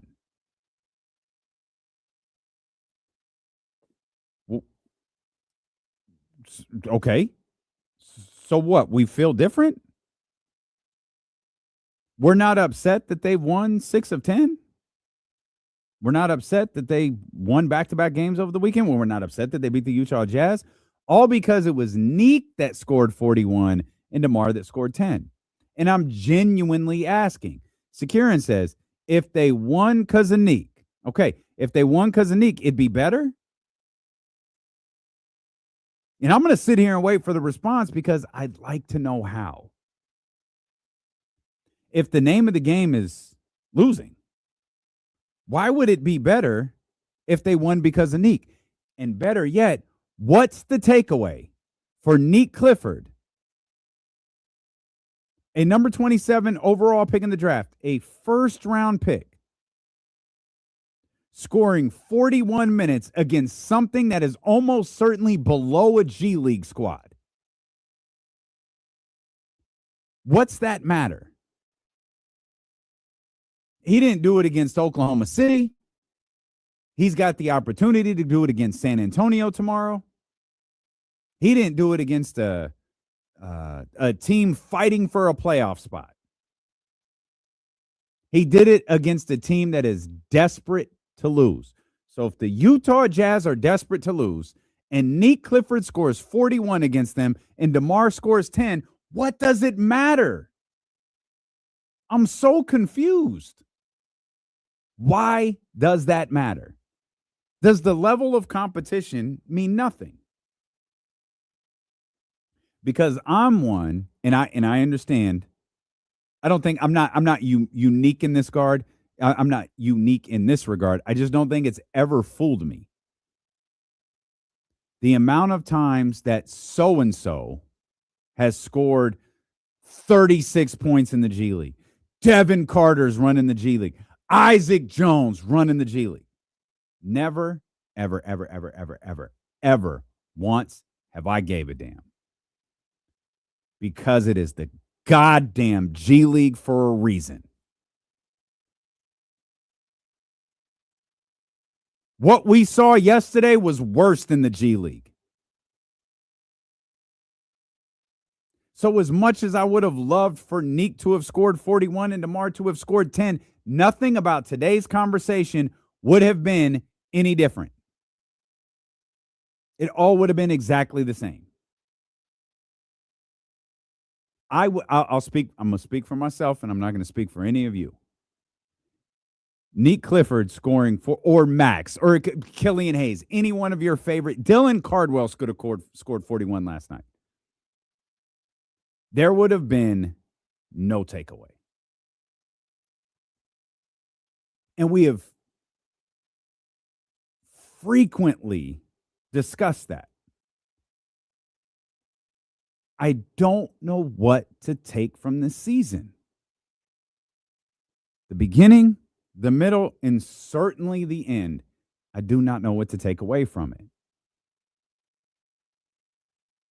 And with Max and Nick specifically, I feel like I can draw back. I can see growth or evolution or development. No, I can see it. Like, okay, they're a little bit better at this. They're a little bit better at that. Man, Nick is really, like, he was good on the defensive. Now he is active. He's everywhere. We could see it. And part of that's on me, like, because I've started watching Nick different in recent weeks. It was hard last night, and maybe this is, Sakirin's point, Scooter's point, and I was watching DeMar last night. DeMar is fantastic. And I'm not going to hate DeMar DeRozan for scoring 41 points last night. I'm not going to hate DeMar DeRozan for being as effective of a basketball player as he is. I just don't know what to do with any of this. And I mean, it's a I hope Keegan, gets healthy. Same for Domas and Zach and DeAndre, all of those guys. Want them to be healthy, want them, do their thing. But watching these young players in the league, watching these players, guys like Killian Hayes and Precious Achiuwa fighting for roster spots, not only this year, next year, years moving forward, fighting for their place in the NBA. Like, yeah, like, what do you want them to do? Because Precious was like 11 of 14 and then 10 of 15. Yo, he's hooping. I think Mark said this last night. If he didn't say it last night, he said it Saturday, but he put money on tape. That's one of his lines. And man, it has never, ever been more applicable to anybody than it is to Precious Achiuwa right now. So what's he not supposed to do? Securing, my man, says, great job, DeMar. I'm glad you stat padded. Great job, Doug. I'm reading that with a sense of sarcasm, Securing. What's Doug supposed to do? Doug might not have a job a month from now. He might not have a job with the Sacramento Kings a month from now. He might not be the head coach of the Sacramento Kings a month from now. What's he supposed to do? I don't know what the answer is. I don't know what the answer is for Doug. I don't know what the answer is for DeMar. DeMar's supposed to go, hey, woo, man, I'm hot tonight. Get me out of here. Get me out of here. Put Doug McDermott in and hope he doesn't get hot. I don't know the answers to any of these questions I posed, and that's the frustrating part with this. All of this, I can tell you from my perspective. I love the game Killian Hayes had last night. Love it. I put no stock in it because he did it against that version of the Utah Jazz. What I want to see is tonight. Or excuse me, I'm sorry. Tomorrow against San Antonio. How? Because I know DeMar is going to be DeMar. I think Precious has shown through his time with the Sacramento Kings he can produce against anybody. Killian Hayes will almost certainly start at the point guard position again. Okay. What's Killian going to do against the San Antonio Spurs? The second best team in the entire league. They got a better record now than the Detroit Pistons do. It's OKC and San Antonio.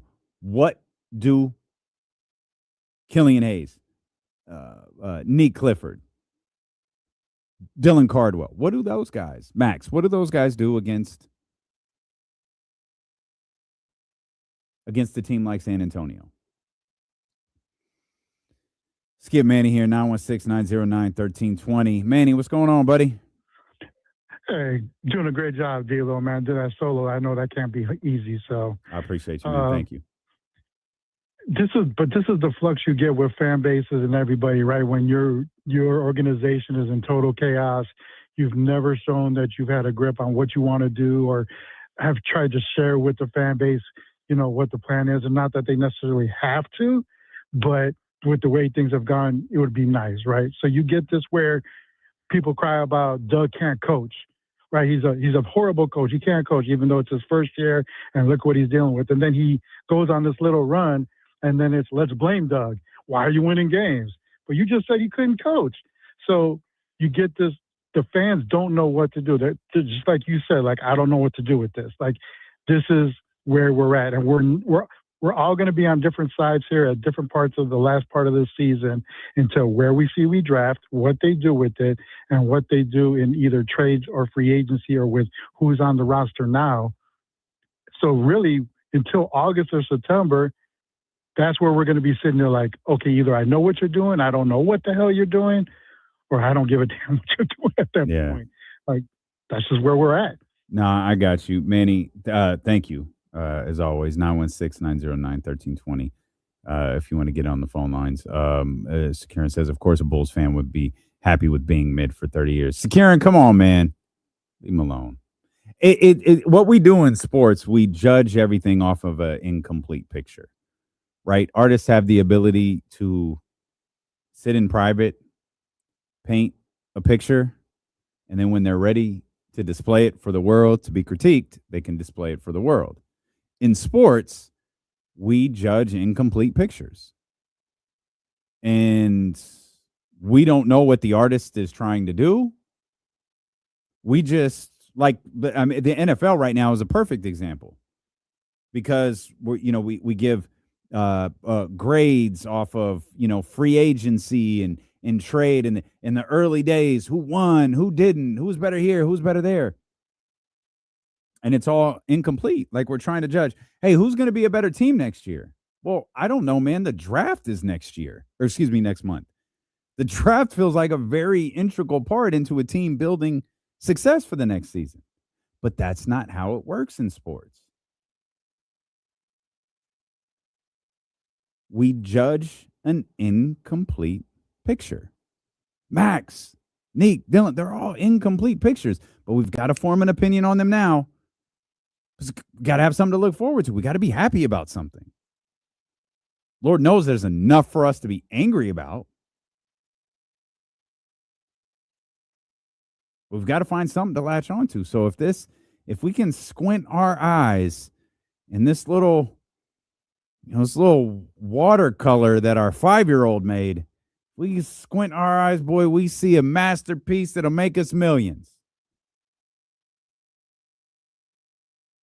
Or even the most skilled painter in the world. It's like, I'm putting together this masterpiece, but the problem is I'm putting it together. It's not done yet. And that's how sports work. We got to move, and we got to move quick. We'll come back, man. There's much more in the world of basketball to talk about. I got a question for Jesse. And I guess we're getting 2 new NBA franchises. We'll talk about all of that. Phone lines stay open for you, 916-909-1320 here on Sacramento Sports Leader, ESPN 1320.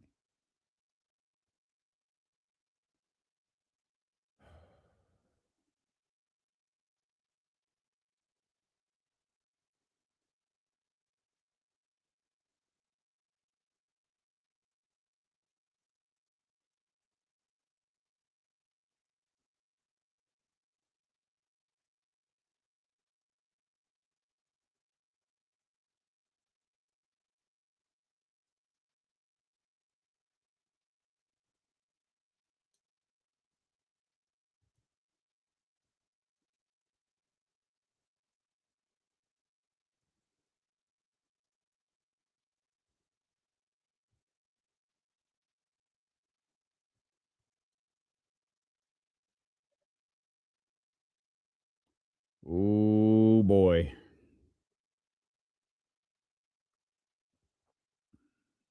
Oh, boy. And it's in my notes, too. It's in my notes.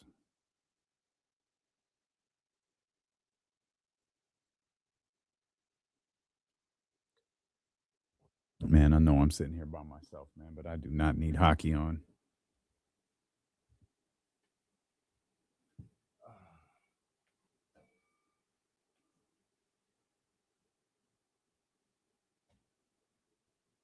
Oh, what do we got? Magic and Hawks.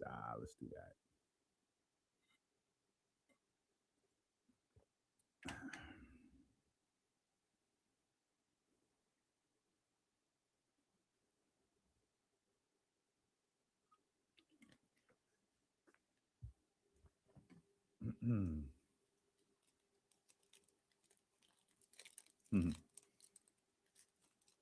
Yeah, coach. I'm going back to the fresh juices, though.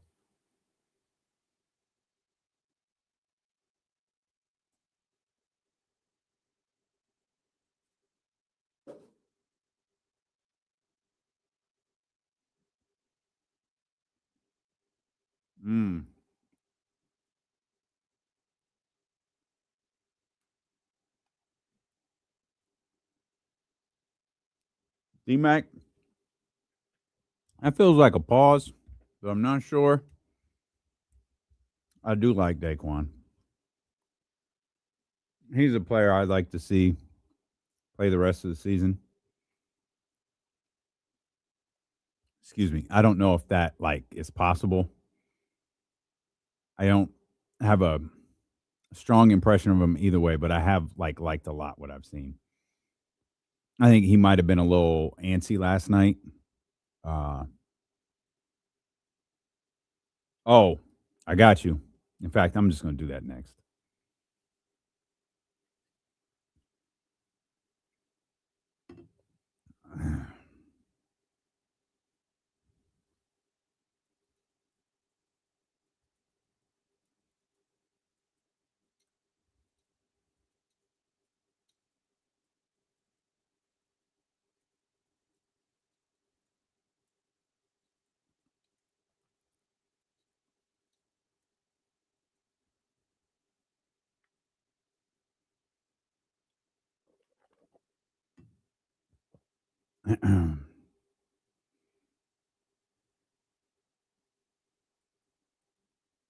Where'd you go, Sacramento Ash? There you are. Man. Always a little sketchy when I only have one guest. But this show is flying by. Absolutely flying by.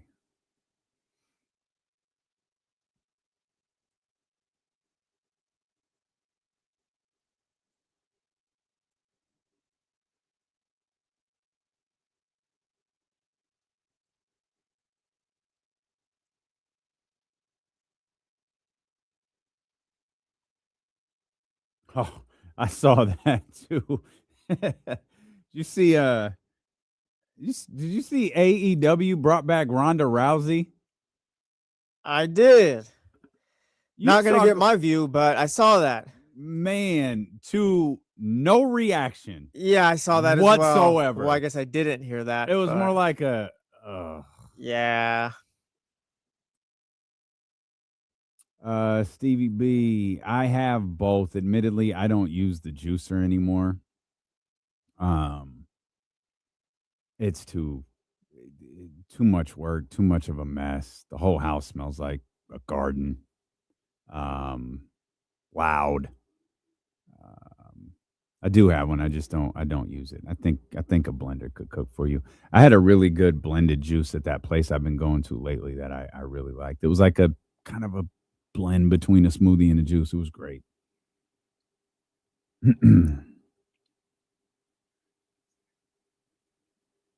Okay. All right, Jay. Hey, hang one tight, Jay. I know you want to cook. You want to talk Kings basketball. We're going to get to you. Anyone else who want to get on the phone lines, you definitely can. 916-909-1320. Real quick. We were talking wrestling real briefly at the break, and it's not always hilarious because I've never seen this before in my life. But when someone's got to say, "Shut up, pray for Mojo" in the chat house, someone's got to say AEW also did the syringe spot again.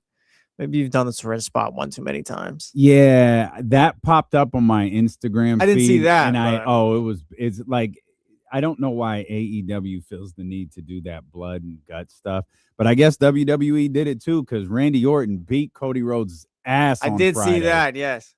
So all of us steel chair over the steel step, old school, shout out. All of us who thought the Cody Rhodes heel turn was coming, it was in fact the Randy Orton heel turn that came. I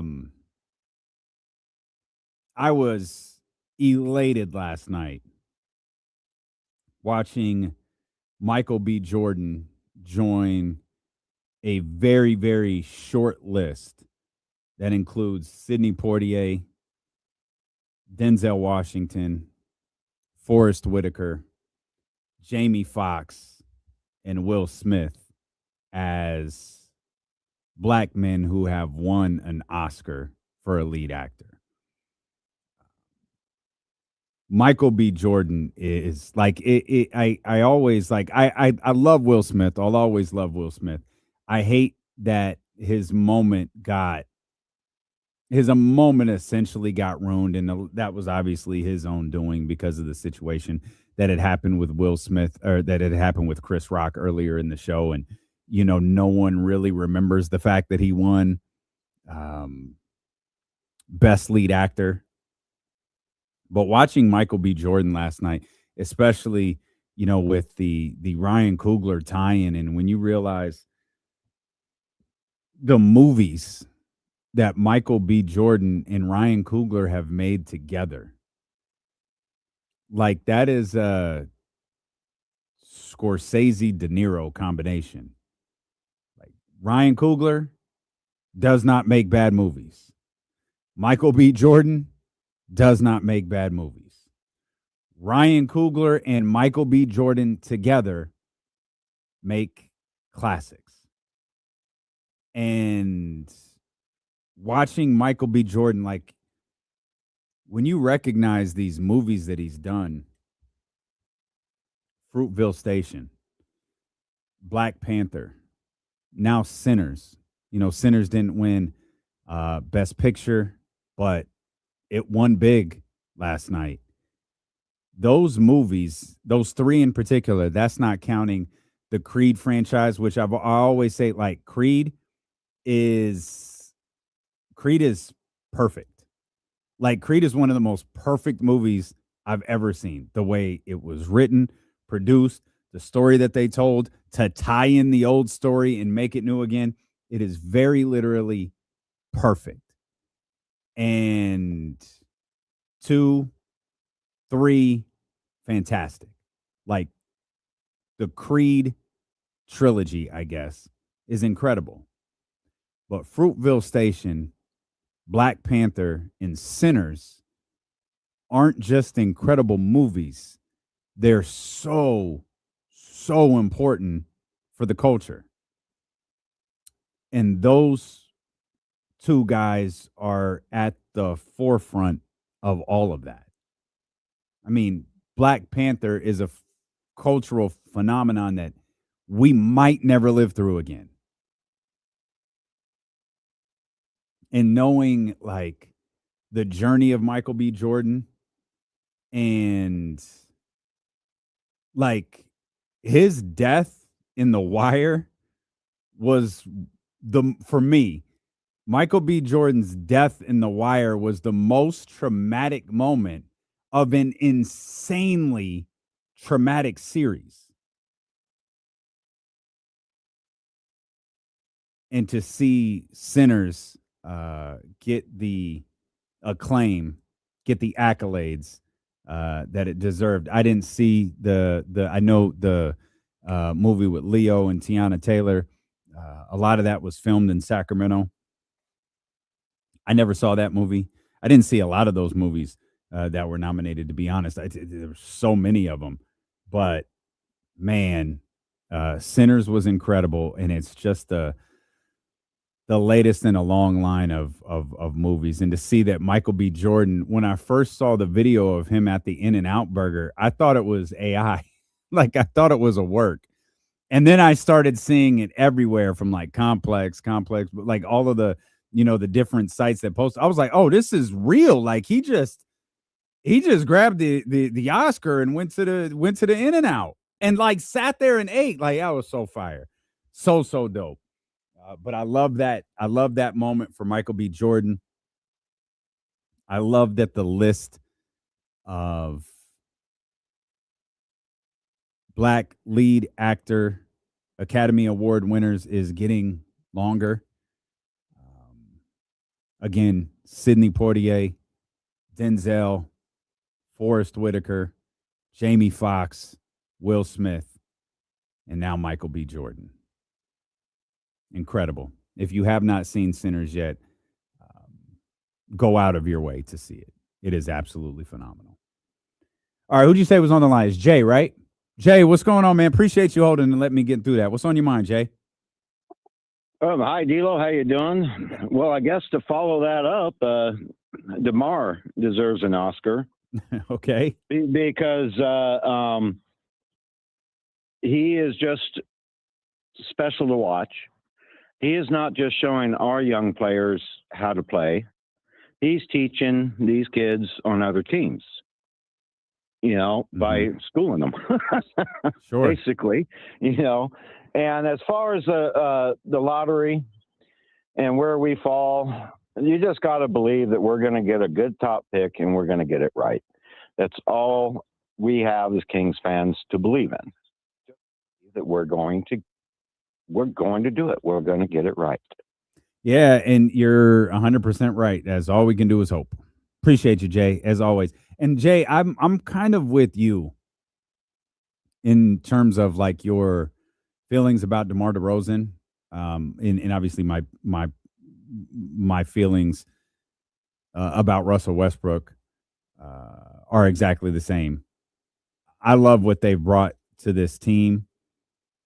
I love, especially Russ, seems to have really embraced this role as a leader, as a mentor. Again, as you pointed out, Jay, not just to the Sacramento Kings, but as to to players around the league as well.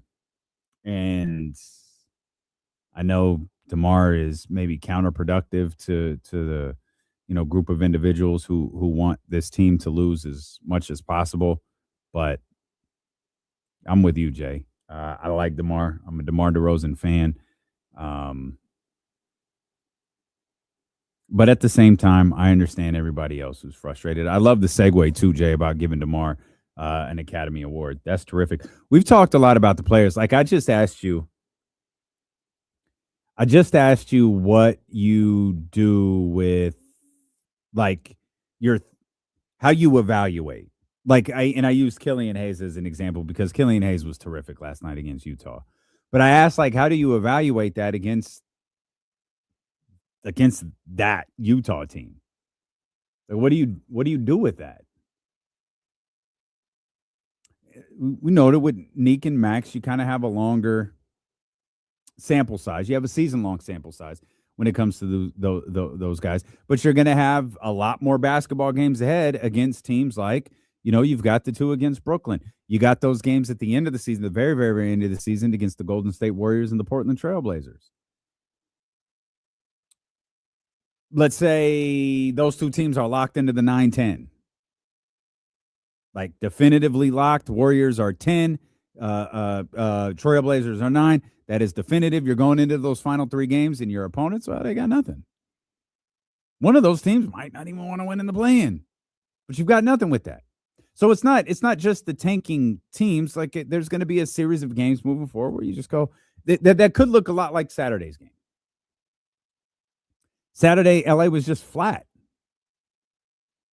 As someone said it in the chat earlier, they just looked stunned that the Kings were running the ball the way that they were. I mean, Max was near perfect in that game. So I asked, like, how do we evaluate these guys? I'm going to ask you the same question about Doug Christie.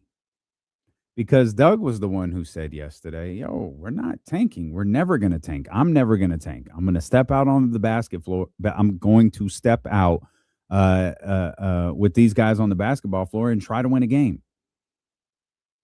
Every time we're out there, we're going to try to win a game. That game we're in, we're going to try to win. And like, I wonder, has the decision already been made? Can Doug win anyone over? Does Doug need to win anybody over? Has this decision already been made on Doug Christie? And if not, and this is where I really get, this is where I get frustrated. Because I think Jesse may have brought this up. Casey may have brought it up a couple of weeks ago. If you haven't made your decision on Doug Christie,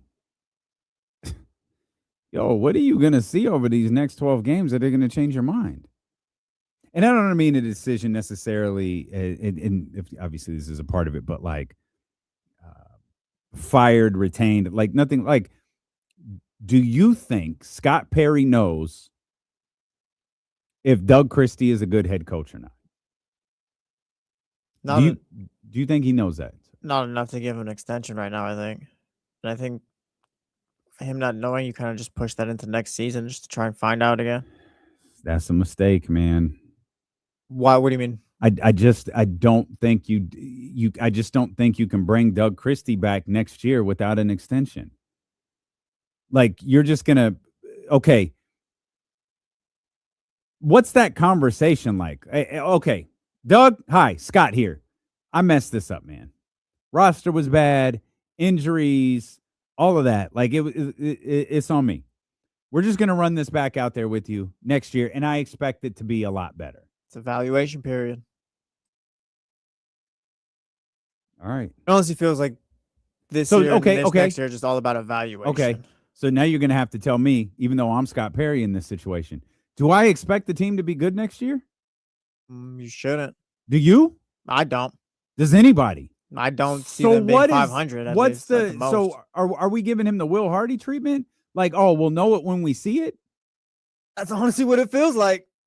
I mean, yeah, no one's expecting him to win 41 games next season and make the play-in. Here's every so maybe it's 30, and it's like, all right, Doug, that's enough. Every conversation about this, every single one, starts and ends with the same question. It starts and ends at the same point. Did you expect the team to be good or not? That's the question for Scott Perry. When you put together this team, injuries be damned. Did you or did you not expect this basketball team to be good? Because if the answer is yes, we have a problem. We have a Doug Christie problem. If the answer is, and this obviously is an off-the-record conversation, but if the answer is no, I knew this was a mess, and I was just going to try to play through it. It got even worse when Keegan got hurt. Then the conversation is different. Because you're not blaming Doug for any of this. Now, tough questions have to be asked. I need an explanation from somebody for that 2-week stretch in November. I say this all of the time, and maybe it's different. Maybe I'm operating on like the way like things used to be. Maybe in today's game with the pace that it's played and the way threes are shot, maybe this thought process is completely off. But I feel like there was a time where losing by 30 to 40 points in the NBA was extremely difficult. Like, not that it didn't happen. Of course it happened. Just the same team over and over and over again. The fact that it happened to the Kings over and over and over and over and over and over and over again through a 2-week stretch is stunning. It's not just losing, it is how you lost. Does anybody hold any accountability for that? Players, front office, coach? Does anybody hold any accountability for that? In a normal year, I think if, say, this was insert generic team from the outside looking in, I think you'd look at this team and be like, yeah, you got to move on from all this. But like I said, just watching how it's all played out, listening to them all, it just honestly feels like this season and next season are just pure evaluation periods for Doug Christie included. In 2027, it's like, all right, we'll see what Doug looks like next year. And if Scott's bought in, great, he's the coach. If not, then he'll find his guy. But it really just feels like these next two, including this one, these next 2 years are just evaluation periods. Because I don't see how, honestly, you can look at this season and be like, yeah, Doug failed this team completely. Because you can look at the injuries and all that stuff. I feel like there's a lot more to it than, yeah, Doug was just a bad coach. What if you weren't in on Doug to begin with? What if Doug, like, all right, I'll give this a shot. And, like, in that case... That feels like a bigger issue. See, in that case, you're just waiting for him to screw up. And... if that's the case, I don't really have a lot of faith in what's going on here going forward. I don't love the idea of, yeah, give him a shot for my first head coach hire. Yeah, I don't understand how some people don't see Doug Christie as Scott Perry's hire. He hired him. Like, he had the opportunity to conduct a full coaching search, and he didn't. And if there's an idea that an owner said to him, I would like to, I'm going to let you hire your own coach. I'd really like Doug Christie to be our head coach. Or, and this is what give Doug a shot. Give Doug, because if any of this happened, if any of this happened, none of this conversation matters. We're screwed anyways. Because this whole idea that we've been fed over and over and over again about complete autonomy is BS. I'm not saying this is what happened. I'm saying if this happened, every line of autonomy we've been fed is complete BS. Oh, I've got complete autonomy with the organization. I can make everybody wear suits and ties to work. I can do that.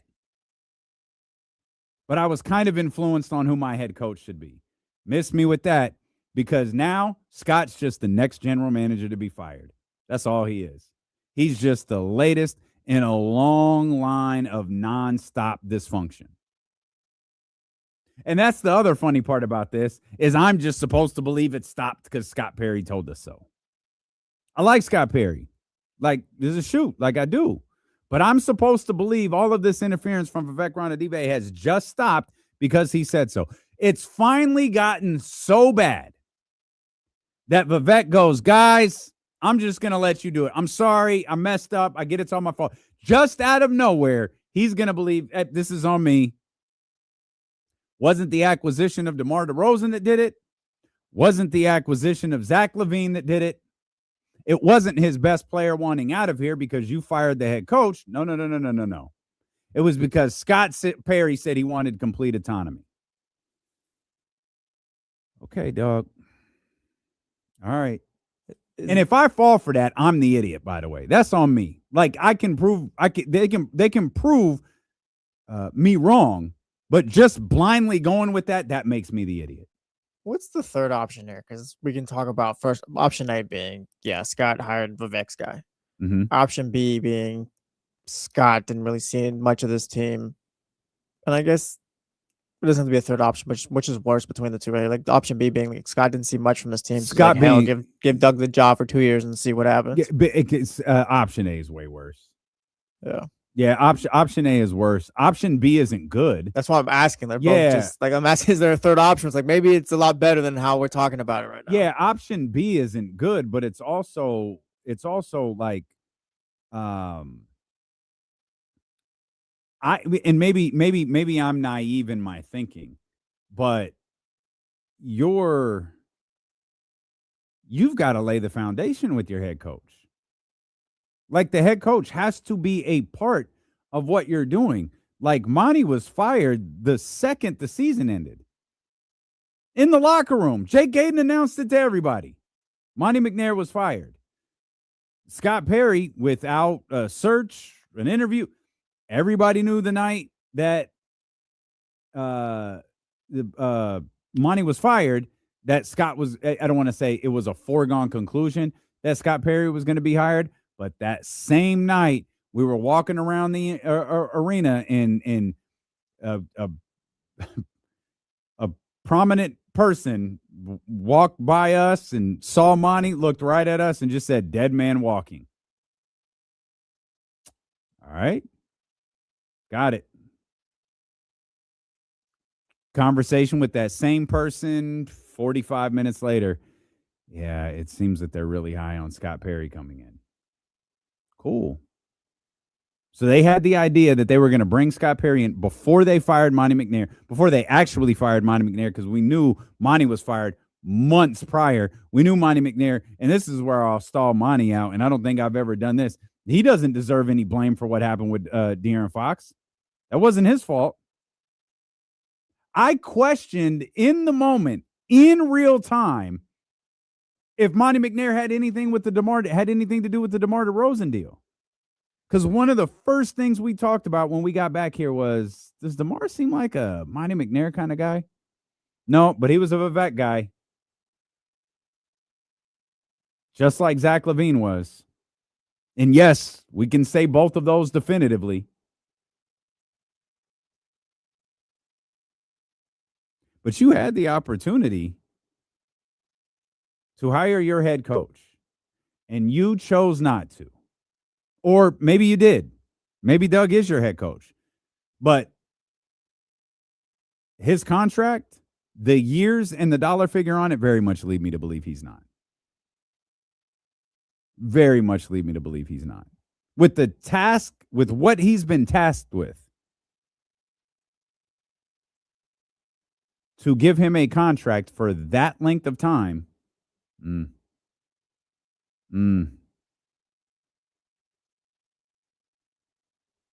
yeah, it doesn't work.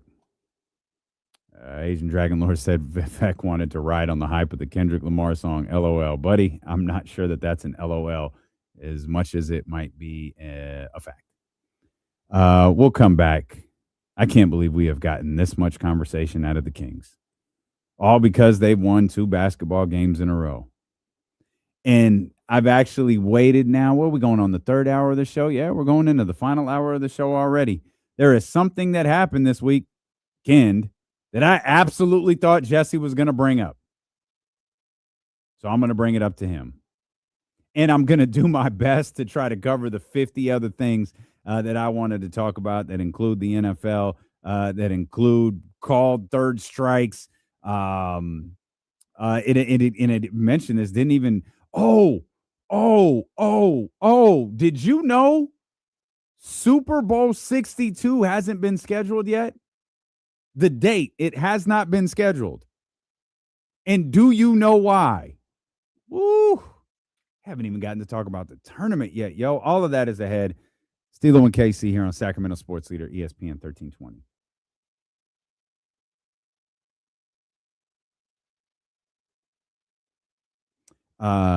Guys, one of the bosses was poking their head in. Let me see if he needs me real quick.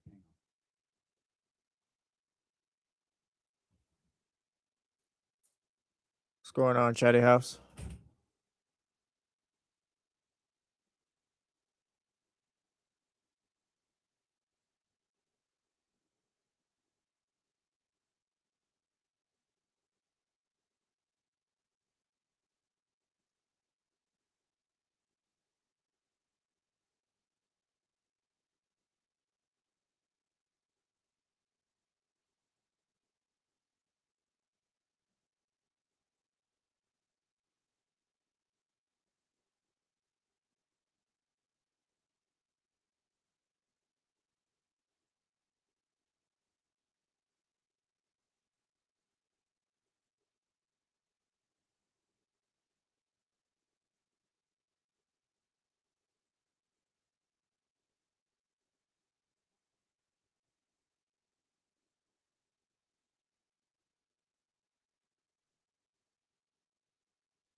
Shout out, Russ. Why do you have glass in your eye, man?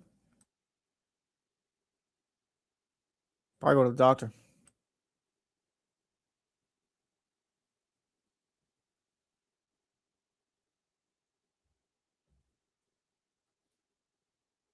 Leezy, I didn't. What was that? AJ Brown for Devontae Adams or something like that? Man, Bill, he just wanted to talk shit for a minute. He sent me this video of a like this crazy Mercedes van. He was like, "Man, I think this is your guys' next vehicle. This has got to be like a several $100 vehicle. Or this bad boy is nasty. It's too big. It's hella big, but it's like it's crazy. It's just TVs and screens everywhere, recliner seats. Like, Bill, that's an endorsement right there. We ain't buying that."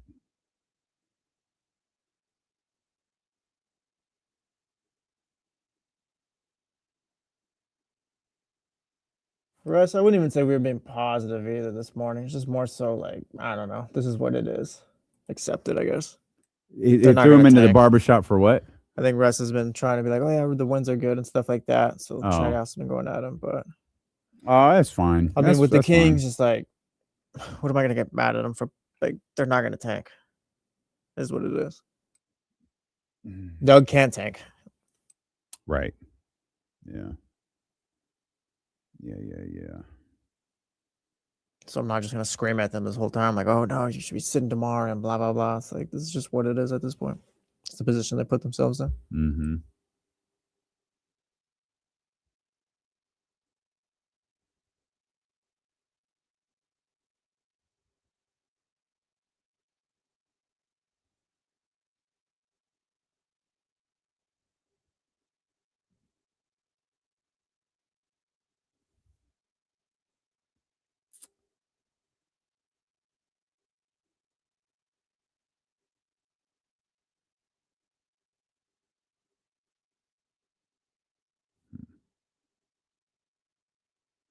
Trying to figure out which I can't really move this bracket conversation over a day.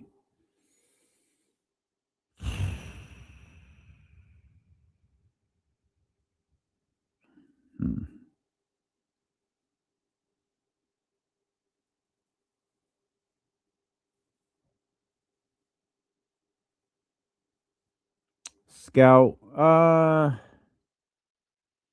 I do enjoy doing the show solo. Not for 2 weeks though. Not for 2 weeks. It's pretty tough for 2 weeks. But if it helps everybody out, like Casey doesn't like doing it. You know, Jesse's got his own show to do, so it made the most sense for me to do the show by myself till Kyle got back. I definitely like doing it once in a while, though. It's this is a different test. 2 weeks straight. That's a whole different. I always say it. Exercise is a different muscle. This is a whole different workout.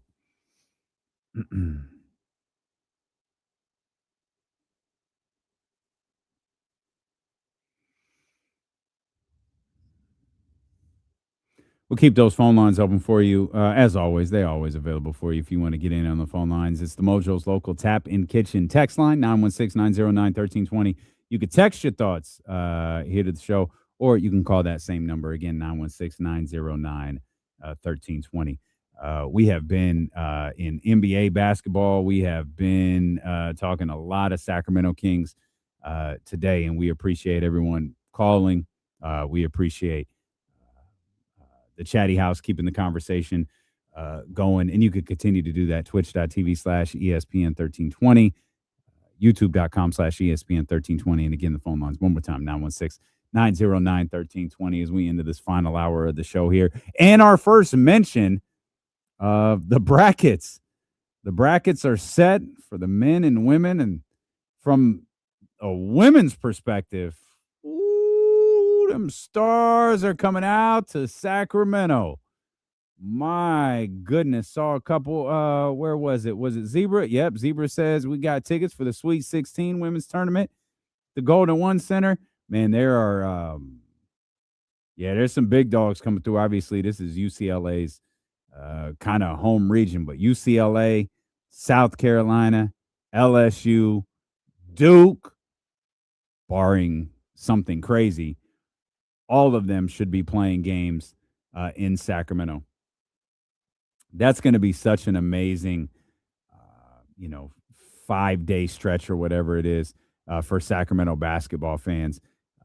The fact that you got the Sweet 16 and the Elite 8 and who goes to the Final Four is going to be determined, or at least part of who goes to the Final Four is going to be determined here in Sacramento. And then when you talk about the likes of Dawn Staley, Corey Close, Kara Lawson, all coming through. Casey's homegirl, Kim Mulkey, going to be here spouting her insincere nonsense all over the place. Hey, whatever. A star is a star. And Dawn is a star. Kim is a star. Kara Lawson is a star. And Golden One Center is going to be popping, absolutely popping at the end of the month when it's time to figure out who goes to the Final Four here from the Sacramento region. UConn, UCLA, Texas, winner of the SEC championship, and South Carolina. They're the top seeds on the women's side. Men, Duke, Arizona, Michigan, Florida, they're the top seeds over there. I'm wondering, and I don't know if it's not just KC. I've noticed, like, through the course of a season, and maybe it was because of the way AJ was playing. Maybe it was because of the way that Darren Peterson was playing. But the conversation on Cam Boozer kind of got quieter, a little less pronounced. Unless I'm wrong, isn't Carlos Boozer going to be the National Player of the Year? I mean, he has a 22-10 stat line right now. He is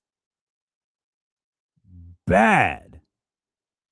But I don't hear him referenced as the number 1 overall pick in the draft. I don't even hear him referenced as the number 2 pick in the draft, and I'm not really sure why that is. I'm not sure if his shortcomings of his game are so pronounced that it's like, oh, no, it can't be him. Like, that's NBA pedigree. I have found that dialogue, or perhaps lack thereof, around Cam Boozer, especially in recent weeks, a little odd. Arizona, another number 1 seed, like they've got one of the most complete teams in the tournament. Darius Acuff Jr., someone asked me, I think it was Leezy, someone asked me about Darius Acuff earlier, and that boy's bad. Like 30 and 11 in the final, 11 assists, 30 points, 11 assists. That was after he had 24 in the semis. And the 37 that he had in the quarters. Man, there's so many good players in this tournament. And I think this might be one of the more, I know the tournament is always fun for everybody. I mean, I know we'll all be here on Thursday with the multi-views on all day and all night. And that's a good look. It's always like Thursday and Friday are always so much fun because it is nonstop basketball all day long. And, us basketball junkies, like, we love that. But this particular tournament, I think, is going to be even more fun for Kings fans because you're going to have so many different players that you can pay attention to. It's not just AJ DeMonsta. It's not just, Darius Garland. It's not just Darius Acuff. It's not just Darren Peterson. It's Cam Boozer. There's probably 15 other players that you can really lock in and enjoy watching here in this tournament. So I'm excited for Thursday to get here. I'm excited to watch some of these teams play. I hate when people, hey, who you got? Who you got in your Final Four? Dog, I do not know. I am unlike so many people in this country. I am so unlike so many people in sports media. I am unlike so many sports fans. I'm not going to pretend to know everything about 64 basketball teams, 68 basketball teams. I'm not going to do that. The teams that I've watched the most, Duke, Michigan, and strangely, I've seen Arkansas play a lot, and I think that's just a byproduct of this time slot because we've had a lot of their games on ESPN here. Haven't seen Arizona probably as much as I should. Watched Florida a handful of times, but haven't seen Arizona nearly as much as I should. Not even a complete game. Had some on in here, but, that's just kind of glancing. But everything I read about Arizona is like the term that keeps coming up with AZ, they're complete. This is the most complete team in the tournament. So I'm not rooting for anybody, at least on the men's side, but I'm locking in. And that's going to make for a really exciting second part of the week here. And then a really, really exciting second part of the women's tournament that's going to be here at the Golden One Center in Sacramento. Hey, Jesse, real quick, because I know this is your busy hour. You got a lot going on in there. You want to talk about Luka Doncic on Saturday? Do you want to talk about Luka? I feel like I've talked enough. I mean, Luka's just proving me right. Championship shot on Saturday. I mean, do you want a Luka jersey? Would you like me to? I don't. Give me a Luka Slovenia jersey. That's the best I can do. Okay. I can't do a Luka Laker. Never in my life. But no, like that's your boy. I love how I don't. Sure, I will adopt Luka Doncic as my own. No, Luka is yours. I'll take Luka. Luka is your guy. But yeah, you said it big time. I just wanted to give you your moment. I know you're working. I wanted to give you. I don't want to like be like, yeah, the Lakers are the 3 seed. Wow, they're looking. I'm not going to do all that, but yeah, Luka's playing good basketball right now. Luka's playing really good basketball, and that shot that he hit against the Nuggets on Saturday was kind of insane. The absolutely ridiculous shot. And it was another one of those games where Luka was great, Austin was great, and LeBron was good. And boy, does that get the talking heads going crazy. Great, and good. Oh, they love this narrative because they have wanted to knock LeBron James down a peg for so long. And they have begged to say that Father Time is finally caught up with LeBron James. And I want to be clear, they cannot say that now. LeBron James has long ago defeated Father Time. Now, I know that's not how this conversation works. It's until he retires. Oh, if he doesn't retire, Father Time's going to get him. No, he already won. It's no different than Tom Brady. Tom Brady, like Father Time never caught Tom Brady. Ever. LeBron James is still better than like 90% of the league. But this is the moment so many of these thirsty sports media people have been waiting for. Oh, LeBron's only averaging 21. Oh, if he takes a back seat. Oh, if he's the third wheel. Oh, the irony. He's now the Chris Bosh to Luka's LeBron James and Austin Reeves, Dwayne Wade. The irony. Oh, the symphony that this is. What a story this is telling. All right, man. Cool. But that Lakers win got my attention because it was the Lakers won again, and they beat a good Denver Nuggets team. And that game was fantastic. That game was absolutely fantastic. I'm not going to do too much with where the Lakers are playing, but they have beaten the Timberwolves and they have beaten the Knicks. So you got the Knicks, the Timberwolves, and the Nuggets in this. I think we're at 5 games for the Lakers because the other 2 are Chicago and the Indiana Pacers. But again, it's a stretch of basketball that's not just 5 in a row. It's 8 of the last 9, that loss being a loss to the Denver Nuggets. And now you got tonight. It's the Lakers at the Rockets. And they're battling Houston for the 3rd seed. And these are 2 teams where I've kind of been up and down on. Started really high on both of the teams to start the year. Started high on the Rockets, started high on the Lakers.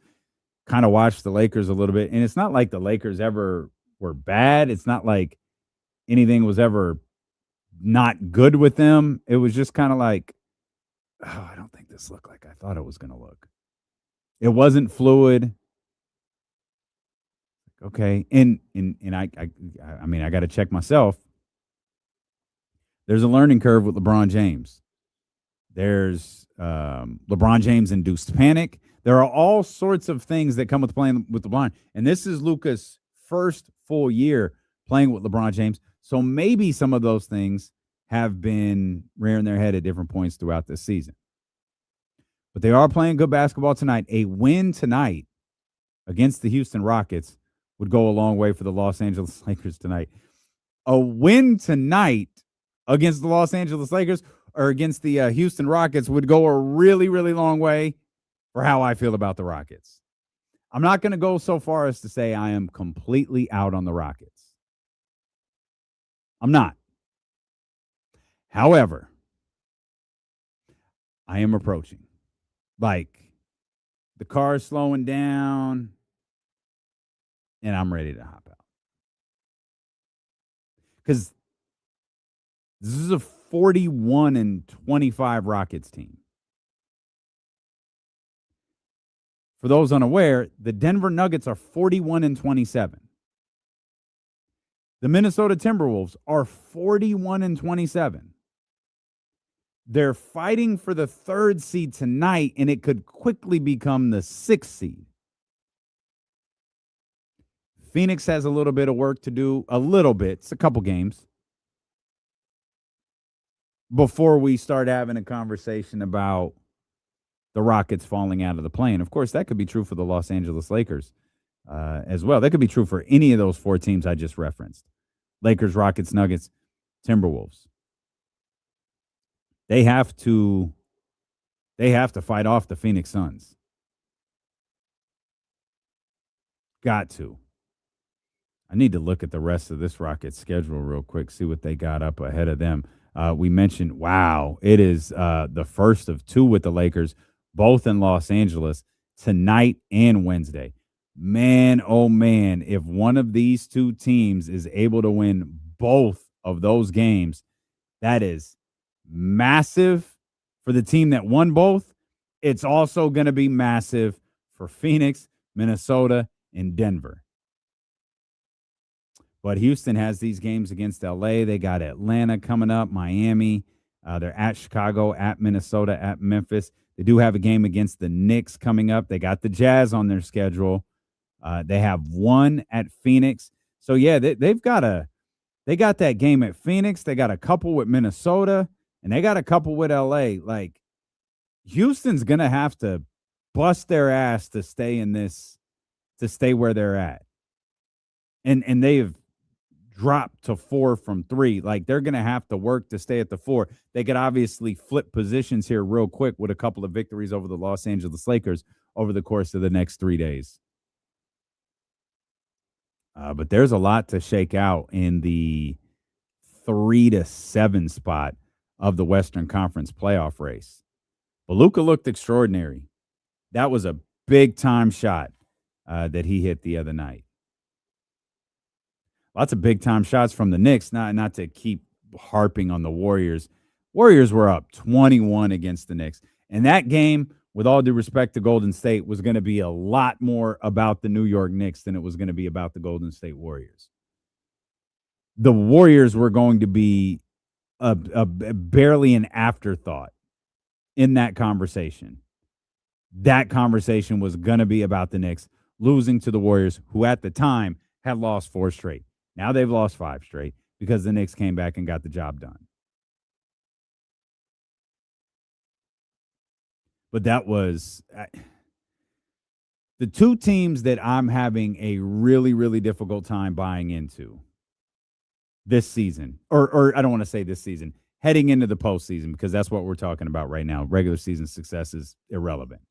We're headed into this postseason, and I don't buy the Rockets, and I don't buy the Knicks. 2 teams I had a completely different point of view of to start the season. I don't buy either one of them. Buy KD, buy Jalen Brunson. Struggling with everything else. And maybe it is as simple as the Rockets are just missing Fred VanVleet. Like, they're missing, like, that type of player. Like, that feels almost disrespectful to Fred VanVleet. They're missing him and what he brings to the table. He is an extremely important component of what they do. When you bring in a player like Kevin Durant, though, you kind of just like gloss past that. It's like, oh, Fred VanVleet went out with an injury, but you got Kevin Durant there, so it's fine. Well, no, it's not. It's not the same thing. And Fred VanVleet's absence, I think, is not only being felt now, I think it's been felt through the bulk of this Rockets season. I think if I had to pick one of these 2 teams to, like, go in on the postseason, like to make a Western Conference Finals run, it'd probably be the Lakers. Because I feel like I have been consistently down on Houston. And maybe, no, depending on the matchups, you get this version of Luka Doncic, you get this version of Austin Reeves. Can Austin Reeves play like this in a 7-game series where he's being game planned and scouted by the same coach over and over and over and over again? Maybe. Or maybe you just need LeBron to step up and be the guy again. Maybe LeBron can step up and be the guy. I don't know. But if I had to pick one, it's going to be the Lakers over the Rockets. But I don't want to pick either one of them because of the team we're going to see tomorrow night. No interest in thinking about the Lakers or the Rockets, I want to watch the Spurs. That's who I'm locked in on. That's who I want to see, the team at the Golden One Center tomorrow night. The San Antonio Spurs. That's the team. I'm stopping short because we did this last week where I had just given this big, long, and I thought thoughtful argument on why I think the Spurs' time might be now. Maybe we're not on the come up. Maybe we're not witnessing the emergence of. Maybe this is it. It is happening right now. Then OKC beat Denver, and my mind changed. OKC beat Denver. Shea snatched that MVP, and then, as I told you last week, I just got fixated on the Oklahoma City Thunder as I watched Shea Gilgeous-Alexander set that 20-plus points mark, which was in jeopardy. Was that yesterday? Had 10 points going into the fourth. Said after the game he doesn't care about it. Like he like it's happening. Like that's a thing, but it's not like something he's fixated on. He went into that fourth quarter with 10 points. I think it was against the Timberwolves, and hit a couple shots, and he got it on an and one with maybe a little less than 2 minutes left. Yeah, got that 20th point. Like, he finished, for those who don't know, like, he finished with 20. But the Thunder won by 13. They were battling there with Minnesota. That was a good one. I really didn't tap in until the fourth quarter and didn't realize that Shea was only at 10 points until they started getting pointed out over and over and over again. Oh, my gosh. I missed this game on the schedule. This game is at halftime right now. It is the Golden State Warriors at the Washington Wizards. It's 64-57. Who is playing for? Yeah. So did Trae Young just come back for a game and then I'm out? Came back. He's been on a minutes restriction. About 20 minutes a game is what he's getting right now. Oh, he is playing tonight. I'm sorry. Yeah, okay. He is playing tonight. Yeah, he's got 19 points here in the first half. Oh, I would say, come on, Washington, but they're not accidentally going to win this game. It's not really a sexy slate of games tonight, though. This Suns at Celtics is going to be one I want to tap into once this show wraps up. Spurs and Clippers will be interesting, but I'll watch these two Lakers Rockets games over the course because it's tonight and it's Wednesday. I'll tap into both of those. 32.8 points per game, 8 rebounds per game, 8.5 assists per game.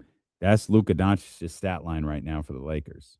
Jesse's boy, Luka Doncic's stat line for the Los Angeles Lakers right now. But this season is starting to wind down, and while there might be a lot to not really pay attention to, while there might not be a lot to tap into on a night-to-night basis, there'll be a game or two to tap into on a night-to-night basis. And as we mentioned, you've got the Celtics and the Suns right now. You've got the Rockets and the Lakers. Anytime the Spurs play. Oh, I just caught that. Spurs Clippers tonight. That means the Spurs are on the second night of a back-to-back when they take on Sacramento tomorrow. I only point that out because the Kings are hot. Kings are white hot right now, playing their best basketball of the season, much to the chagrin of most of their fan base. Look, I know nobody's expecting it tomorrow or anything like that, but what if they did win? Oh. So I think everyone is frustrated today. Not everyone, not everybody. I think that part of the fan base is frustrated. They will be angry. Okay. If they beat the Spurs, they will be angry. And I guess the answer I was looking for, just was curious about, is does it mean anything? Like, they beat the tanking teams, but then you throw in the Clippers and Spurs, and we're talking maybe if they do tomorrow, just hypotheticals. But all right. it doesn't mean anything. Play along with me. Does DeMar DeRozan score 40? How they get there? Because if they Yeah. were telling me that it matters. Oh yeah. If DeMar DeRozan scores 40, they're going to be upset. Maybe they'll be happy if they beat the Spurs. But Nick Clifford goes for 30, Max goes for 30, and Dylan Cardwell goes for like 10 and 10. Like that wouldn't be a plus for identity or Doug Christie getting the guys to buy in. Any of the buzzwords that we use this season, or is it just all bad because, like you said, DeMar went for 40 or whatever it might be. In the short term, it will probably be bad. In the end, it will not, in any way, shape, or form, matter. There'll be no grand takeaway. But I think there are a lot of, one, no one at the Golden One Center would care. Two, everyone else, I think if you gave them a big game from Max and Nick and all that, I think they might be a little upset that they won. But hey, look we got this great performance from this guy. And to be clear, that would have value. Because I just made the argument that what Killian Hayes, I'm thrilled for the game that Killian Hayes last night against the whatever they were. They were wearing Utah Jazz uniforms, but whatever they were. But I also said, like, what am I supposed to do with that against that basketball team? You do that against San Antonio, it's different. It's absolutely different. Hell, if you do it against Philadelphia on Thursday, it could be different. And that's where I'm going to be out there with the Westfield Galleria because we're giving fans a chance to win instantly. You can scan the QR code on their ad at the Golden One Center to play the instant win game with prizes from top retailers. Again, this is Thursday, March 19th, when the Sacramento Kings take on Philadelphia. And remember, every player is entered to win a $250 gift card. Westfield Galleria at Roseville is awarding 25 winners to celebrate their 25th anniversary. And don't miss the hot shot activation on court. Take your shot, hit the target, and win even bigger. Scan, play, win with the Westfield Galleria at Roseville inside the Golden One Center at the Kings game. Victory lap coming up next. Still a lot to talk about here in the final 30 minutes of the show, including why Super Bowl 62 has not yet been scheduled. That's next on Sacramento Sports Leader, ESPN 1320.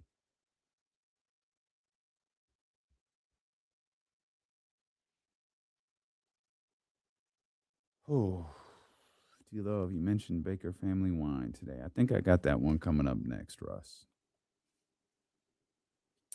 I think I got that one coming up next.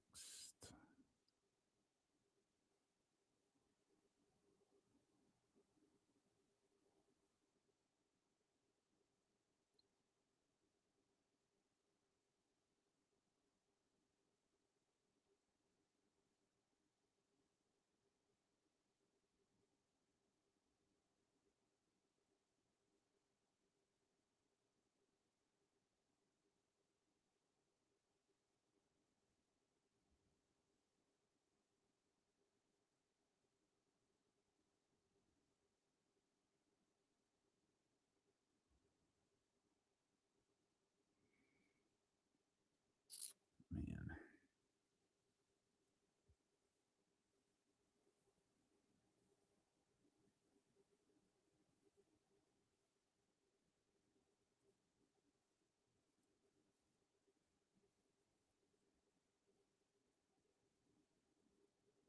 I don't mean to sit here quiet. I'm just trying to figure out what to.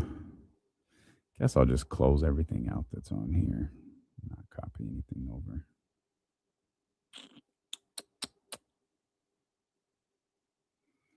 Russ, I don't remember the name of it, but I'll look. I'll look tonight. Probably look on my order history and find it. Shout out Crystal Nugs. They always come through.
Love Steph Castle.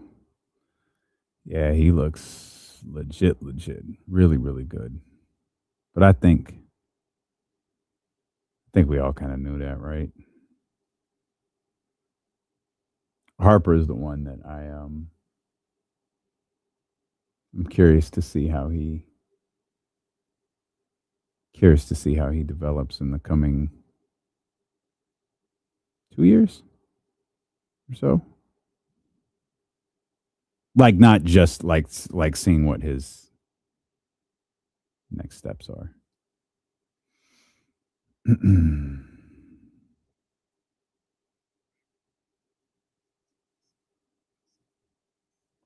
All right, last chance to tap in if you'd like to. Know a lot of you are on the road. Headed home, salute. Appreciate you for listening wherever you're at. 916-909-1320 is the phone lines. This is the Victory Lap final segment of the day where we try to touch on all of the main points in today's show and touch on a number of things we might have missed. We're probably the only show in America who hasn't talked about the call strike 3. That's my bad. We've got taken away. We've got caught up in Kings conversations and basketball conversations, and I thought that was a really, really frustrating way to end an amazing game and an amazing. I can't sing the praises of the World Baseball Classic enough, but USA is moving on, and we'll see what comes about of that. Also, trades in the NFL still happening. Justin Fields traded to the Kansas City Chiefs.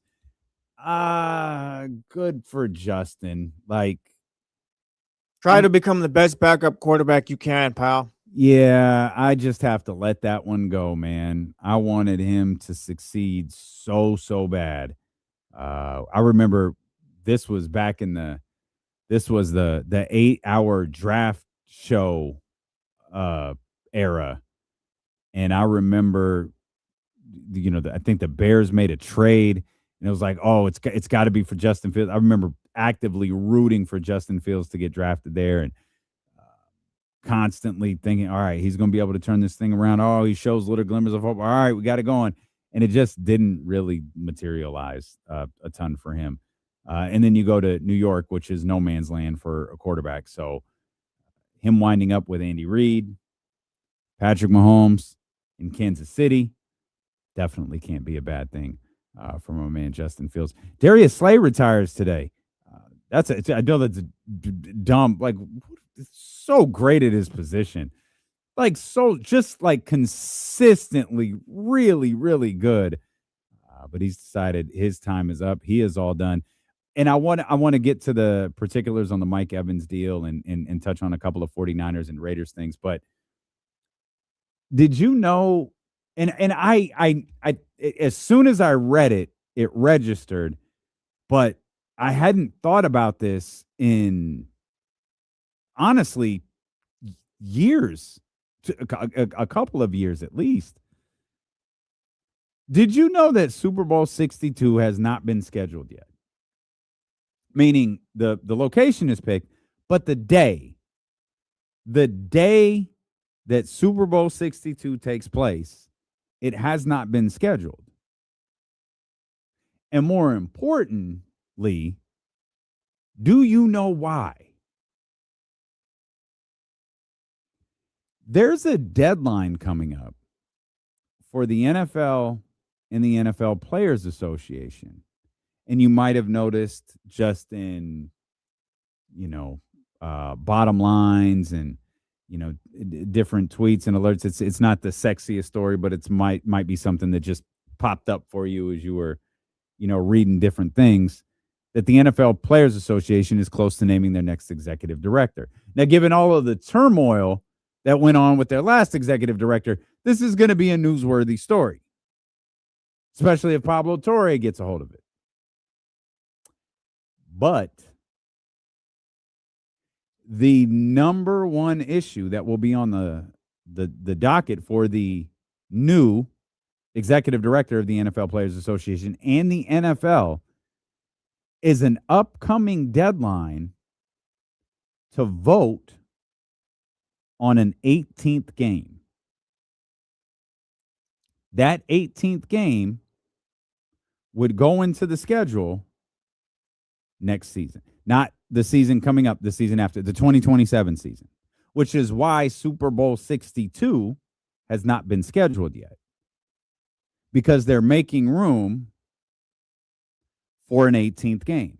And there's certain language in the this is the funny thing about the NFL Players Association. It's like they have no leverage, like whatsoever. Because there's a really strong argument that the deal that they signed, the last collective bargaining agreement they signed, the season went to 17 games, was identical, maybe in some cases worse than the prior collective bargaining agreement that they had. But they have no leverage. And they can always say, you guys want more pay. Here's how we can give you more pay. An 18th game. Now, the league, which is, if you follow this, just even like on the, kind of on the peripherals, just not paying attention, but you've seen it. They have tried to downplay this like it's not, no, I'm not. Like, it doesn't look like the league. We don't know if the league's pushing an 18th game. Oh, and I even read something last NFL season. It was from Mike Florio where someone said, yeah, no, this isn't there's not a strong push for an 18th game right now. And Florio was immediately like, yeah, this is complete BS.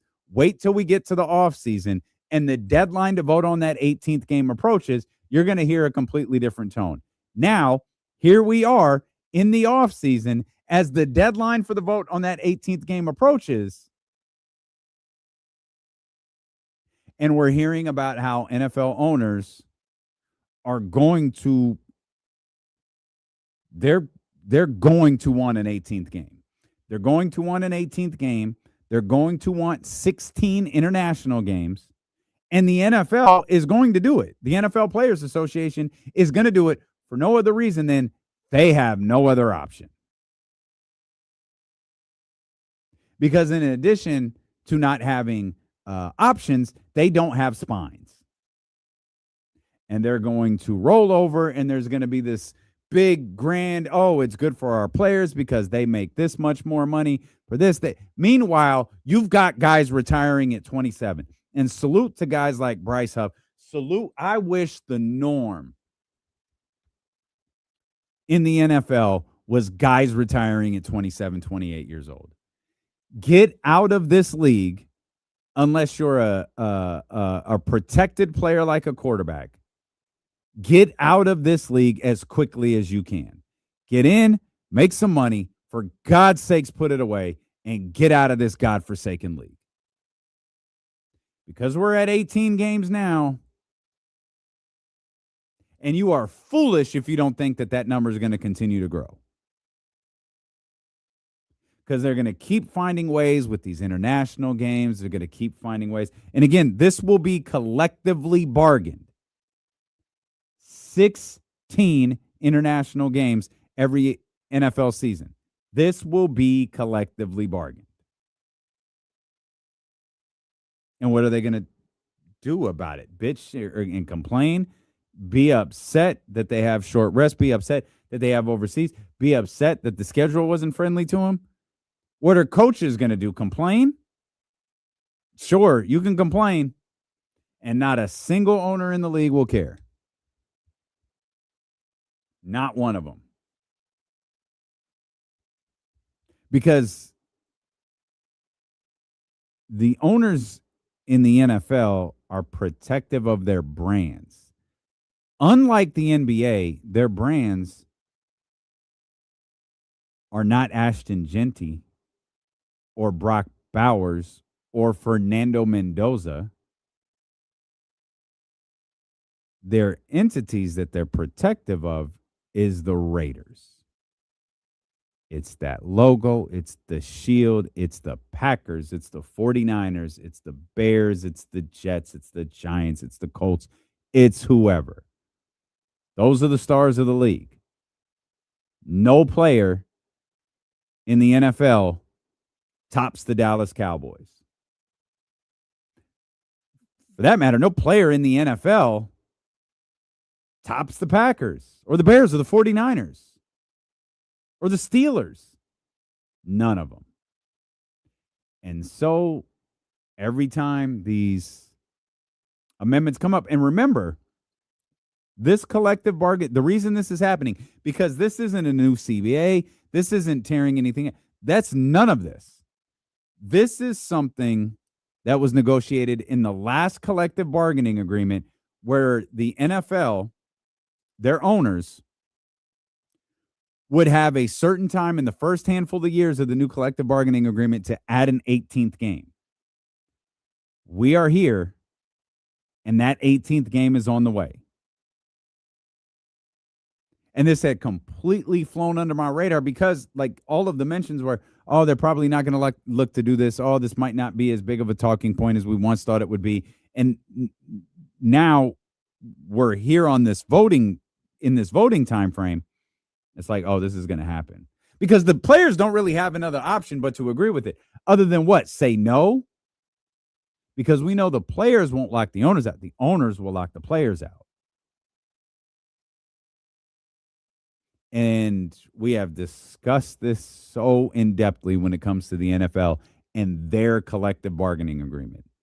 The difference between the haves and the have-nots in the NFL is an immeasurable gulf. The haves have so much for so long. The have-nots have so little for a brief moment. And there really is no, for lack of a better term, there's no middle class in the NFL. It's poverty or it's high society. And that group in the poverty class, oh, they need these games to be played. They can't get locked out. And the fact that we are 1 year away, 1 year from September, we will be in an 18-game NFL season. Is amazing because, player safety. That's what we're concerned about, is player safety. And I've said this and I'll say it again. At some point, my time on the radio will be over. And Jesse and Kyle will have to take me out the back and say, you're out of here, Grandpa. And that'll be the day that I don't do this, where I don't do this anymore, where I can comfortably just walk away from the NFL forever. Take you out like Shawn Michaels did Ric Flair. Got to. Yep. And then you're going to come back for 10 more matches. Oh, man, and they're all going to be bad. Don't let me do it, though. Don't let me come back for one last match in Saudi Arabia. Don't let me do it, especially with a bald head. Don't let me do that. Even today, seeing Shawn Michaels with a bald head is crazy. Because, that's the Heartbreak Kid. He doesn't look like the Heartbreak Kid. He looks like some dude who you'd run into at, a country bar. Not that I'd be at a country bar, but it's what I'd imagine. Oh, Polo says, only way out, D-Lo, is dying on the stream. And that could be, and again, just sweet chin music. I'm sorry, I love you. Get me out of here, and I'll walk away from the NFL. Or, Ms. Soren said, I could go to Thailand and start a podcast. Heard there's a market for that, huh? Heard that. Maybe Fox will hire me. I don't know. It'll be your, what was it? Your TNA Impact version of Ric Flair. Oh, that's tough. Yeah, that's tough. Nobody wants to be a TNA Impact version of anything. But that'll be me. I just won't be watching the NFL anymore. But that's not this year. So this year I'm going to watch the San Francisco 49ers and the Las Vegas Raiders, and I'm going to watch Mike Evans. The particulars on Mike Evans' deal were announced today, and I think I understand it. Said it's a 3-year deal, but I think it's a 1. The deal was announced as 3 years, $42.5 million, but only $14.3 million of it is guaranteed, and it's a $12 million signing bonus. So, again, I think it's a 1-year deal with the option to be picked up for year number 2 and year number 3. There's a bunch of dead years at the end for, like, cap purposes, which is so funny. The NFL openly cooks the books. Like they openly, it's like if a company were to say, like this company were to say, well, we have to spend $2 million on talent, but we're short. So what we're going to do is we're going to tack $2 million onto the end of D'Lo's contract. It doesn't count. He's not going to get paid for it. He's going to be gone by then, or we're going to renegotiate a new deal. But just for salary cap purposes, this is how we have to do it. And there's like 4 years at the end of his deal that are like void. They're just like nothing. But it's for salary cap purposes because this whole thing is a freaking work. The NFL salary cap is a work. But Mike Evans in on this deal is a good look for the San Francisco 49ers, and ESPN thinks so. ESPN had the 49ers as one of the 5 teams that really improved the most through free agency. And I was happy to see that the Raiders got a lot of love in that regard, too. I think both the Raiders and the 49ers have, to this point, had a terrific offseason. An absolutely terrific offseason. And the Mike Evans thing, when you see entities like ESPN or even NFL analysts talk about the offseason that the 49ers have had, at least to this point, it speaks to how badly they needed a player at that position. Because Mike Evans is a fantastic, super well-respected, still very, very, very, very capable player in the NFL. And he plays at a position that the San Francisco 49ers desperately needed, and everybody knew it. And the first thing in every write-up, the first thing in every dialogue is, well, they went out and got a piece that they desperately needed. OCO Diggins, all of that stuff, that's great. Those were some of the moves that I was higher on. Because a lot like everybody else, and I mean, Biederman, Nick Wagner have all said the same thing. I'm sure if Kyle Madsen was here, he'd say it as well. It's great, but you're still going to address the wide receiver need at the draft. Because you don't want to be in a position where your primary playmaker is 32 years old and you have nothing in waiting. 32 years old at the wide receiver position is also not a death sentence. Like Mike Evans could probably go for more than a couple years. But people have skepticism, understandably, because he's coming off of the first injury-plagued season he's had. Still played 8 games in an injury-rattled season. But that's just not what you're used to seeing from Mike Evans. And the Raiders feel like, okay, everything that the Raiders did was good. It's not even bad now that the Max Crosby thing went, whatever you want to call it, went bad, went wrong, went left. I don't even know that that's the case. It didn't go the way that it was supposed to, but I don't know that it's bad. Like, Max Crosby's still a really good football player. He can still very, very much fit with the Las Vegas Raiders. He could still be traded at a later date and time. The part that kills me, at least for the Raiders and from a Raider for Raider fans, is I don't think you're going to get a better deal than the one that you had. I don't think you're going to get a deal that's going to plant you in the middle, just above the middle of this NFL draft, nor land you a pick in an extra pick in next year's NFL draft. But Max Crosby coming back to the Raiders isn't a bad thing. So you can have an evaluation on the Raiders offseason like today, after the Max Crosby thing falls through and he comes back to the Raiders, and it still be just as good as it was, last Monday or whatever day that we thought Max Crosby was going to go to Baltimore. They had made all these free agent signings. They had spent, I think Schefter said, $286 million in free agent contracts, including that one with Linderbaum, that big high-profile free agent at the center position. 3-year contracts almost across the board.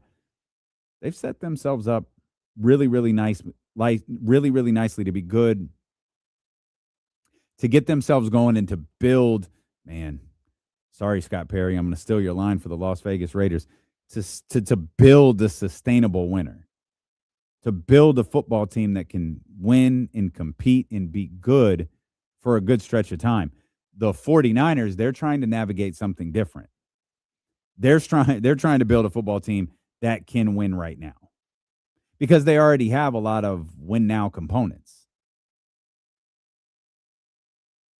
You know, the Nick Bosa's, the Fred Warners. I mean, to a certain degree, Brock Purdy. Brock Purdy's like both now and future. You know, Dre Greenlaw, that's right now. Right now, that's Dre Greenlaw. Mike Evans, that's right now. I mean, Christian McCaffrey, that's right now. Those are win right now players. And if you can tune up and adjust and perhaps, you know, this is what the Los Angeles Rams did. I don't know how, because I thought they traded all their draft picks. It was literally the origins of F them picks. But they rebuilt through the draft, and they did it really, really quickly. Like they hit. Stafford thought Stafford was going. He wasn't going. He stayed healthy. And they got themselves right back into being a Super Bowl contender. 49ers, though, it feels like 49er fans, maybe Kyle Shanahan, they just desperately need that one.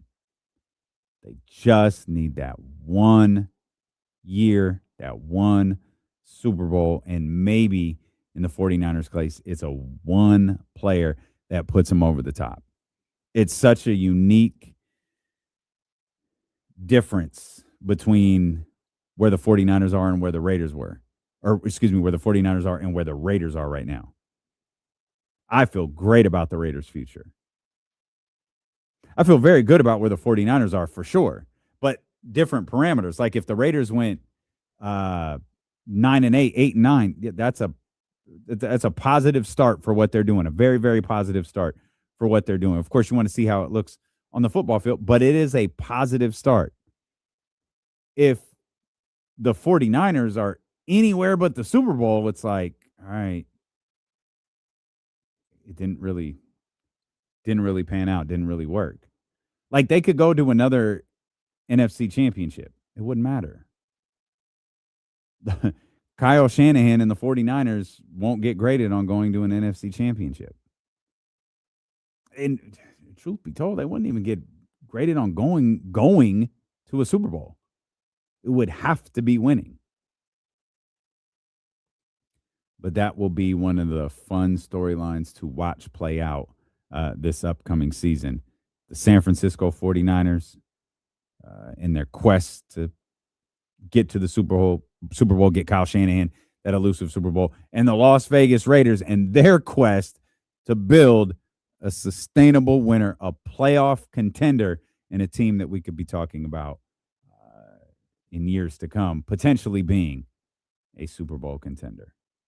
As always, we appreciate you so much for being with us. If you missed any part of the show, you could download the podcast wherever you get podcasts from. And make sure you are back here beginning at 7 a.m. with Jesse Tapia, Kenny Caraway, The Jump, here on Sacramento Sports Leader, ESPN 1320. All right, one down. Hey, good shit, y'all, today. Appreciate you, man. Thank you, guys. You made that show cook. You guys made that show cook, man. I appreciate it. You have no idea how big of a help you guys were today. All right, enjoy the evening. I know some of you are already watching Raw. I saw that pop up. I I got a theater girl to pick up at 6:45. But I got at least 35 minutes of work ahead of me. So I'm going to knock this stuff out, man. And we will see you guys tomorrow afternoon.